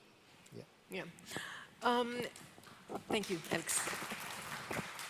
For a number of people who aren't privy to the policies around hydrocarbon extraction and production, a common question usually is around, it's taken us so much time and so many resources to develop the hydrocarbons that we are now very happy to account for. But perhaps James could elaborate on whether there could be some synergies between the synthetic fuels and hydrocarbons where we are right now, and is there scope for synergies for all customers who might be making use of that energy at some point? Yeah. It's actually really humbling to sit on the stage and listen to my colleagues. If you really listen to Alex and Anthony, right? So both of them are asking Namibia to be very deliberate about what the end game actually is. Yep. And so far, if you listen to a lot of the dialogue, a lot of the excitement is we can sell the molecules and make a lot of money and put money in the sovereign wealth fund. Or we can produce electrons and sell them into the region and de-risk the region and make some more money. Yep. If we think that's the end game, we're missing the point, right? Like if you look at the industrialized nation, they used coal, they used oil to do something with it. And typically it was to make stuff, to make products, increase the complexity of their exports and trade. So I think Namibia becoming an energy hub is not the end game. The end game is, could we use those? We actually have to be very deliberate about what you do with what molecule, right? So there are some molecules that would be very useful to make green products, low carbon products that will fetch a premium in the international market. And there's some molecules that you can trade to other people who need those molecules, whether they're carbon full or not, and you can make a lot of money and subsidize your green industrial growth if that's what you want to do, for example. And some you can pump into the region to de-risk. And so what we're doing as a government in terms of policy formulation and strategic formulation, because that's the day job, right? You're an economic advisor, is we're looking to be very deliberate about understanding which infrastructure can transport what molecule to what part of the country to enable a diversified industrialization economy that is moving into the secondary sector, and which molecules are we trading into the world and which ones into the region. And that is where what I mentioned earlier about discriminating on the type of capital that you can attract to do what is very, very important. My biggest risk for all this for Namibia is not even climate change or capital, it's actually people. If you listen to what Alex was saying, I mean, I was in Singapore a few weeks ago. They're extremely, extremely humble people. They've done very well, but every person I was speaking to in Singapore is always talking about an existential risk and that Singapore is going to get, like, dead by something. But they're always, as a result, willing to learn, you heard from others. So Namibia's immigration policies, in my humble opinion, will be our make and break of what we can actually achieve, whether we can do an energy hub or not. Because you're hearing that with the renewable energy sector side, it's very labor intensive. With the hydrocarbons, it's very specialist skills intensive, right? And so how do we attract those skills, and not to come and do a job and go away, but in some instances to stay here and to teach here and to invest here. And so how we show up from that perspective, in me, will be absolutely definitive on whether we win the long game of moving from primary sector-based economies making money selling electrons and molecules to a secondary-based economies making a broad, diverse set of goods, and later on to a tertiary one like Singapore, where they're selling their knowledge. Yeah. Right? So I think that's the real end dialogue for us. Let's see how we do it. It's in our hands. Yeah. And yeah, thank you. And like Singapore, Namibia in its own right has been seen as this beacon of sustainable, especially from an environmental perspective, development of natural resources, something that we take very seriously. But considering the fast pace and the type of energies that are currently being sourced, do you think that Namibia's current environmental policies are sufficient to forge forward the energy hub agenda in any way? Dr. Sindila? So, what I do know, well, it's actually his question, right? Yes. Yeah, sorry. It's your question. Go for it. Well, maybe to answer your question, the best way to give an example, for some of our investors that we have supported for the last 18 years, to give an example, it can take up to 9 to 10 different permits emanating from different various institutions. And that tells you a lot, especially if you're listening to what's happening in Singapore. It takes almost 9 months for us to be able to take an oil and gas drilling project through various permitting stage before they can start the operation. Now, overall, looking at the legal framework and the policies that we have at the moment, yes, at strategic level, we have the relevant provisions within the Constitution. We have the various sector policies, various sector acts that are available, making provision for environmental protection in all these different sectors that are likely to come together. However, there's still a lot of institutional capacity that is needed, because when you look at some of these technical ministries, you would find that there is a lot of need to capacitate these technical ministries in order for us to harness and put together all the necessary legal instruments that need to come in play. But on the other aspect, in terms of the existing legal framework, there are still a major gap there, and that comes at the lowest part of what Trinidad probably have already achieved, in terms of relevant standards, relevant guidelines that are required in order for us to be able to move ahead. Because if you have an investor coming to you and they wanted to know exactly what kind of standard is applicable for specific operation, or standard is applicable for specific tools that they need to bring in country, and at the moment there isn't. However, I have to say for most of our international players that we have worked with in the last 18 years, they have been superb, because most of them, they have adopted international standards, international best practices in order to complement the shortfall that the country currently experiences. So this is where we have a little bit of a challenge that need to be closed at some stage. And I think the fast tracking process is very important, but I think it's also important to step back a little bit and see where all these legal instruments can be consolidated, provide the right procedure in place, the right standards, the right guidelines in order to make sure that everything works forward. Right. Madam MC, how much time do we have left for this panel? How many? 8 minutes. Sorry, I can't see the timer. I'd like to give each of you 2 minutes, because 8 minutes I know will go by very quickly. Any pertinent points that you'd like to highlight before we end the panel discussion? Particularly from the perspective of key lessons, considering the stage where Namibia finds itself and how it can position itself strategically to be an energy hub long term. So I go first? You can go first then. What I would probably share is a little simple framework that I think captures the learnings that Singapore went through. But I want to say that doesn't mean it is always going to be applicable to everybody. Singapore is a city-state. And from that perspective, this framework somewhat would be likely more applicable for cities. There would be integrated master planning and dynamic urban governance. Integrated master planning because it's about having plans on the paper that has discussions among different stakeholders. Because fundamentally, when you talk about energy within a country, it's always a trilemma. Energy security, economic competitiveness, and a sustainable environment. So under that integrated master planning, it really documents or it drives and shapes what ought to be, by what time, and why. And then the second underpinning would be a dynamic urban governance. And I will just like to draw one thing about it, or maybe two. The first one is working with markets. And why do I say that? From an energy perspective for Singapore, providing electricity for our country, we had to make the hard decision to liberalize. Energy was, in a way, managed and distributed and generated from the government in the early years.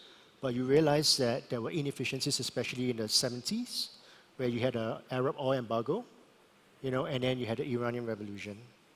And because of that, you made us realize that volatility is best managed in competition, and therefore the liberalization, which also means the government has a role. It's got to actually fix very clear, distinctive outcomes for the specific value chain that you want to actually liberalize, and then going forward, putting the right mechanisms, be it taxes or not, or subsidies or not, to actually engender a certain outcome and always keeping track. And then looking yourself in the mirror, did we do it right by the people and by the country? So I think this is just my 2 cents. Yeah, thank you. Tony? Yeah, no, I like where Alex is heading with that. And one of the things we tend to think about is what we're putting in. So we're looking at investment in a hub, but we're not trying to figure out how we lock in the benefits. And a big part of the work I do and what I see missing in many times in natural resource places is the good governance systems to put in place. So sometimes, for instance, over the last few days, people ask the question, how do you incentivize investors? And to me, when I hear that, it tells me there's a misalignment between the marketplace and the investment regime. The governance regime has a financial regulatory regime and a technical one. So the question was asked in the connection with exploration. And immediately people hear incentives, they go to fiscal incentives. And that's something how we conditioned. But if you ask, and we heard in this room over the last couple of days, the biggest risk factor in Namibia is the rocks. Right? The understanding of the rocks and how much oil or gas they may hold, how difficult or easy it is to get out, or how expensive and how much you can sell it for, how much you can get. Now, if you can do something up front to reduce that risk, giving good information, good data, crafting a story to close gaps in that data, making that readily available. If you can do things along that decision chain of investors to reduce the risk by providing transparent information, that to me will make a big difference. in getting investors to decide to invest. But once they invest, you heard here too that another big hurdle is the business climate. What that really means is the ease of doing business, the regulatory regime, how decisions are made, why they are made in that way. So for instance, going back to the incentives, if I wanted an incentive and I asked for it, like I said, there are probably two reasons for that. One is a systemic disconnect between the investment climate and the regime, or two, there's a temporary one based on market conditions. For the systemic one, we need to go back and change the decision chain points, whether it's in the policy, regulation, legislation, the licenses, the operating procedures, somewhere in there's a break. We need to fix that. But if it's a temporary one, then somebody has to have the authority to go in and amend that. But for good governance, the conditions under which an incentive was considered need to be made very clear to investors. The rationale for the decision-making also needs, or the methodology for decision-making also needs to be made clear. The decision made needs to be made clear, and the outcome also needs to be made clear. Because whereas we attract investors, we get them invested, we don't always see the outcome that we predicted. And that method of getting information to the public who own the resources and informing them is what allows you to improve what you're doing. Because if you can measure what you get, then you know whether you've done the right thing or not. Yeah. So I think that governance system addresses everything from attracting investment to giving incentives to making sure we get what we set out to get is a critical part to success. Right. Franz, I think Alex and Tony both have very good points that Namibia could certainly draw from.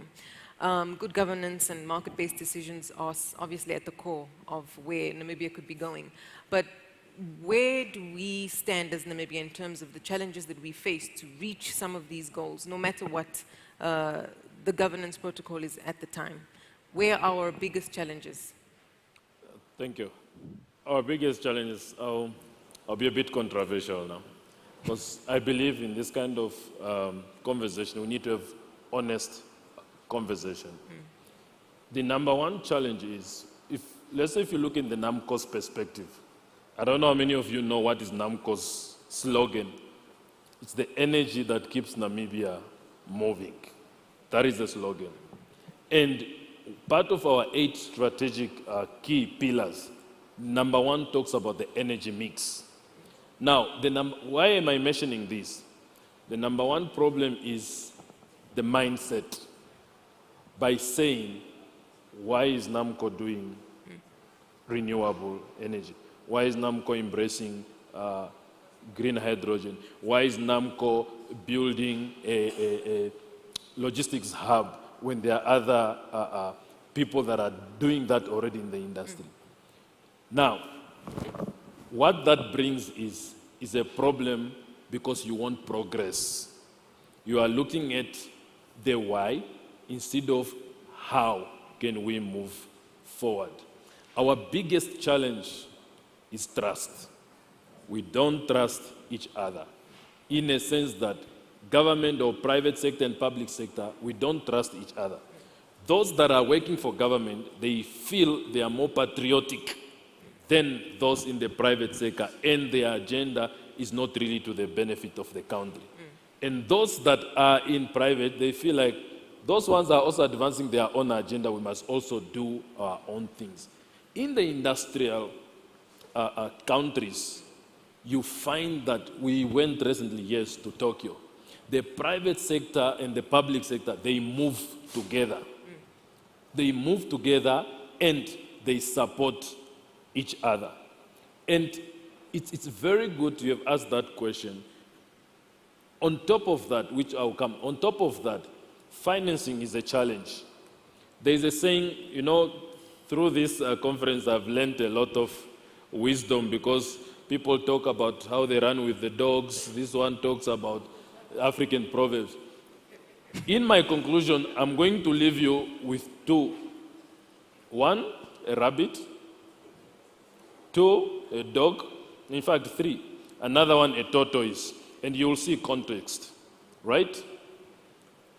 When I say there are a lot of challenges, financial, environmental, what, I don't want to go to there. I want to address the real issue, which is the decolonization of the mind. For these guys to have gotten it right, it's because they worked as a team to move it to where they are. Now, tortoise. There's a saying in my language, direct translated. The person that will help you eat a tortoise, you will tell by the time you are roasting the tortoise. If the tortoise is burning and the person is turning, just know when that tortoise is ready, you will eat together.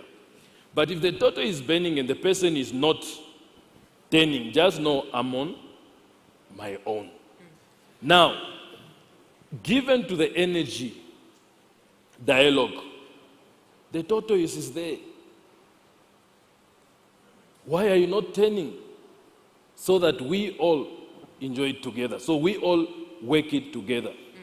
The second one, in Rukwangali it says, Ndimba gemezana. It means, when you, for those that are hunters, when you are going with a dog to go and hunt, and you see a rabbit, you are not going to tell a dog, catch, that is a rabbit. It knows. The dog knows that I'm going to catch this rabbit. Why am I saying this? As a youth and fellow youth, and a plea to the Namibians, to say, don't always wait to be invited to the table when you can already see what people are discussing. Why? Most of the time we are just criticizing, the rabbit is caught, and you had a chance also to catch the rabbit, and you are coming to criticize later the efforts of other people, what they are doing. Soon as we start decolonizing our mind, we will be ready to work together and not looking at each other as competition, but as how can we leverage on each other's expertise. That is the number one problem. In my conclusion, I'm glad Shiwana yesterday addressed the elephant in the room about the NAMCO media things. Yes, we are in labor. And probably we will require, as NAMCO, a big maternity ward and midwiferys. Those of you that were there, the midwiferys, we need to work together with the Ministry of Mines and Energy, Ministry of Public Enterprise, our fellow SOEs, to make sure that how do we carry on? Because the vision is bigger than just NAMCO. It's a country where we are going to talk about energy security, energy efficiency, economic development, regional integration. This conversation cannot happen if we are just looking at, oh, they were in the papers. I want to assure you today that NAMCO has a capable team to work with government, to work with all the private sector for us to be able to make Namibia an energy hub. Thank you. I love it. Shall we open the floor for one question?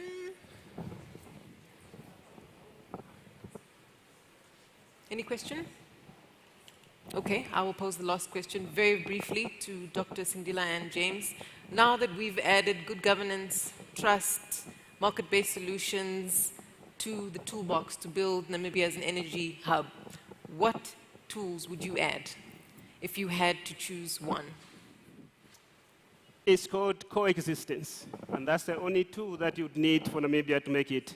And that coexistence must have three pillars. You must have a pillar at strategic level, that means at organs of state, making sure that plans, programs, and policies of various organs of state talk to each other in order to provide certainty to investors.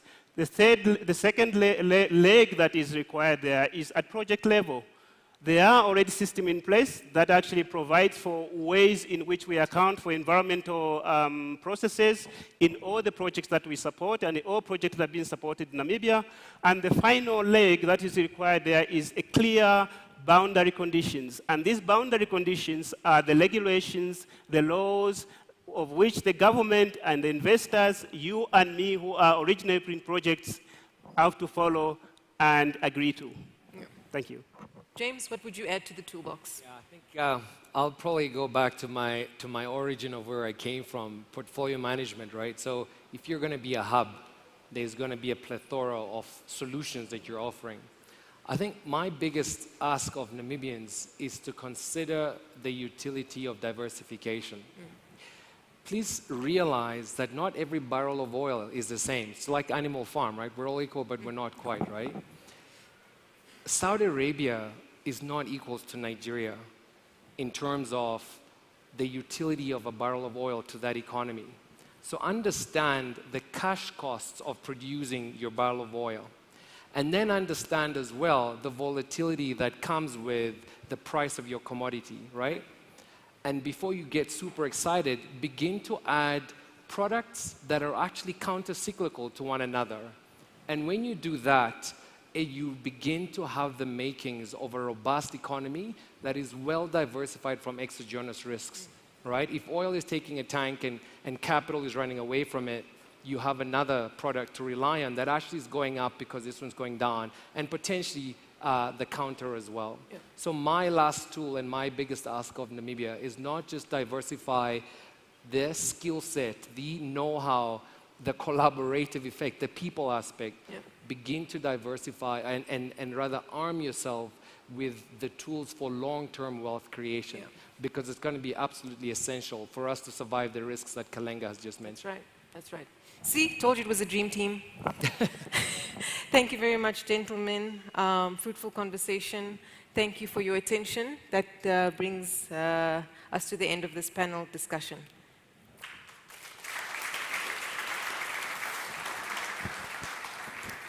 Thank you so much, Selma. It was indeed a dream team. Thank you so much, gentlemen.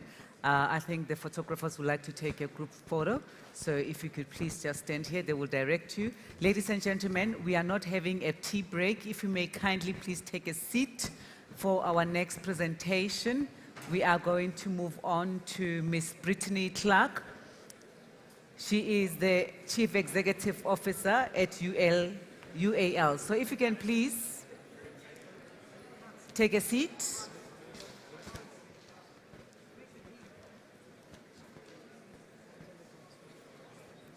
Brittany, let me get the room in order for you before you come on stage. Thank you so much.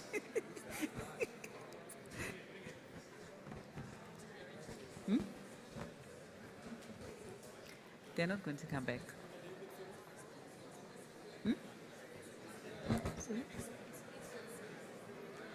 They're not going to come back.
It is with great pleasure that I welcome you all to the 5th edition of Namibia International Energy Conference 2023.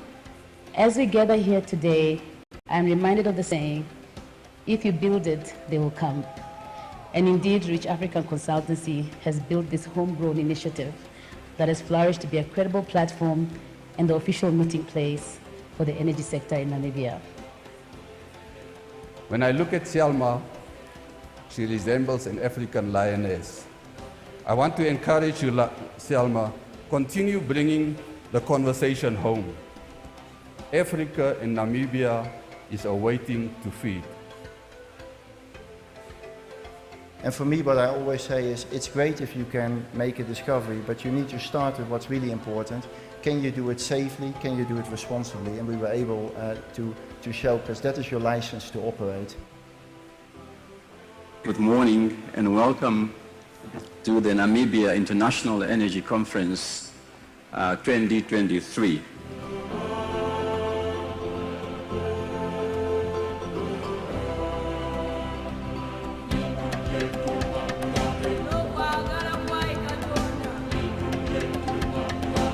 So our target is to ensure that all these resources, we bring them together into a basket that is aiming at benefiting Namibia and her people.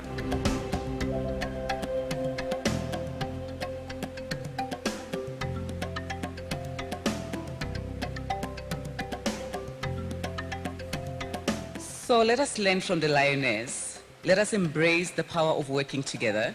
Let us communicate, collaborate, support each other. Let us tackle the challenges that lie ahead with the strength of a pack, not the weakness of a lone hunter. Together we can achieve great things. Together we can build a better world.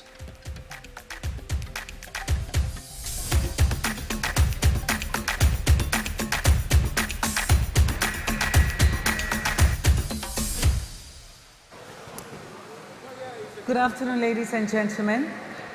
Thank you so much for coming back from the tea break. I'm going to struggle with a lot of noise distractions now. Is it possible, I know it's quite hot in here, to turn that fan off? And can I ask all those delegates outside if they can kindly please come inside so we can start with our session? We really appreciate it. If you can turn the fans off, and we'll open the doors, and we'll ask everybody who's on the patio not to talk. Let's see how that works. Thank you. Thank you so much, everybody, for coming back from that short tea break. We are nearing close to the end of our program. And we do appreciate that you are still with us, that you are still giving us the attention that our speakers deserve. So right now, I would like to call on stage, as I had, before the break, had called her already. So I'm sorry for that back and forth, Brittany. So I'm going to call Ms. Brittany Clark. She's the Chief Executive Officer at UAL America. She's going to do a quick presentation for us. If you can please give her a round of applause and the attention she needs. Thank you so much, Brittany.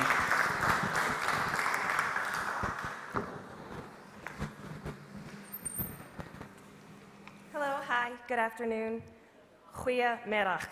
Yeah? No? Okay. Anyhow, I just want to thank you all for being here and allowing me this opportunity, I know I'm short, to present. But you know what, before I present, I just want to say that this is my very first time in Namibia, and I really didn't know what to expect. And this is an absolutely amazing country. I mean, from the beautiful landscape, but not even that, the people. Everyone here has been so warm and welcoming, and it's just been a truly incredible experience. So thank you guys for that. Anyhow, I'm going to start with a presentation on UAL America, Universal Africa Alliance BV, the Alliance, and K5 Freeport and Oil Center. Ooh. Okay, so Universal Africa Alliance BV is a dedicated global shipping line that has been servicing the oil and gas industry from Europe and the US to West Africa for the past 50 years. The main focus is that we are a liner service. We offer both breakbulk and containerized options. Our sailings are direct from Houston, Antwerp, and Aberdeen. We offer a customized solution to meet your specific needs, whether it be the fastest transit time or going to a restricted port or terminal or critical stowage demands. UAL, along with the Alliance, offers high-quality service from the time of loading through completion of discharge. So the UAL Alliance includes the shipping line that I just explained, UAL America, the UAL Chartering Division, the UAL Box Shipping Line, and K5 Freeport and Oil Center. And I'll go into those. Okay, so UAL Box Shipping Line. This was formed as a collaboration between two of the largest breakbulk carriers, UAL and Box. By combining the service together, not only did we combine our tonnages, it also allows us to increase the frequency of sailings into Africa. I hit the wrong button. Okay, I knew it was going to happen, so.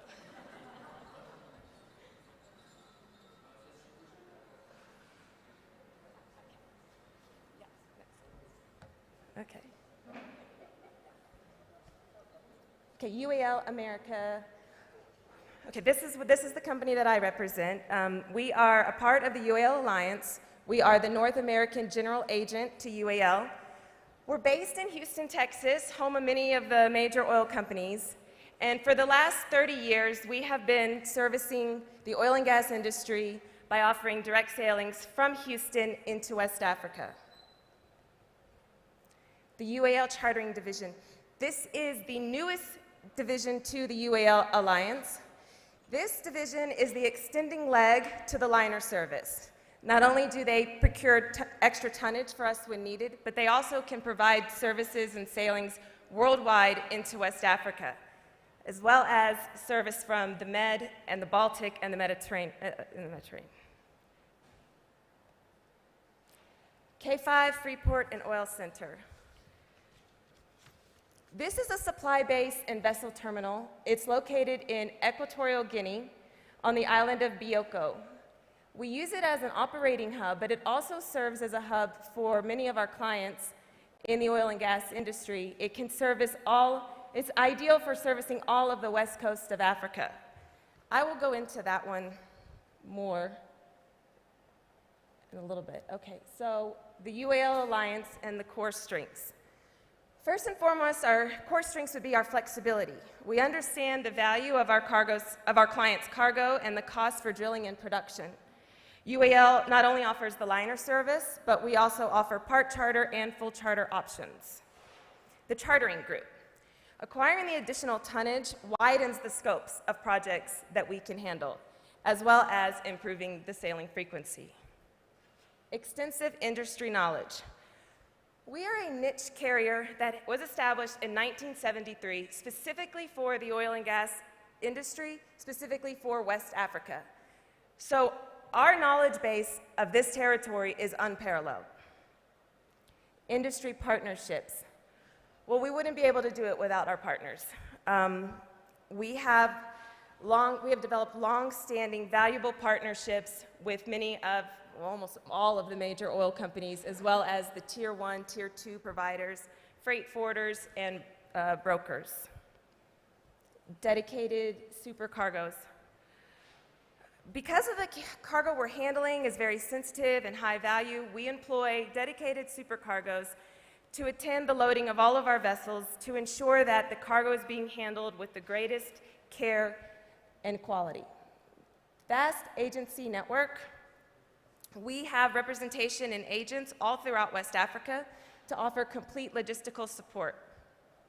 And the operating hub. K5 Freeport and Oil Center not only serves as the hub for UAL, but it's also utilized by many of our clients as a supply base. Oh, the fleet. Let's go into the fleet. So we have 15 vessels in our fleet. We have ships that are ranging from 99 meters in length that can accommodate a draft as shallow as 5.5 meters. And we have ships that are up to 145 meters in length that have the lifting capacity of 360 tons. So we have a very wide range of what we can handle. Here are some pictures. The one on the top right, the UAL Libido, she's the one that is the smallest ship and is right now running as a feeder service from K5 into Angola for one of our clients.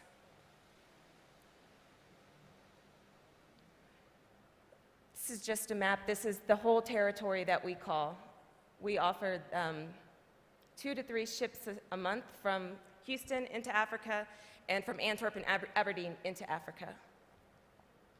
Some of our clients.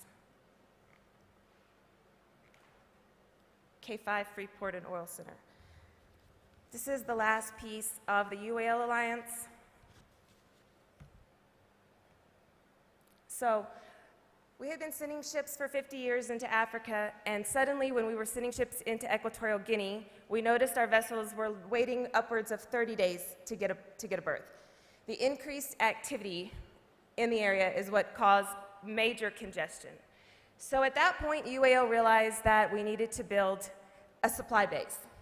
After getting approval from the government, the K5 was officially conceptualized. The site clearance commenced in 2000. The land was reclaimed from the sea to construct a new jetty, and this was an over $100 million investment. And included, we needed the complete infrastructure, roads. There was 500,000 meters of land being developed, and there's another 200,000 meters of land ongoing being developed. K5, go to the, K5 trains and employs all local staff, and we have now invested $150 million into the country. So the UAL Alliance is committed to providing long-term, substantial investment in people in the local economy. So this is an overview of K5. You'll see that it has 2 jetties with 800 meters available of key length and sufficient space for berthing, as well as dock capacity to handle, stack, and stage cargo with ease. It's fully ISPS certified. It is operating 24/7 to International Ship and Port Facility Security Code. It has bunkering facilities in cooperation with Total, supply of fresh industrial water, uninterrupted electrical supply, warehousing, workshops, and service centers, and laydown area for general cargo and containers, as well as office space with telecommunications and internet service.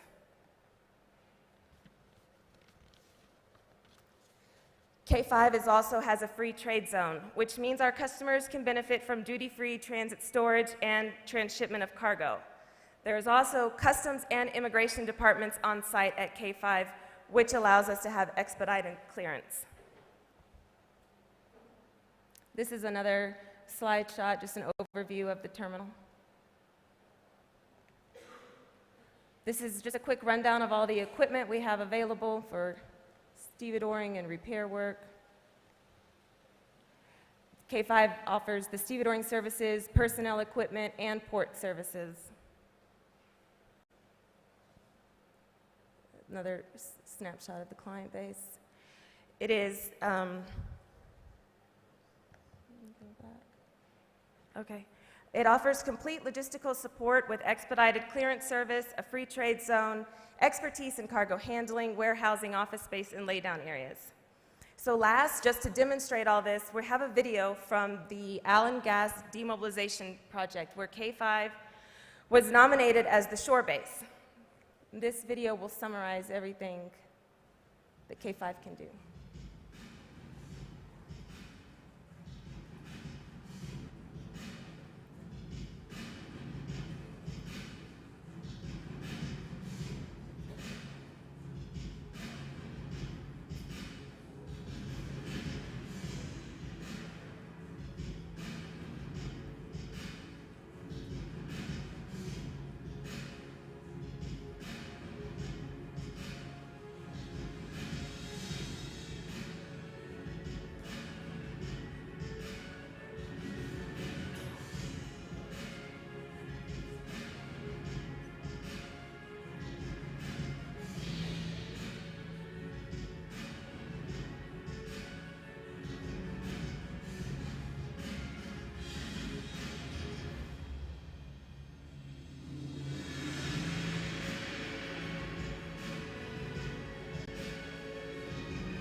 All right, well, thank you all. Thank you so much for listening to me and bearing with me.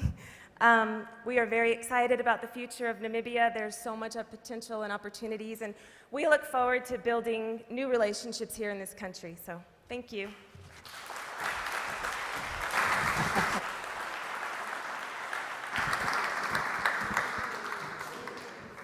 Thank you so much, Brittany. Thank you so much for letting us into your operations and for us to see what you are doing, and for sponsoring this next session, this panel that is going to take the center stage now.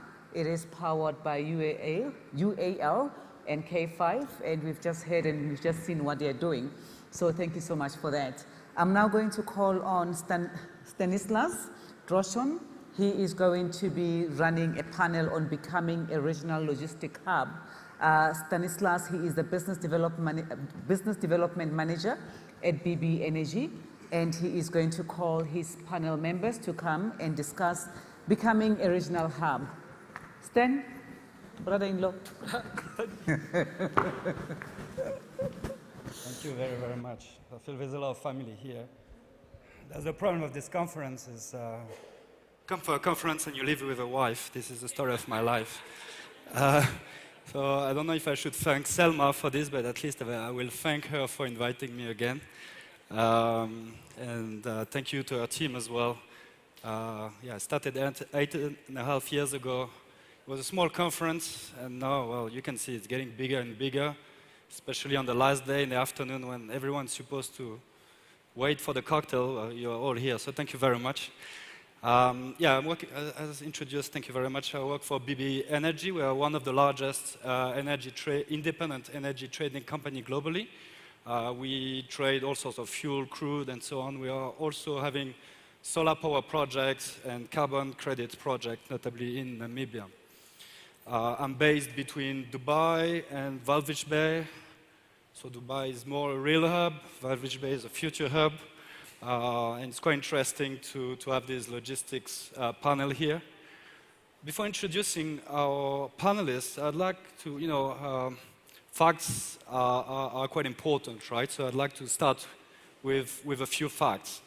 Namibia, as you all know, is a very, very beautiful country, but it has the second lowest density of population globally, right? I think that's very important when you talk about logistics. We have 2.5 million people that are living on a country that has the size of Pakistan. In Pakistan, you have 100 times more people that are living there.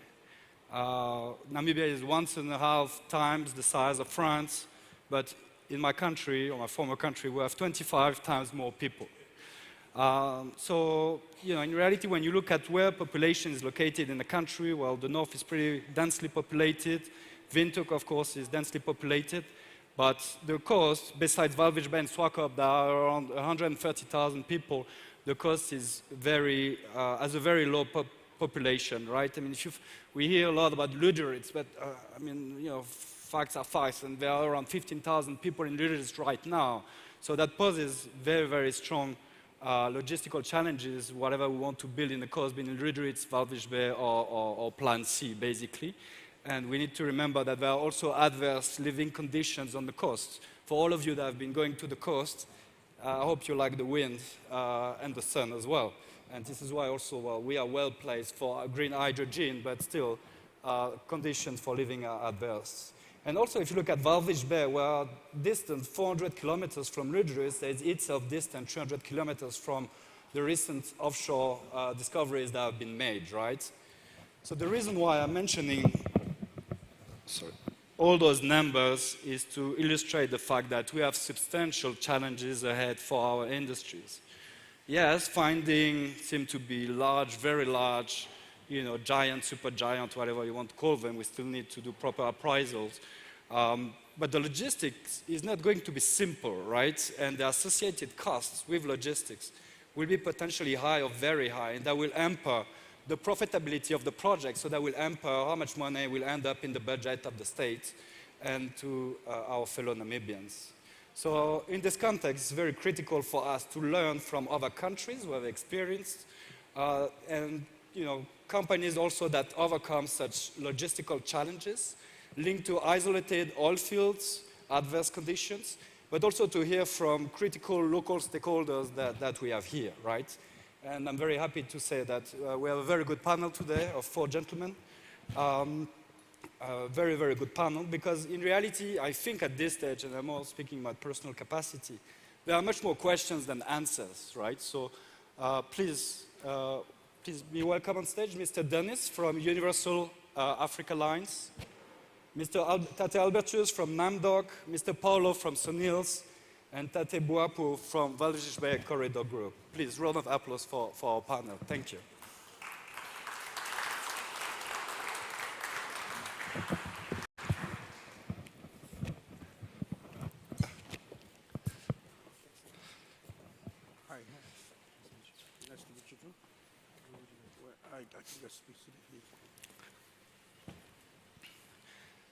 Thank you for joining us. So I will start my first question for Tate Albertus.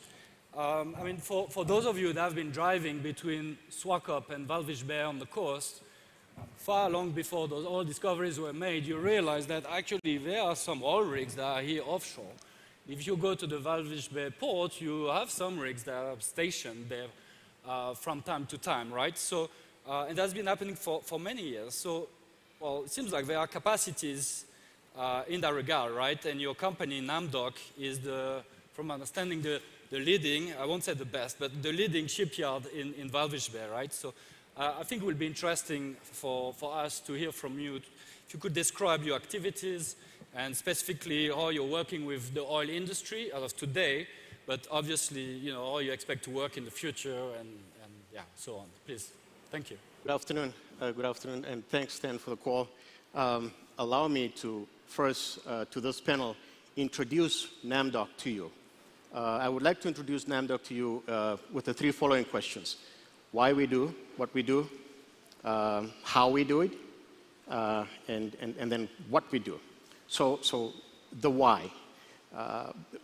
We do what we do because we contribute to the global, to the Namibian economy through ensuring that vessels that are calling our port are in a safe and operating manner.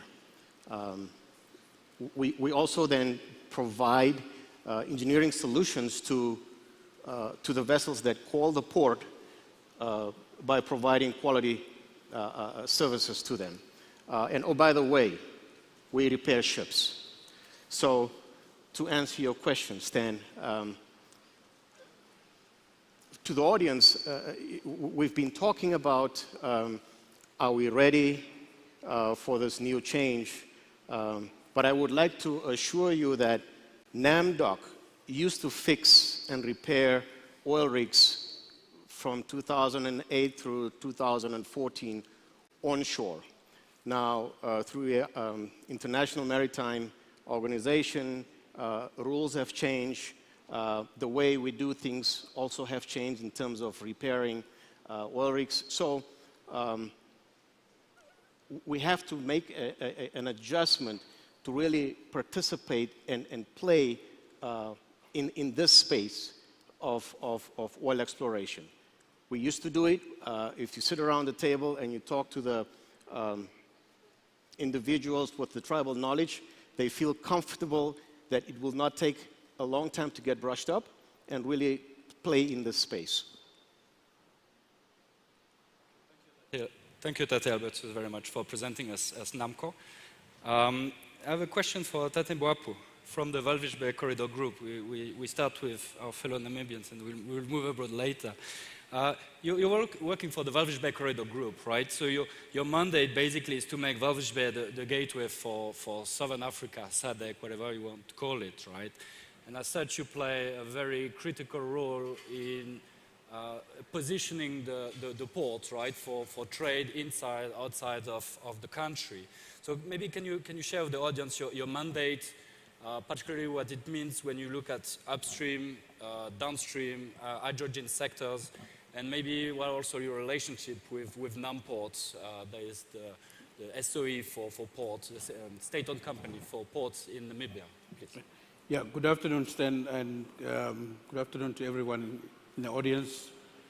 Basically, our mandate is to facilitate trade across Southern Africa, basically by positioning the ports of Walvis Bay as well as the port of Lüderitz for the benefit of the transport and logistics sector. Basically, the Namibian Port Authority, which is NAMPORT, is an integral part of the Walvis Bay Corridor Group. Thereby, basically what we do is that we are the marketing, business development, and trade facilitation arm of the of NAMPORT. Basically, we have also been mandated by the Cabinet of Namibia since 2015 to position Namibia as a logistics hub. So basically, that's basically the framework and the mandate under which we operate. So you work a lot with landlocked countries and attract investment? We do work a lot with all the neighboring countries, all the landlocked countries in the SADC region. Basically, our focus is more strategic by looking more on the activities and business activities that are happening in the whole of the Southern African region, instead of just to focus on the Namibian economy, which is small. We also work quite a lot with international agencies and shipping lines, like the previous one that was presenting here. So we need to attract more of them to Namibia. Basically, when anyone comes and want to do exploration in Namibia, basically they look for transport, supply chain, and logistics solution. And when they come to Namibia, basically we are the first port of call. Is it going to make business sense or not? And when it's going to make business sense, that's when they start to really attack. We've been also very instrumental in supporting the oil and gas industry offshore, the green hydrogen projects that are busy developing in Namibia now. So there is more, a lot of exciting things that are happening, not only to the benefit of Namibia, but I think it's going to benefit the region. You could hear from the previous session where they have unlocked value out of Singapore. And that is basically our strategic vision to position Namibia as a logistics hub. As the hub, yeah. Thank you, thank you. Mr. Polo, you're working for Sonius, right? So you represent the affiliate of the Angolan national company Senegal, focusing on onshore supply base to the upstream industry in Angola. And obviously you are the forefront not only of enabling the upstream industry to operate in Angola, but also enabling the local contents in the industry in Angola. And local content, we've heard that a lot, is absolutely critical. I think helicopter money is nice, but jobs is even better, right? And I think we'll all agree with that. So there's obviously, I think, much that we can learn from your successful operations in Angola. So maybe if you can share with us what your mandate is, but also what's been more concretely your contribution to the Angolan nation and people. Thank you, Mr. Polo. Okay. Thank you, Stan. Good afternoon, everyone. I hope that the language barrier will not be a problem and I can be able to deliver the message. Yeah, just a quick overview on Sonius. Yeah. So Sonius is an onshore integrated logistic base that operates almost 30 years in Angola. And our main concept is to put together the same location operators, integrated service providers with aim to build efficiency and help to reduce the cost of oil production. Yeah. How we do that? So I will give you an example. The traditional way of a supply base is that service providers, operators, they will have their own base alone. They will have their own staff. They will have their own equipment and far away from each other. So now imagine that we have a breakdown offshore and you need to bring equipment to onshore to repair or do maintenance.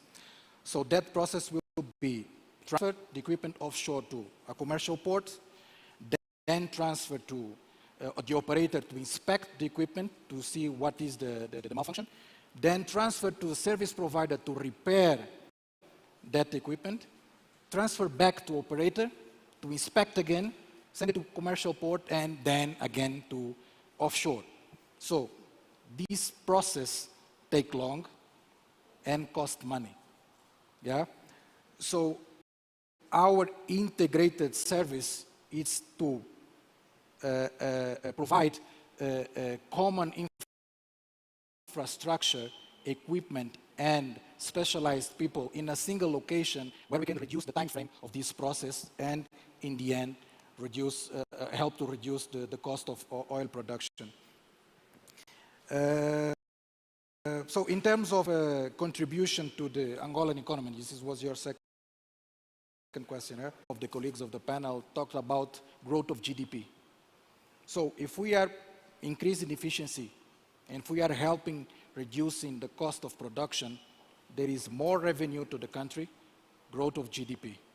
Yeah? And let's not forget that when we are increasing the flow process of logistic supports to offshore, that expenditure goes to cost oil. Cost oil means it's country paying at the end. It's not the operators, it's not service providers.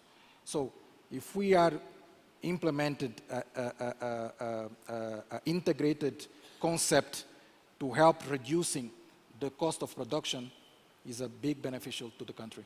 So you're an enabler, basically. Sorry? You're an enabler. Yes. Okay. Yes. Thank you. Then last but not least, obviously, but your colleagues just spoke, so you need to leave a bit of space between.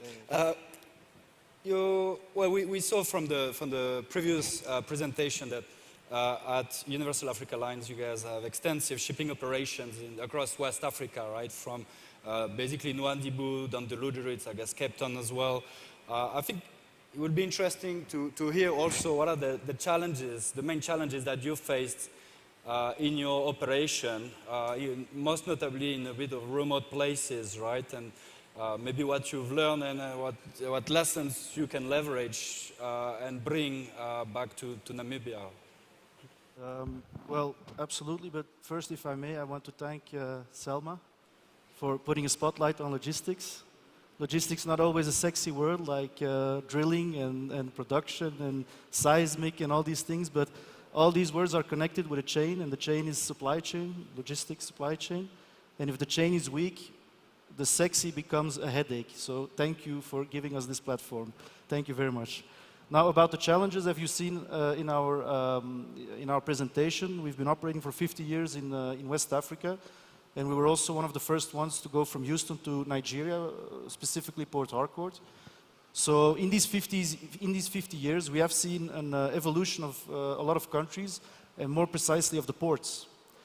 Because Port Harcourt, when we started, it managed, but with the boom and with all the oil companies coming in, it just couldn't manage anymore. So they moved all the operations to One. And we were also included in the beginning, well, UAL was included in the beginning with kind of forming the One port and giving our feedback from the water side. The same thing for Sonios. We have a very good relationship with Sonios. I think we're the only ocean-going vessel that has about a bi-weekly port call in Sonios, in Luanda. So and we were also, I think, the first vessel to 4 ships per month even. But we even, I think we were also one of the first vessels to call Sonios when you were still, you know, expanding, and because it was first at a small port, but now it's huge, and there you go. And you saw in the presentation what we did in Malabo, and it's always the same thing coming back: congestion, space, lack of space. The port's not anticipating about what is going to happen. And if I've been to Walvis Bay, I've seen pictures of Lutjeritz, so if there is one thing that our knowledge and our know-how, what we know in West Africa, what we can say is just be prepared, because now you have 2 operators, you have Total and Shell, but there's an influx, there's a lot of people coming. I've talked with a lot of people here, everybody's very positive, and I hope it's really, everything comes true. But I do hope that the ports will be ready, that there will be space, there will be the right people, the safety is also very important. And it's also, we heard yesterday that you are also involved in the future maybe, so we are eager to hear what the plans are for the future of the Namibian ports. Thank you, Dennis. I mean, I heard what you were saying. I fully disagree with you. Logistics is super sexy. It's just, people don't realize this.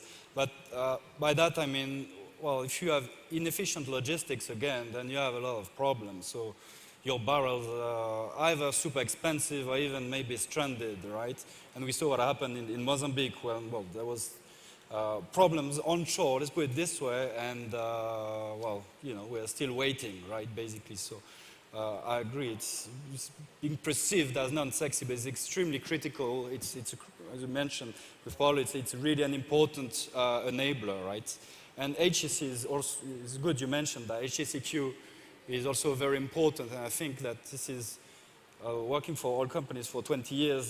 This is cultural. This is part of the DNA, and I think that this is also here something that people will need to get used to. Not that people don't care, but the level of HSEQ that is required to operate with the oil industry at levels that don't basically already exist. So that will have to be built up, right?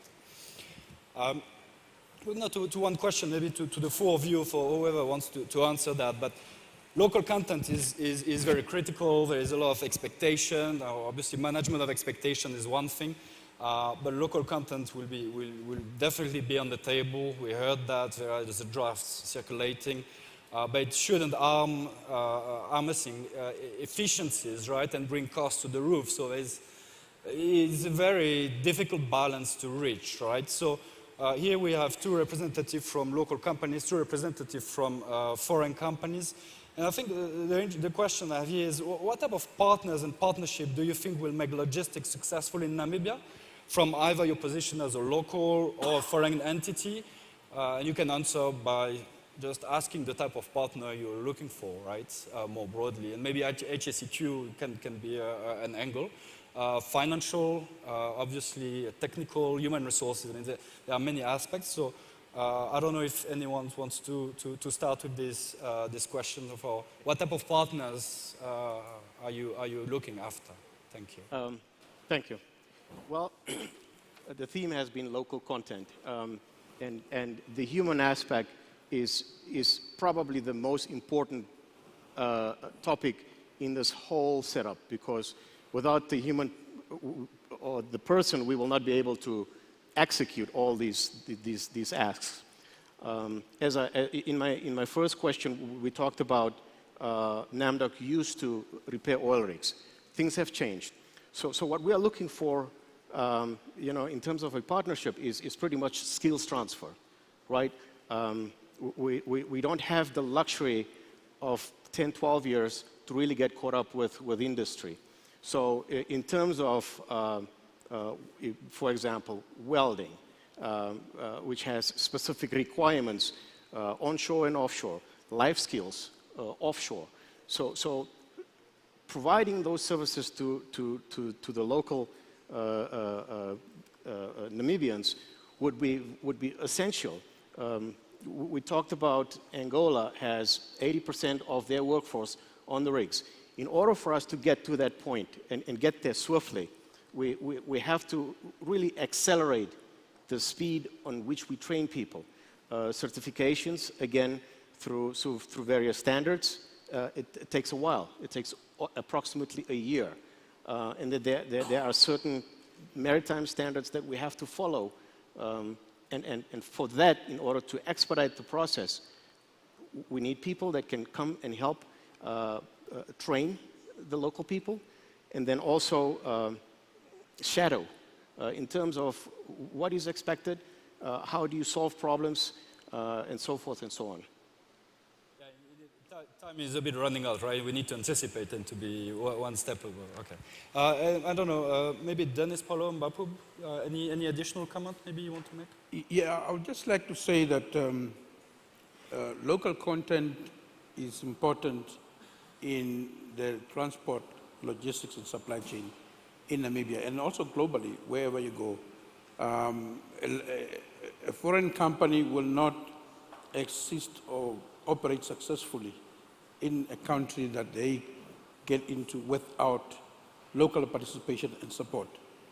So yes, NAMPORT is intrinsically also part of local content in this whole support for the oil and gas industry. We do have some institutions like NAMDOC, which is also our subsidiary. And we believe that there must be a hybrid relationship between us and the foreign institutions. But what is critical and important is that there must be local skills and knowledge transfer. And we need to empower the youth. We need to empower women. You can see our panel here is just 100% the other side of the coin. And we need to start to get that, that balance, strike that balance. And it's also imperative that we need to bring in the SMEs into the mainstream to support the big multinationals as well as also the parastatals. Thank you very much. Maybe Paulo, Dennis, quick word from your guys' side on partnership, quick word. Hello? Hello? Yeah. So it's from public domain that we signed an MOU last year with NAMPORT and NAMCORT to settle an integrated logistic base here in Namibia. This is a project in progress, and this is again to highlight that, and as Mr. Minister said yesterday, they don't want us here to help. They don't want us here to act like the brother from another mother. They want us here to do business. So we are here to do business, and we are willing to cooperate. We are here willing to do a partnership for a very long period. So backing to the story of Chief Executive, we are here to transfer knowledge, show the path, and then Namibians will cross it. So in their own way. But we are here to do business and stay for a very long time. Thank you, Paulo. Dennis? Well, as a foreign company, we have to do the same steps as many other foreign companies. We need to find a good, reliable logistic partner here. We need a ship agent, a vessel agent. What is important for us, of course, local content, but also knowledge of the country and the laws. We need to have an agent that knows how to custom clear and do things like that, to bring our vessel in the correct way, and also to explain to us regarding dangerous cargo, explosives, as SLB, explained, they will be importing explosives. We can import those cargoes, but we need to know from our agent what we can do, what we cannot do. So that for us, the local content, is an agent that really knows how to operate in his own country, of course. Thank you, Dennis. I think maybe we can take some questions. Is there any questions in the room for our panelists? 100% males. I wasn't in charge of selecting panelists, please. Any question? Yeah, you want to add something? While we are waiting for the questions to be posed, just going back to the point of local content as well, we have seen some built up in terms of knowledge, skills, and expertise from the local people and local companies here that are willing and able to support. I can give some examples. I don't want to be biased or to be selective, but some of them are in attendance here. Nico Oberhauser, one of my good friends, in the industry, they know what they can do and deliver for Namibia. So it's not a guess situation. It's definitely a given that they can support the oil and gas industry. Thank you, Tat. Sorry, just one quick question. There is always a lot of reference to SME.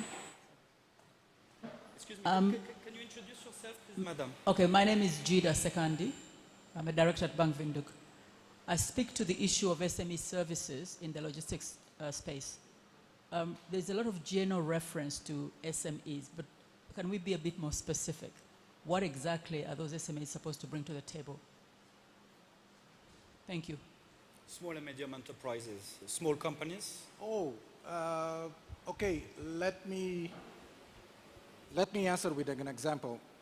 Like I said, logistic base in Luanda have 64 to 67 companies working, and all those companies have contracts with the local suppliers, local entrepreneurs also. Also, we as an Angolan company, we have a very strict policy that our suppliers first should be Angolan, and then if we don't find a capability on the local market, then we do procurement to outside. There is a lot of room to partnership. I believe that before, on the panel before, the colleagues was talking about that also, that foreigner companies will come to Angola or will come to Namibia, and they need to find the local companies to do partnership and then start supplying service to the oil companies. So this is not happening only in Angola, it's on oil producers. So I believe that here in Namibia will be the same.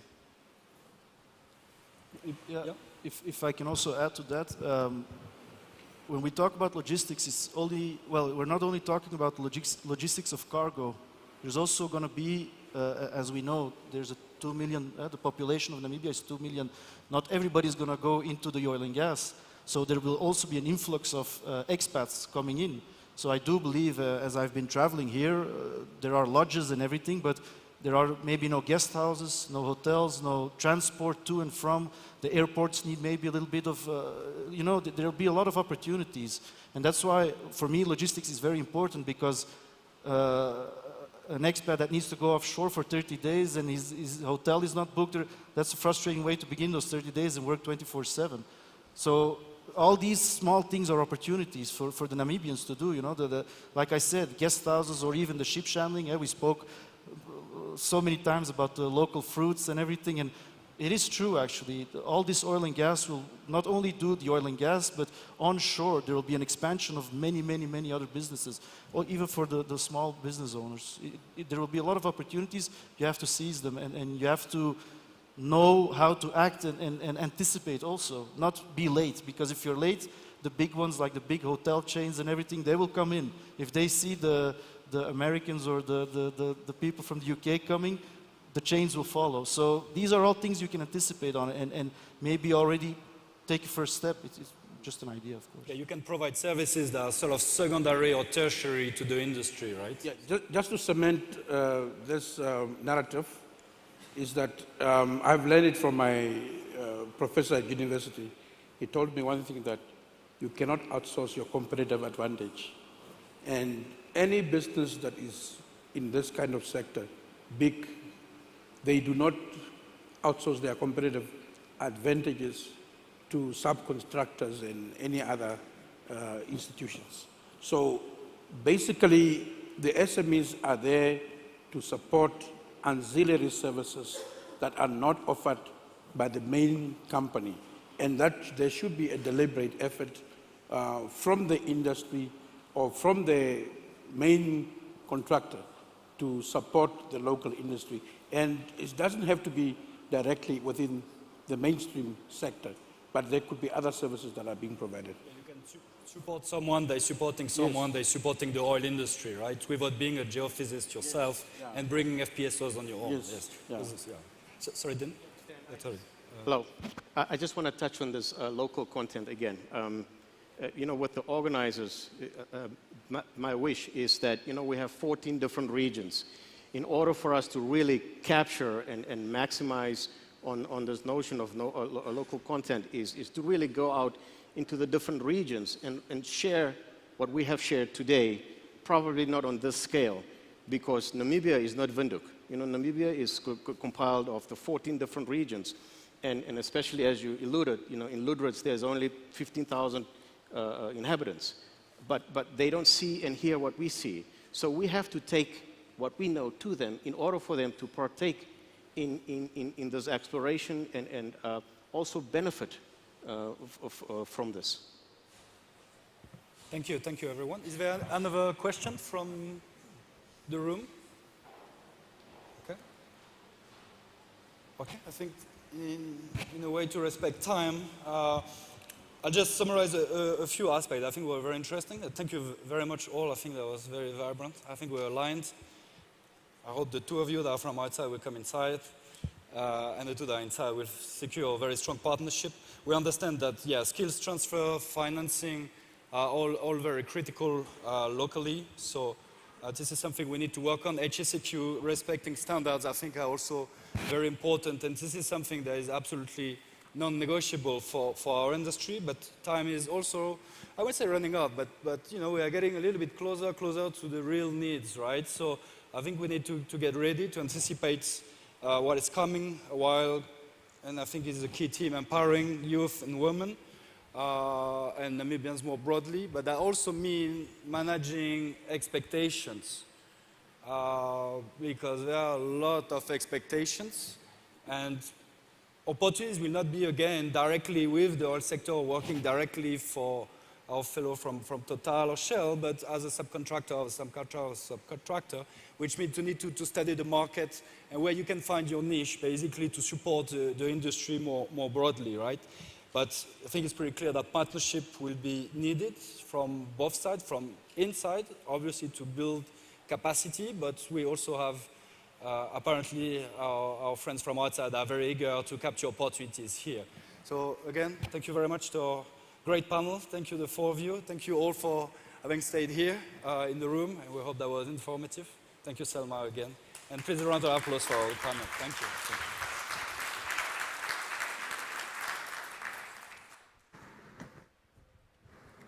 Thank you so much, Stan, to you and your panel members for that great session. We are going to ask that you do take a photo while we get the next panel mic'd. Ladies and gentlemen, if you could just remain with us, we have one more session, then we're going to move to our closing.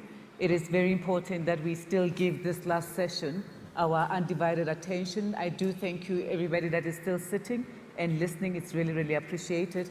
For those that are outside, you still have a chance to come in while we have our next panel mic'd and ready. Oh, Utlabanka, you'll take them a photo. They moved. Stan, can I please have you back with your panel to do a group picture quickly?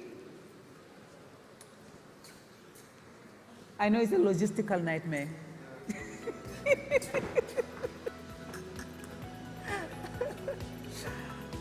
If the next panel, if you can get ready, Oliver, I'm sure you're already on standby for you to run the next panel.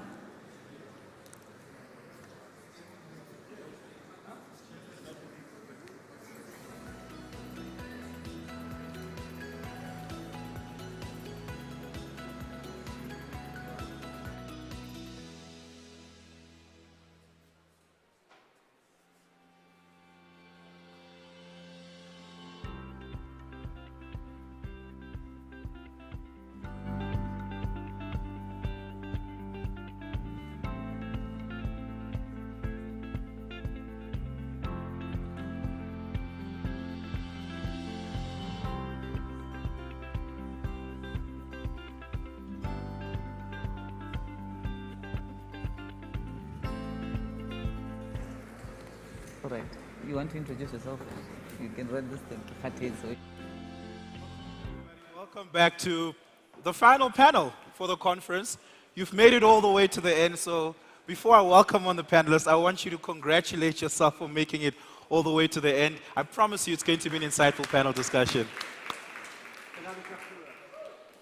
This morning I had a panel discussion for those who were here on what the investment environment looks like, what the investment case is, and more importantly, what the stakeholder integration is to optimize that investment environment. Right now, we're going to be looking at a panel that's a part of the ongoing conversation of investment. Investment can't take place without financing, and that's what the next panel discussion is about. We're going to talk about financing energy and power projects. We're going to look at the trends, the outlooks, and we're going to take a future look at it and forecast what is to come. And so I want to introduce my panelists to you this afternoon, and I hope they're all in the room already. They should be having handheld mics with them. Unless they still get it mic'd up, they might be delayed getting onto the stage. I want to welcome onto the stage the Chief Treasurer of Bank Windhoek, That is Claire Hobbs. Claire, can you please join us on stage? I'm also joined by David Nyoma, who's the Chief Executive Officer and Principal Officer at the Government Institutions Pension Fund, and Bruce Hansen, who's the Managing Director of Simonese Storm Securities in Namibia. Then somebody who shares a name with me, spelled exactly the same way, but pronounced vastly different, is Olivier Florentin, who's the Executive for Oil and Gas at Standard Bank. And very lastly, Benedict Libanda, who's the Chief Executive Officer of Environmental Affairs. Benedict, I first want to make sure that you're not Sutu, because then it means I read your surname wrong. Where are you? There we go. With all our panelists on stage, can we please give them a big warm welcome as we start this conversation?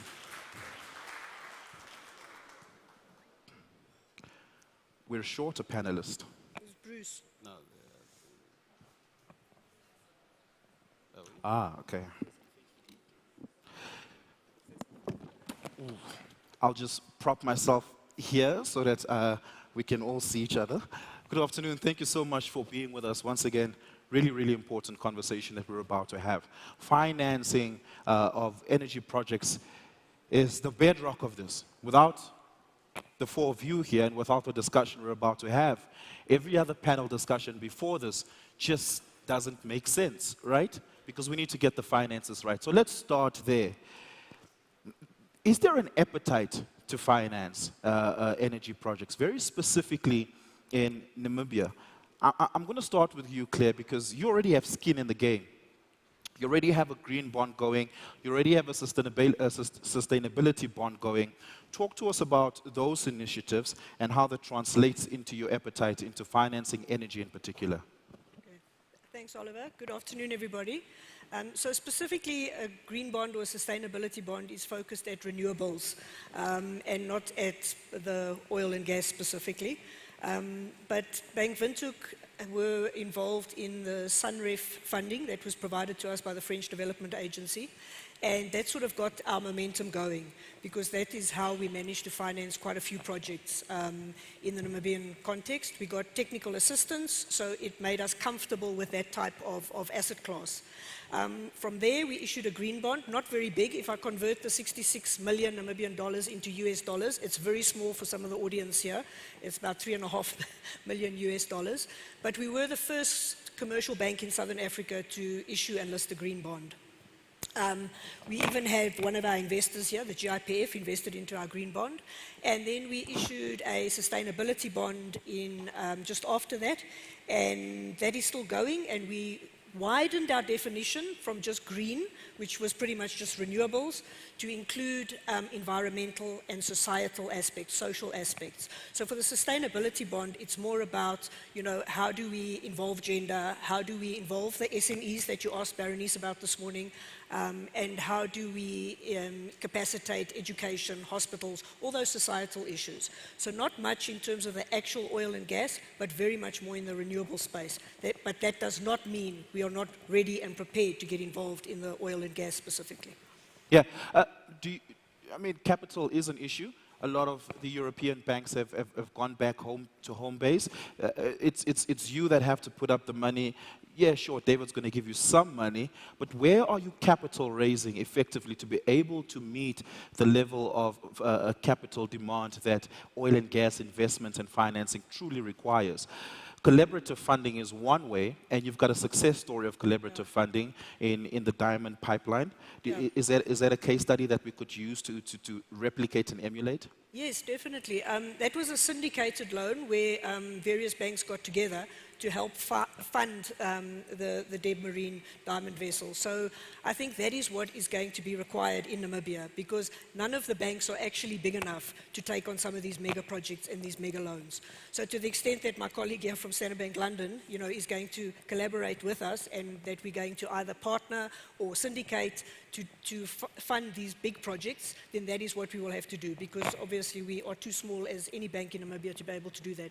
But in terms of the smaller projects, we're definitely prepared, we're definitely ready, and again, there's been a lot of focus on local content.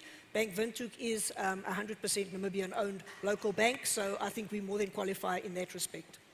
Yeah. I want to come to you, Olivier, on this. Multinational banks, do they typically collaborate, to Claire's point, with domestic banks? There's no one project that is typically financed by a single bank. So typically for oil and gas projects, it's the norm to find some kind of club deal where very often you get 4, 5, 6 different banks co-lending into a facility. And I'm talking purely on the debt side there.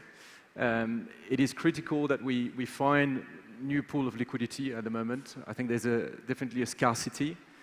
We've seen most of the European banks actually moving away from hydrocarbon financing. And this is clearly affecting a lot of the projects happening across Africa. If I draw the parallel to what happened the previous decade, I mean, the Standard Bank spent a lot of time financing the oil majors divestment process in Nigeria, for instance, where we deployed billions of dollars of financing.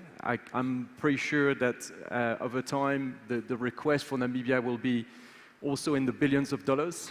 And I don't see at the moment the banks being capable of raising that amount of debt.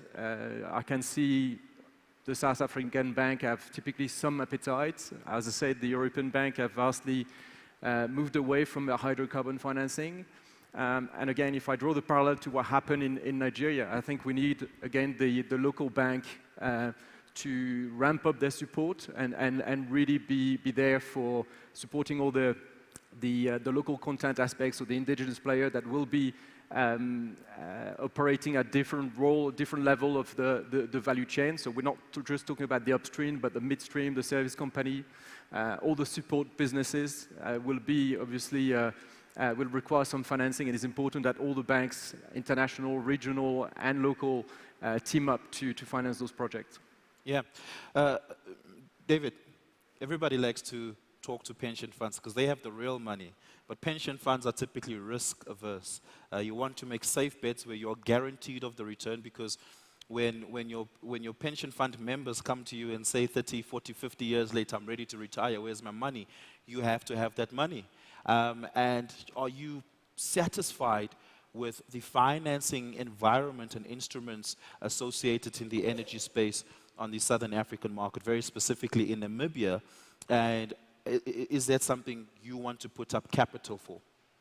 Yes. No, thank you very much for this opportunity. It's right. We as pension funds, we tend to be fairly conservative and risk averse. One thing that I've always said is that you work in the pension fund industry, your members are very unforgiving. Yeah.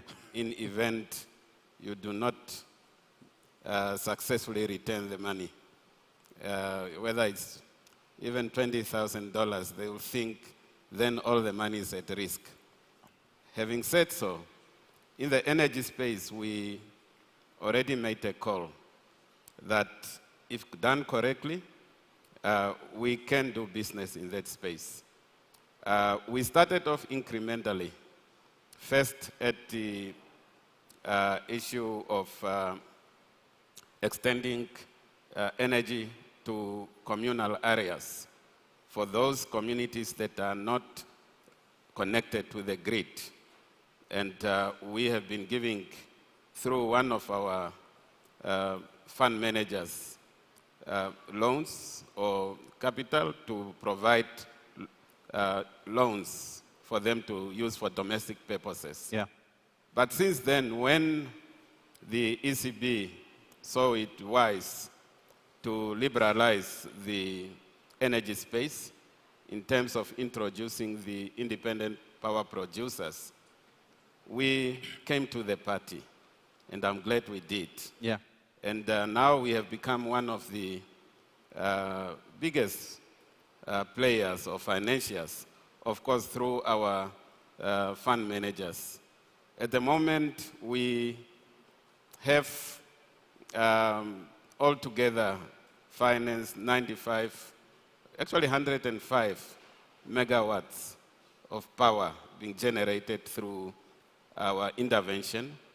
And is that a mix of energy sources, or it's is solar? It's specifically solar. Specifically 100 solar. megawatts of solar. 105 megawatts. This year alone, we took decisions where we are adding an additional 146 megawatts. These are decisions taken, and the money is going to flow from even right now as we are talking. So altogether, we will have close to 260 megawatts of power being supported, of which 44 is in the wind energy generation. So from whether we have appetite, I think that's a clear demonstration that we do have appetite. If the numbers are balancing, I understand that to be half the consumption of Namibia, half the demand of Namibia. Yes, we are just starting. We are going to get more. Why we like it is because perhaps we have a unique environment where you have a fairly secure off-taker in the form of NamPower. All things being equal, that remaining, then our appetite will probably increase, and we'd like to see more of that. Yeah. And one of the things that prompted us to do so is because we believe moving forward, as we industrialize our country, as we develop our country, we need to be cognizant of the need to be clean and to provide sustainable, clean energy. I believe that as technology even gets better, with storage of these new sources of energy, will probably play even more in that space. Yeah. Claire, did some of those transactions pass your desk? I'm not sure, because they have mandates with a lot of asset managers, and it would have then been, within their mandate. So I think Mr. Nyoma would have to tell us if any of those passed our desk. Okay. Benedict, what does the Environmental Fund do? Yeah, thank you. I thought you forgot me. Actually, we are an entity established under an Act of Parliament. We are a green financing entity. We mobilize resources, both from domestic and international, for deployment towards green investments. So specifically to energy, we are playing in the area of renewable energy. But I wanted to explain what forms our investment decision when it comes to renewable energy. I wanted to start from the global perspective, because that's where the influence comes from, and then cascade down to domestic and national decision making. You find that among a cocktail of issues that influence renewable energy investments, the prices, the global outlook of our economy, and other aspects such as climate change. And the Paris Agreement has really shaped the way we invest towards energy. That's because the globe took a decision to reduce global warming to 1.5 degrees. What that means is that it calls for an energy transition investment. Yeah. And that also requires a lot of capital to flow towards renewable assets. Just to give you some figures, we stand at about 3,000 gigawatts of energy output around the globe. We need about 10,000 gigawatts by 2030. To put that into actual investments, last year we saw a record deployment towards renewable energy to 1.3 trillion US dollars, but we need at least 5 trillion US dollars per annum, and accumulating to about 44 trillion US dollars by 2030. That is at a global scale. At a national scale, our NDC has a commitment of reducing greenhouse gases emissions by up to 91% by 2030. To translate that into investment, it calls for 3.6 billion US dollars towards renewable energy. So if you look at the scale of investments required, and the capital that is available on the market, we're in short of a factor of 4. So we need now to be innovative on how we structure capital for deployment towards renewable energy investments. There are a couple of challenges. One is the policy and regulatory framework. There's a lot of uncertainties on tariff systems, uncertainties on regulations, and also how to accommodate new technologies. There's also a challenge on bankability. Much of these projects have got new technologies which are not tested on the market. For commercial banks, it's extremely, even most difficult to finance some of these projects because of the bankability part of it. Then the third aspect is more related to the actual financial flow on the market. Yeah. To access that funding, it's a challenge in a lot of ways that it comes with different kind of appetite and portfolios that are really aligned to the Paris Agreement in terms of renewable energy deployment. But we've seen now international development public entities such as the World Bank, African Development Bank, the Green Climate Fund, etc., coming up with innovative tools and solutions to deploy capital through grants, concessional, as well as long-term facilities. So can I pause you there? Because I want you to perhaps, we're going to go into a part where we discuss the different financing instruments. Yeah. You're the only one here that can offer grants. These people can't. They've got shareholders to worry about. They've got taxpayers and profits to return. But you don't have the same pressure. You can put up grant funding. How much is currently available? Okay, and that's what I was heading towards, because we work with international partners. So what we're doing at the moment is we're developing a green hydrogen fund. And that green hydrogen fund has to be up and running by at least July or August this year. And we're targeting a $1 billion in that fund by end of this financial year to finance the investment of green hydrogen and its derivatives, as well as the other value chains within the sector. Yeah. So that is a blended financing facility which attracts concessional capital as well as grant capital to unlock and de-risk private capital, as well as capital, high-risk capital such as pension fund. So that's what we are busy putting together at the EIF. Yeah.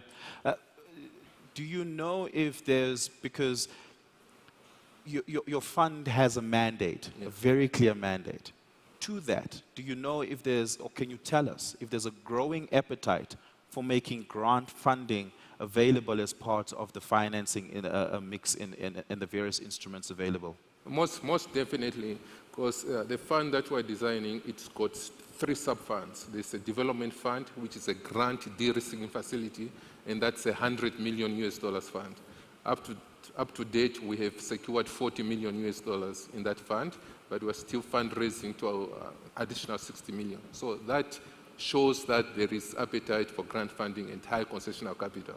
Then we've got a construction equity fund, which is a fixed income fund looking at purely commercial investments. Then we've got an operational fund, which is more for entities like pension funds that look at investing in low-risk portfolios. Yeah. So that alone indicates the appetite from the international partners to create instruments that low in terms of capital, capital investment as well as interest. Yeah, David, I just want to come back to you for a second. While banks mostly offer debt financing, you're in a position where you can offer some equity financing and really go on the risk journey with a lot of the players in the field. From the nearly 200 megawatts, 260 megawatts that you had just spoken to us about, how much of it was equity funding? Yeah, the bulk of it is equity, but there are also pockets of debt depending on the project needs. And it's true, and in fact, I'm happy to hear my brother from EIF talking about the components of grant, we can combine, especially in making the project happen. Project preparation and all that. Perhaps we need to sit a little bit around the table. It's one of the challenges that we have in project preparation. When you prepare a project, it can be costly depending on the magnitude thereof. But from an equity side, yes, our appetite is long-term. That's the nature of pension fund. We look at the duration of the existence of our members, and it is in perpetuity, so to speak. But there is also a cut-off point. Normally, we enter and we give ourselves 10 years where we can exit to give the market opportunity to take up what we have developed. So the proportion is the bulk of it. I don't have the exact figures right now, but yes, we can do that. Olivier, blended financing must make you excited as a banker because it de-risks quite a bit of what is on the table. When partners such as the Environmental Fund and a pension fund comes to the table, how much of the risk does that take away for you? I think any project need to be fully funded. So you need to have just a focus across the full capital structure, not just on the equity side, debt side, but you really need to have all the pieces of the puzzle put together. Of course, it is critical that we have partners that will come and support at different parts of that capital structure. It's something that the bank as well try to facilitate. We're not just playing on the debt side, but we also have an ECM franchise, for instance, a DCM franchise. So it's all aspect of the investment banking franchise that we can deploy to helping finance those projects. So of course, by bringing our ECM capabilities, we bring pension funds, we bring all kind of different pools of liquidity. It is, as I said, important to have all those different pieces coming together. Otherwise, obviously, there's a bit missing in the project, and it's a no-go. So I'll tell you why that question was an important one that I just asked you. Because banks typically mitigate risk through interest on financing, on the loans, right? And we had a question here earlier about onerous interest rates, specifically when you look at local content and the integration of local businesses who may not be able to meet your risk requirements to be able to get a loan, and so the interest rates that are typically placed on them are very onerous, makes it long for them to break even or even become profitable, and so Bank Windhoek, for instance, is very local, so they may look at the risk portfolio and the risk profile of each business case different from you as a multinational. What is your risk mitigating strategy that doesn't perhaps throttle local businesses? So, just to slightly correct that, when we, just again drawing the parallel to what we did in Nigeria for the last decade plus, but we tend to also deploy our local balance sheets. Obviously, we've got a local bank in Namibia that we rely heavily on their participation into those deals. So we would be at the same levels at the Bank Windhoek, for instance. Sure, we also have an offshore balance sheet that we can tap into to finance the big project, but it's tend to be a combination of the two.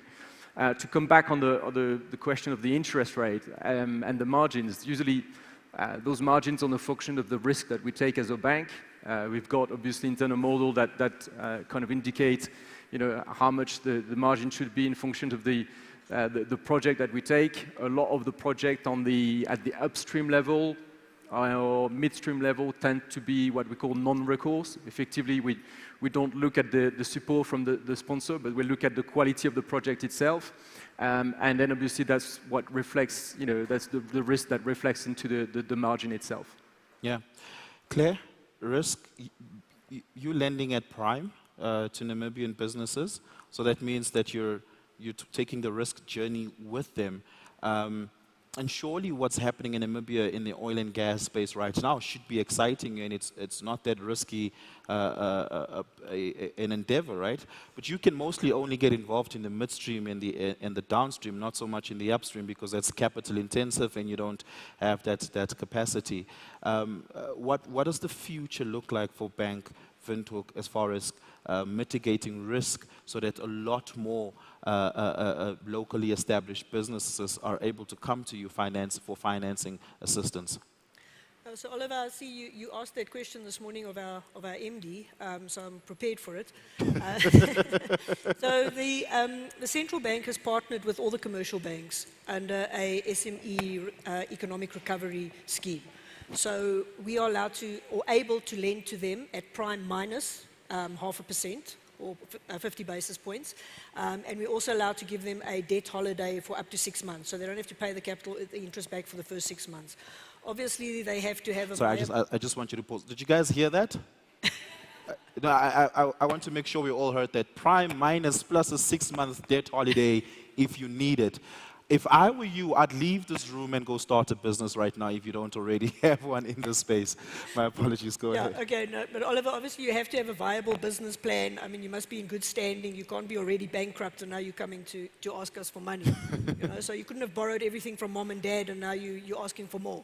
So obviously there's some terms and conditions, but the idea is that, you know, with the government and all the commercial banks, we can offer this and we ensure that we give advice as well. You know, we give training. We give financial literacy, business plans, you know, where should you be going? Is your business plan viable enough? Why would it not fly? How can we assist you in making it work? You know, are you focusing on the right market? Are you trying to go too big too soon?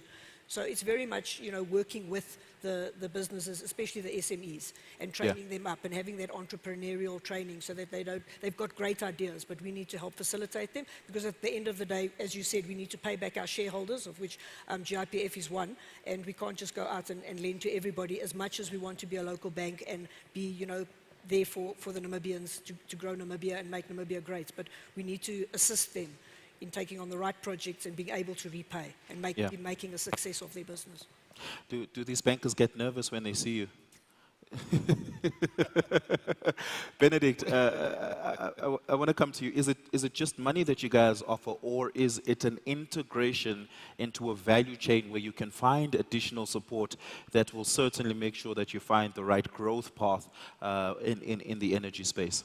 Precisely, you've nailed it. You know, one of our mandates is to facilitate relationship between the domestic sector and the international sector. What we're doing currently is that we're working with the likes of the World Bank, the Green Climate Fund, Invest International, etc. All these entities have got risk mitigation facilities as well as credit enhancement facilities for the local banks and local financiers and lenders. So what we're doing is how do we bring these entities together so that they can trigger the utilization of those facilities. And that is an ongoing conversation because these are new tools that just emerged on the market. So in the mix of things, the ERF is mainly a conveyor belt, you know, trying to ensure that those international partnerships, you know, finds a way to penetrate the domestic market.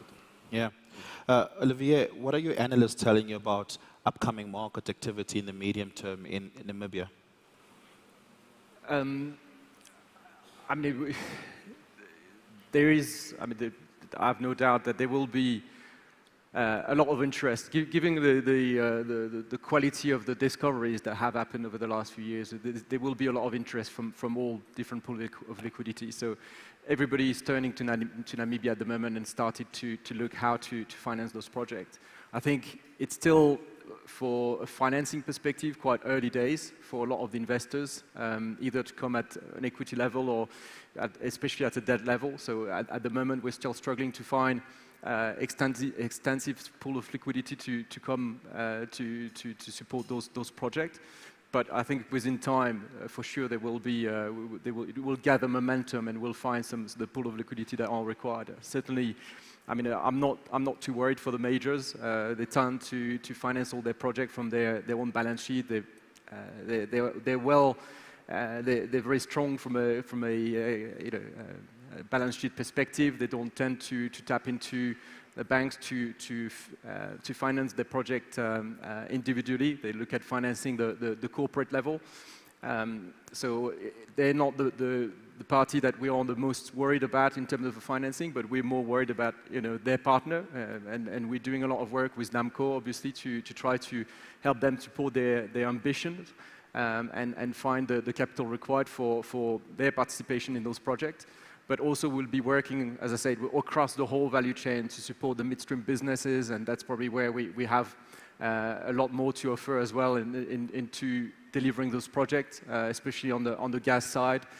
Standard Bank is also involved in a lot of similar projects in Tanzania, Mozambique, and it's certainly a high focus for the bank. To us, gas is certainly an energy which is critical for the development of the continent, and so unlike some of the European banks that moved away completely from that hydrocarbon financing, we see financing of oil and especially gas projects as critical to develop that. So we'll be there. We hope that other banks will be there to join us on that journey, but we'll do everything we can, and certainly to support all the players across the value chain. Yeah. David, you say when you're going into a transaction, before you do, you map out your exit. And you give yourself a 10-year runway to say, look, this is where we would like to exit here. And you have to be able to imagine what that exit looks like and sketch the different scenarios there. But I'm assuming one of the best exits, because this is almost a guarantee for you, is when a company that you've put capital into goes public. Yes. Because that means that it's a success story and you're able to reap the benefit there and maybe even get high dividends on the secondary trade of that value. Have you experienced such investment and financing cases in recent history in the Namibian market, and do you predict a lot more of that to happen over the next couple of years? Yeah, no, that is our wish, that the companies that we have invested in, and once they have reached a stage of maturity, they are able to inspire the market and the confidence of the market for them to be able to list and able to attract investment in a public forum. Have we already reached that? Not yet. There are some, and I'm very happy with that. One of our initial investments in the sustainable energy space has listed early, that is ANIREP, and they have reached certain milestones, and we are happy to see them attracting good investments on the open market. So we obviously, that is our ultimate wish when it comes to our investing. And we remain open to further invest or not to invest, depending on how attractive the meal is that is being to be eaten. Yeah. Yeah. Benedict, do you see the environmental fund as a competing fund to oil and gas financing? Actually, we are established to finance a transition to green assets. So we don't have much footprint in the oil and gas. Gas itself is used as a transition energy source for green transition. So, but our space is more in renewables and green investments. Maybe while I've got the floor, what else? I just wanted to share with the audience that we are now working on a carbon facility, and we have an analysis of the Namibian pipeline on carbon projects, and by 2026, 2027, the value of carbon market in Namibia is likely to be between 3.2 to 4.5 billion Namibian dollars, and that is additional cash flow that will be realized by developers, and that reduces, the risk of projects, especially for renewables. So I think that is new developments on the front of innovative financing.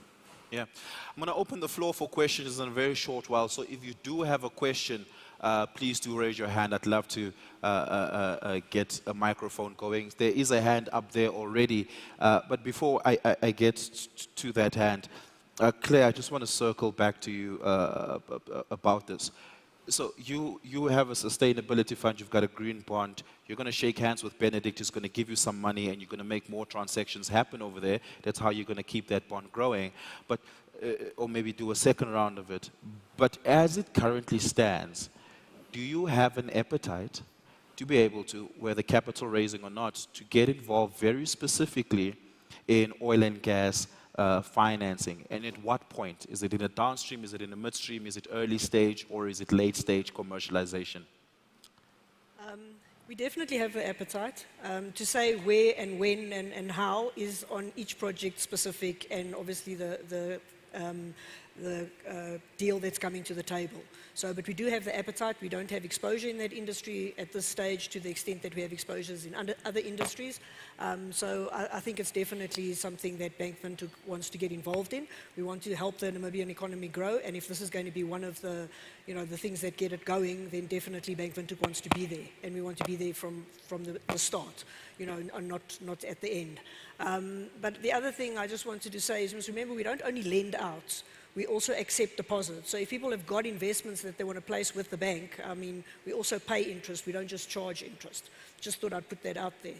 And then, all the guys who are coming and putting their investments into the country, they obviously need to put it with a bank first until they pay it out. So, we can assist with the foreign exchange and all that as well. So there's a whole service that we would offer to the oil and gas industry, not necessarily just lending to them or so on. And we want to do the full banking spectrum, from the biggest projects to the smallest SME or individual that's come up with an idea. Yeah.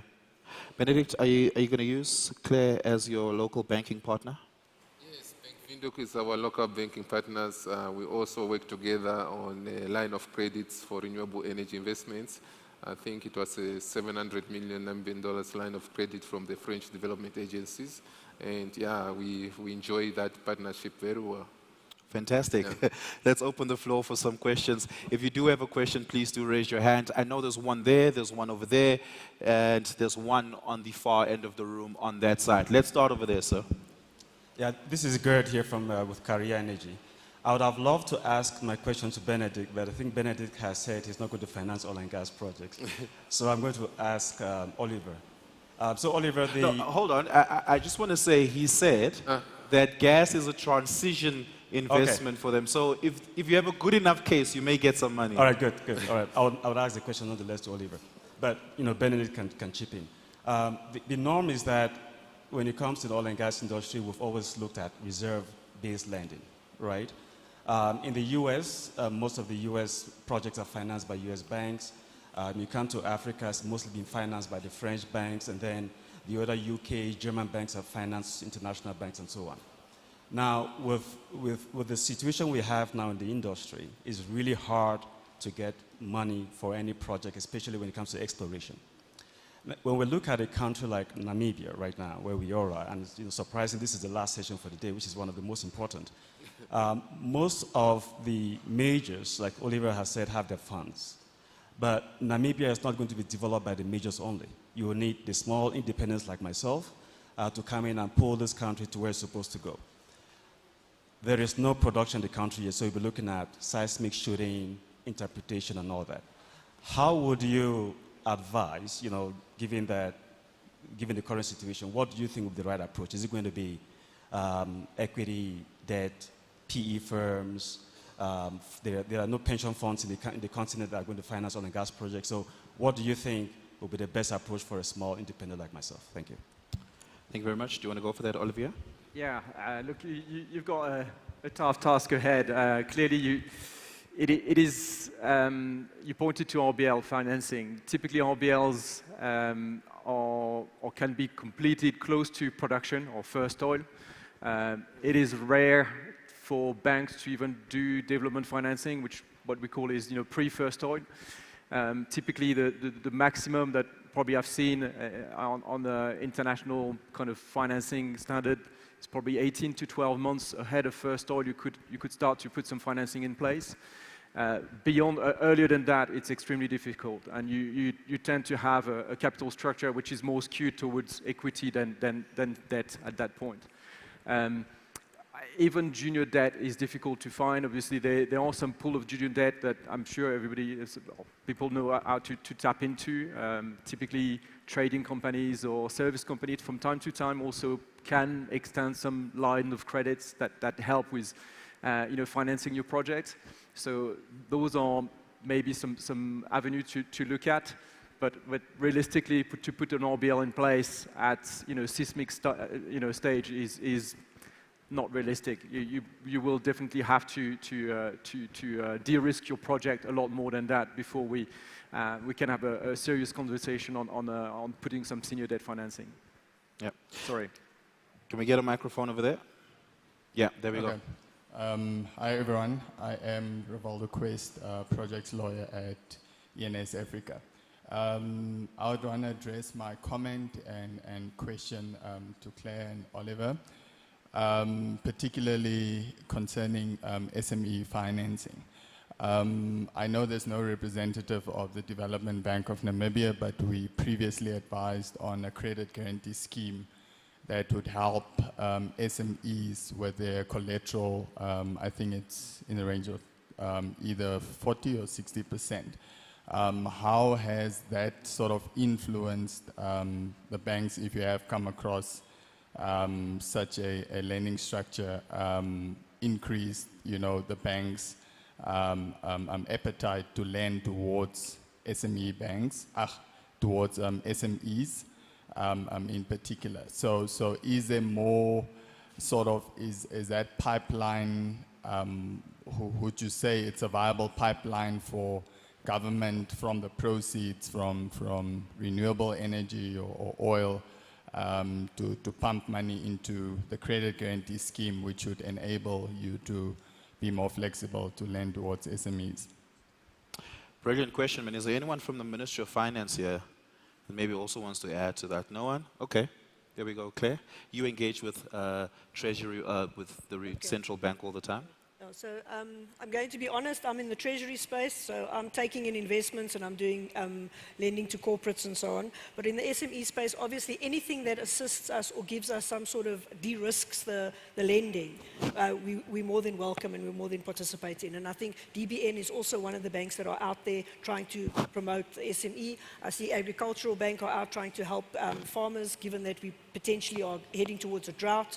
So I think all the banks need to work together and say, what is it that we can offer to assist in the areas that we are specializing in, or in the areas that we want to provide funding to. So a credit guarantee scheme, or just some sort of credit enhancement, whatever it is that will help and assist that SME in getting funding from us is welcomed, because we know that the SMEs don't, or the individuals do not necessarily have the collateral. They're not going to be able to give us collateral of any sort. So whatever else they can bring to us, we will definitely consider.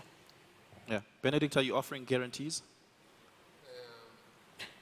We haven't started the guarantee schemes, but something that we are working on with the Green Climate Fund, and hopefully by the end of this year, we'll be having a guarantee scheme, but it's mainly, again, within the agricultural sector, or renewable energy within the agricultural sector. Olivier, the guarantees excite you? We finance across the full value chain, so this is also something that we're offering. Very often, obviously, we tend to look at the strengths of the contract that underline those financing. So obviously, if the contract is for some of the service company with majors, with some of the, this is something that we will use to be able to put the financing in place. Yeah, David, you wanted to add to that? Yes. Well, from GIPF side, we, through some of our fund managers, have also been financing small and medium enterprises, and our most prominent one has been NAMPRO Fund, where they specifically finance contract financing, where you provide a service, and in order to mitigate the risk, they treat the contract as a cession. In that way, you find a way of controlling the income flow. We see that we have more or less come to the maturity of that facility, but everything is up for review as to what else to be done. So it's an area that with these new industries coming up, I'm sure that across the value chain, there will be need for financing of certain services. And we shouldn't miss out on those. Absolutely. We'll take our last question from the gentleman right on that end of the room. Can we get a microphone to him? There we go. Thank you so much, sir. Go ahead. Thank you. My name is Funsho Lawal. I work for Proserve in Nigeria, an oil service company. My question is to Oliver. The 2 or 3 big finds in Namibia will need development funding down the line. Listening to you, there's some sort of concern in the sense that you said the debt pot is drying up. The IOCs are looking more to paying dividends to shareholders than deploying capex. I see a trend where the oil traders are very bullish. They're wearing the hat of traditional bankers now, and they're willing to lend. How do you see your bank working with global oil trading companies to plug the gap? Thank you. Olivier?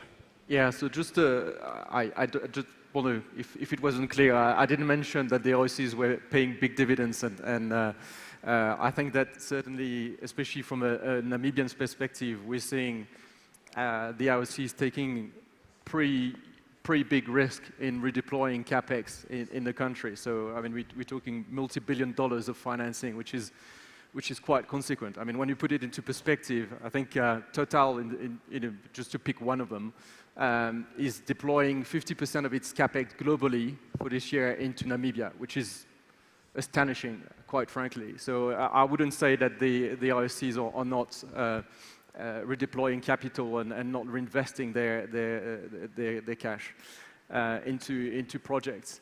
But yes, we've seen the traders becoming more and more prominent. We're working a lot, especially at Standard Bank, in a hybrid solution for some of our clients, where we provide some of the senior debt, plus we structure as well some junior facility in which we bring some of the oil trading companies. We also try to participate ourselves in those junior facilities to help plug the gap that we described early on.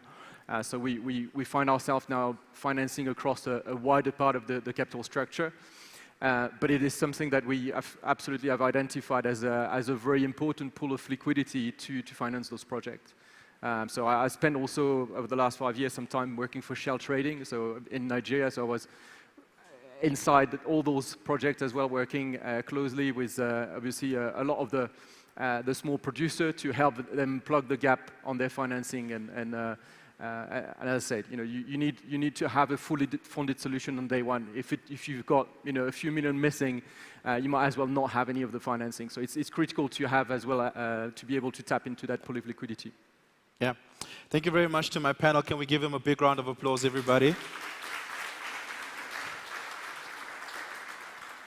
This should have been the first panel. We should have gotten the money issues out of the way before we spoke about all the policy, developmental stuff. But once again, thank you very much, everybody. Really do appreciate it. Can we just move this way for a group picture as we leave the stage? I'm handing back over to Made.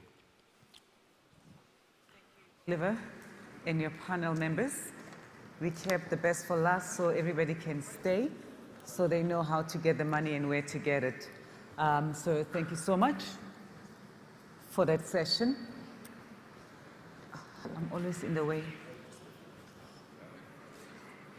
Ladies and gentlemen, we are about to close our conference for the year 2023.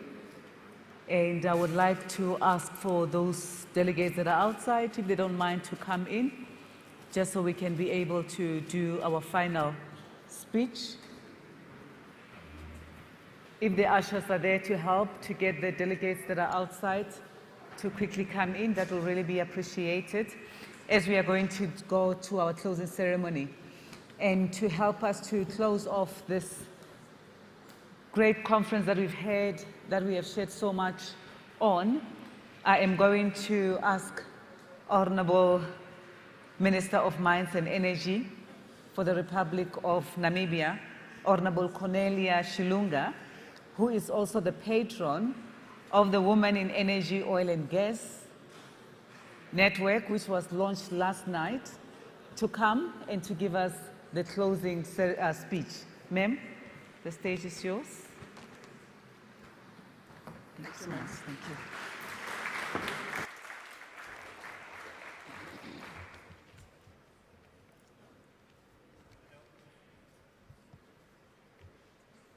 Director of Ceremonies, Madam Selma Shimtukeni, dear delegates and participants, let me stand by the protocols as established. A very good afternoon to you all. Good afternoon, ladies and gentlemen. Oh, that's a good one. Thank you for this opportunity to share my closing remarks now that we have reached the end of the 5th Namibia International Energy Conference. First, I would like to thank the sponsors, and more especially the main sponsor, NAMCOR, for energizing this event, because if it was not for NAMCOR's support and all of you, none of this would be possible. I would also like to thank sincerely our lioness, Madam Selma, and the partners of Reach Africa Consultancy, the convener and the event strategic partner, N.J. Ayuk, who is the executive chairman of the African Energy Chamber, for their tireless work in making this event possible, and an excellent job in preparing a truly international event. The representation of 12 countries at this conference is a testimony to the desire for greater cooperation and integration. Though I was not here right from the beginning, and mostly the whole time that the conference was taking place, I heard that many eminent speakers over the last 3 days who shared with you and us their views on solutions to the challenges faced by the global and national energy community. The program was designed to discuss how Namibia can implement creative solutions to develop its energy resources in a sustainable and responsible manner. The Minister of Mines and Energy, my minister, have also informed me that at one point he left a task for you, which I hope all of you have fulfilled through his 4 important issues, which I would like to remind you on. Issue number 1, the global importance of energy requires careful attention, as demonstrated by the current tensions in geopolitics. Issue number 2, Namibia and Africa as a whole are experiencing a severe shortage of energy, and it's crucial to utilize all available resources to enhance the well-being of the population.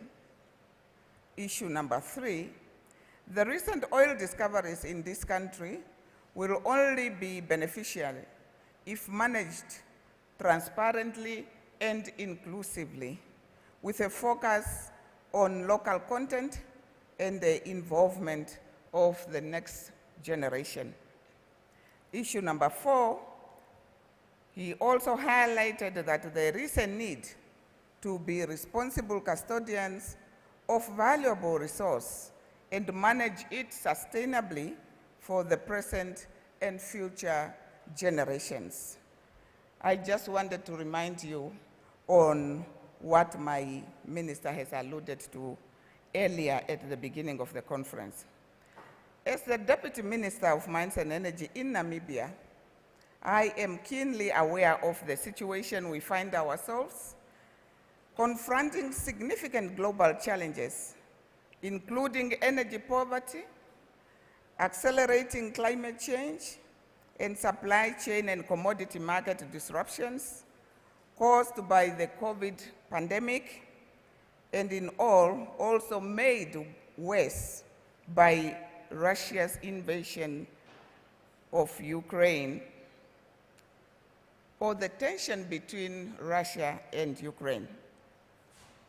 However, we need to understand the complexities of energy through the economic, environmental, and political crisis we face today, revealing what is really going on and what we should do in response. This is a critical time for our planet that demands critical thinking. We are a fossil fuel economy and currently cannot substitute it with one fueled by renewables. Presentations illustrated how Namibia has a unique opportunity to be at the forefront of energy innovation, and we must embrace this opportunity. We have made significant strides in exploring both renewable and non-renewable energy options to help us out of energy poverty. These sources of energy have the potential to revolutionize the way we power our economies and our communities. At the same time, we must also ensure that we adopt a sustainable approach to the exploration and production of traditional oil and gas resources.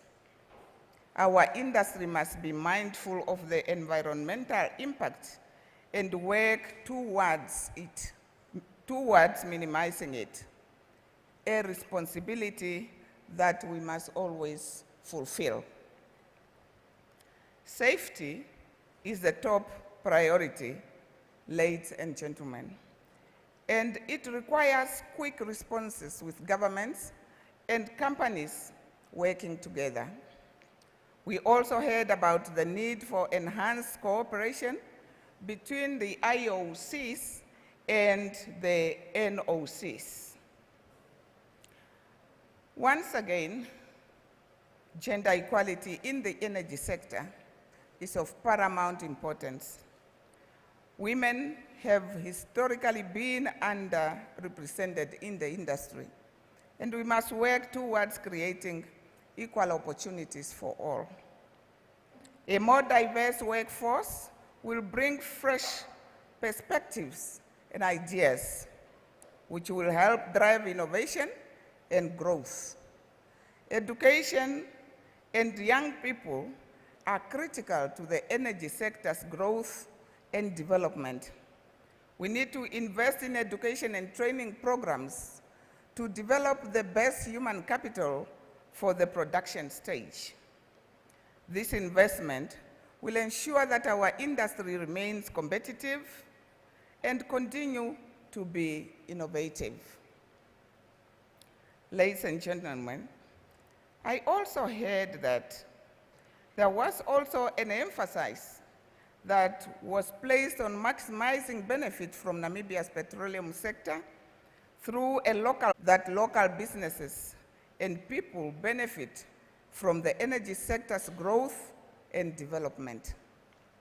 We need to work towards creating opportunities for local companies and for individuals to participate in the industry's value chain.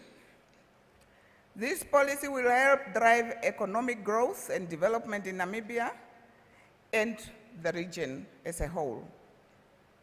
Again, I would like to invite you to the national workshop on local content that Namibia and the Ministry of Mines and Energy is going to host on the 11th to 12th May this year at Safari Hotel. Please ensure that you book your seat by this Friday. I would like to express many thanks and my appreciation to the following individuals and companies. The Chief Executive Officer at the National Oil and Gas Agency of Angola, Mr. Paulino Geronimo. Mr. Belarino Emilio Chitanguelesa, Board Member at National Oil and Gas Agency of Angola. His Excellency Dr. Omar Farouk Ibrahim, who is the Secretary General at the Africa Petroleum Producer Association, APO. Let me also express my appreciation to the Republic of Ghana, Honorable Andrew Mesa, who is the Deputy Minister of Energy and Petroleum. Honorable Gabriela Banga Obianga Lima, our Minister of Planning and Economic Diversification for the Republic of Equatorial Guinea. And then the Republic of Senegal, Honorable Sheikh Niaine, who is the Deputy Minister for Petroleum and Energy. In the same spirit and manner, I would also like to express my sincere appreciation and thanks to all of you, the participants. Was it not for you, this could not be called a conference. Thank you for making time to travel to the land of the brave. We truly appreciate your presence and contributions that you have made, especially on the ministerial panel and in all the presentations. And in conclusion, ladies and gentlemen, the Namibia International Energy Conference has been an excellent platform to explore the advancement in the energy sector and the opportunities for growth and development. I am therefore confident that the future is bright for Namibia's energy sector, and we must continue to innovate and explore alternative sources of energy. Together, we can shape the future of energy towards value creation, as it has been our theme since the beginning of this conference. I thank you all.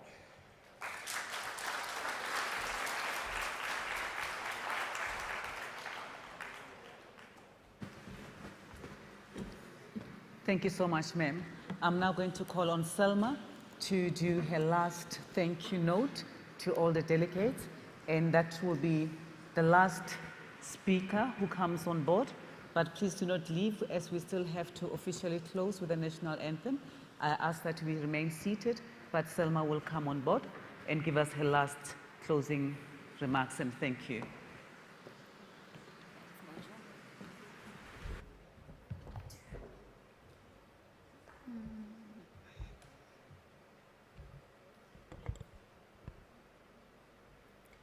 Honorable Deputy Minister, distinguished ladies and gentlemen, as we come to the end of this event, it is my pleasure to express my gratitude for for your participation and engagement throughout this event.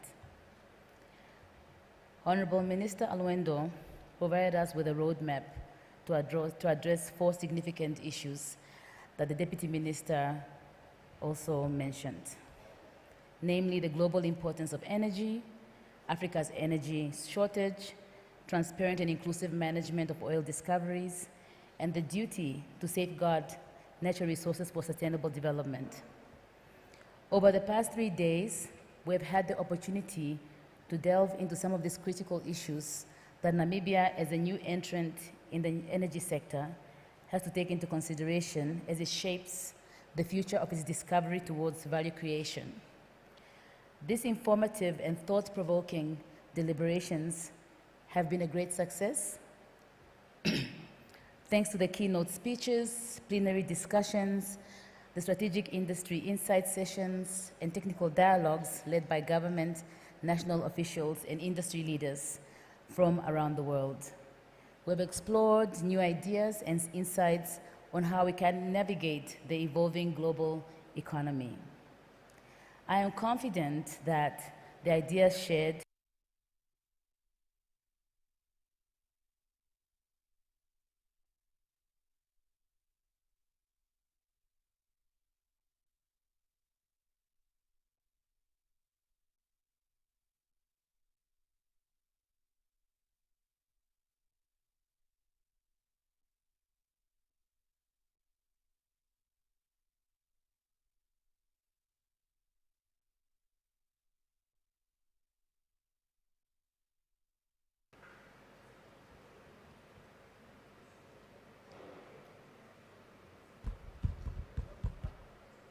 Okay, at least it happened on the closing.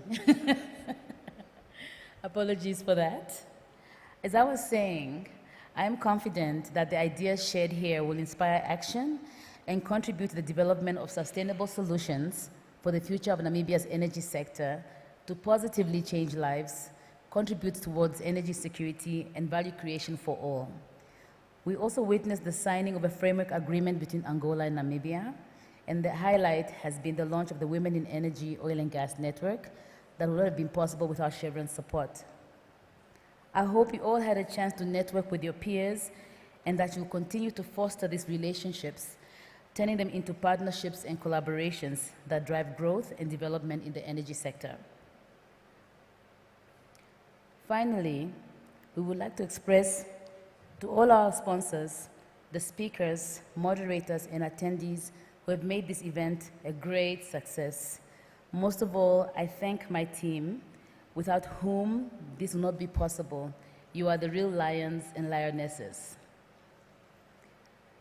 I would like to thank specifically NAMCO, our platinum sponsor, RMB, our gold sponsor, UAL and KO5, and Bank Windhoek, the silver sponsors, for believing in this platform and in investing heavily to make it a great success. I would also like just to use this moment.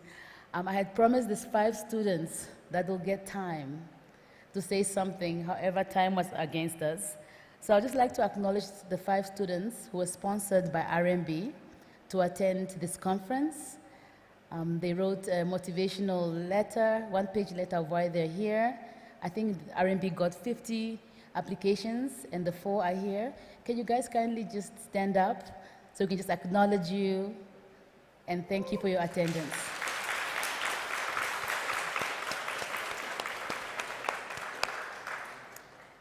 Thank you very much.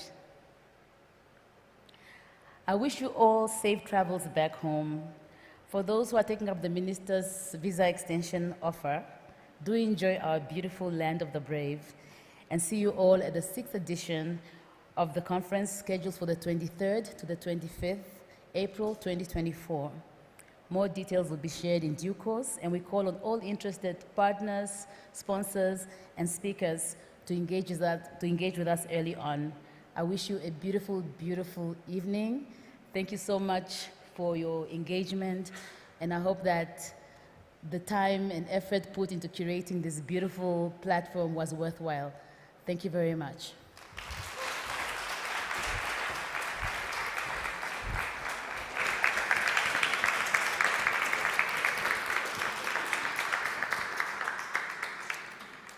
Selma, thank you so much. Ladies and gentlemen, I'm not going to waste your time, but I just wanted to remind us all in terms of how I started today, in terms of that quote from Archbishop Tutu, who said, "Do your little bit of good where you are. It is those little bits of good put together that overwhelm the world." And we have seen today what Selma and her team have put together, how it has all brought us here. Those small bits that she has put together over the years, they have resulted in 440 delegates coming and attending this conference this year. It has resulted in what was a 2-day conference being a 3-day conference. It has resulted in 12 countries gathering in one place, like she has envisioned this place to be like a baobab tree.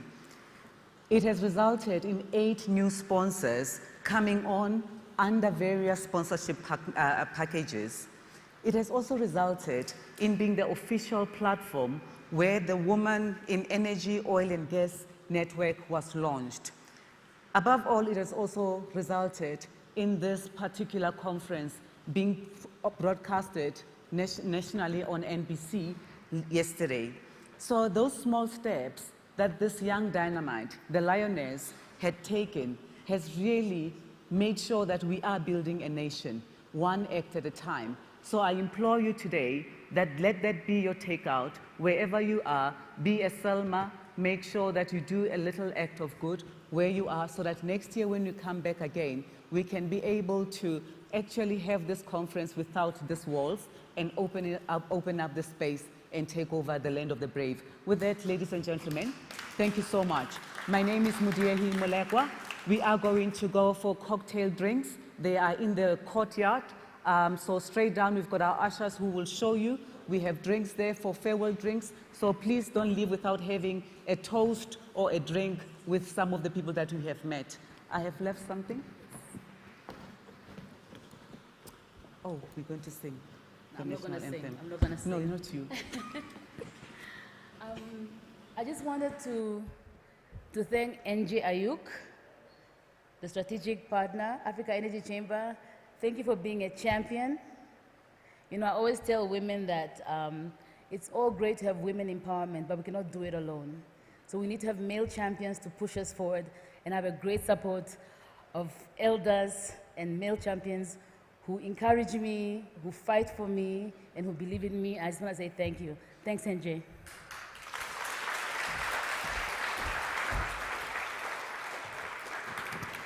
Good people, may we stand for the national anthem.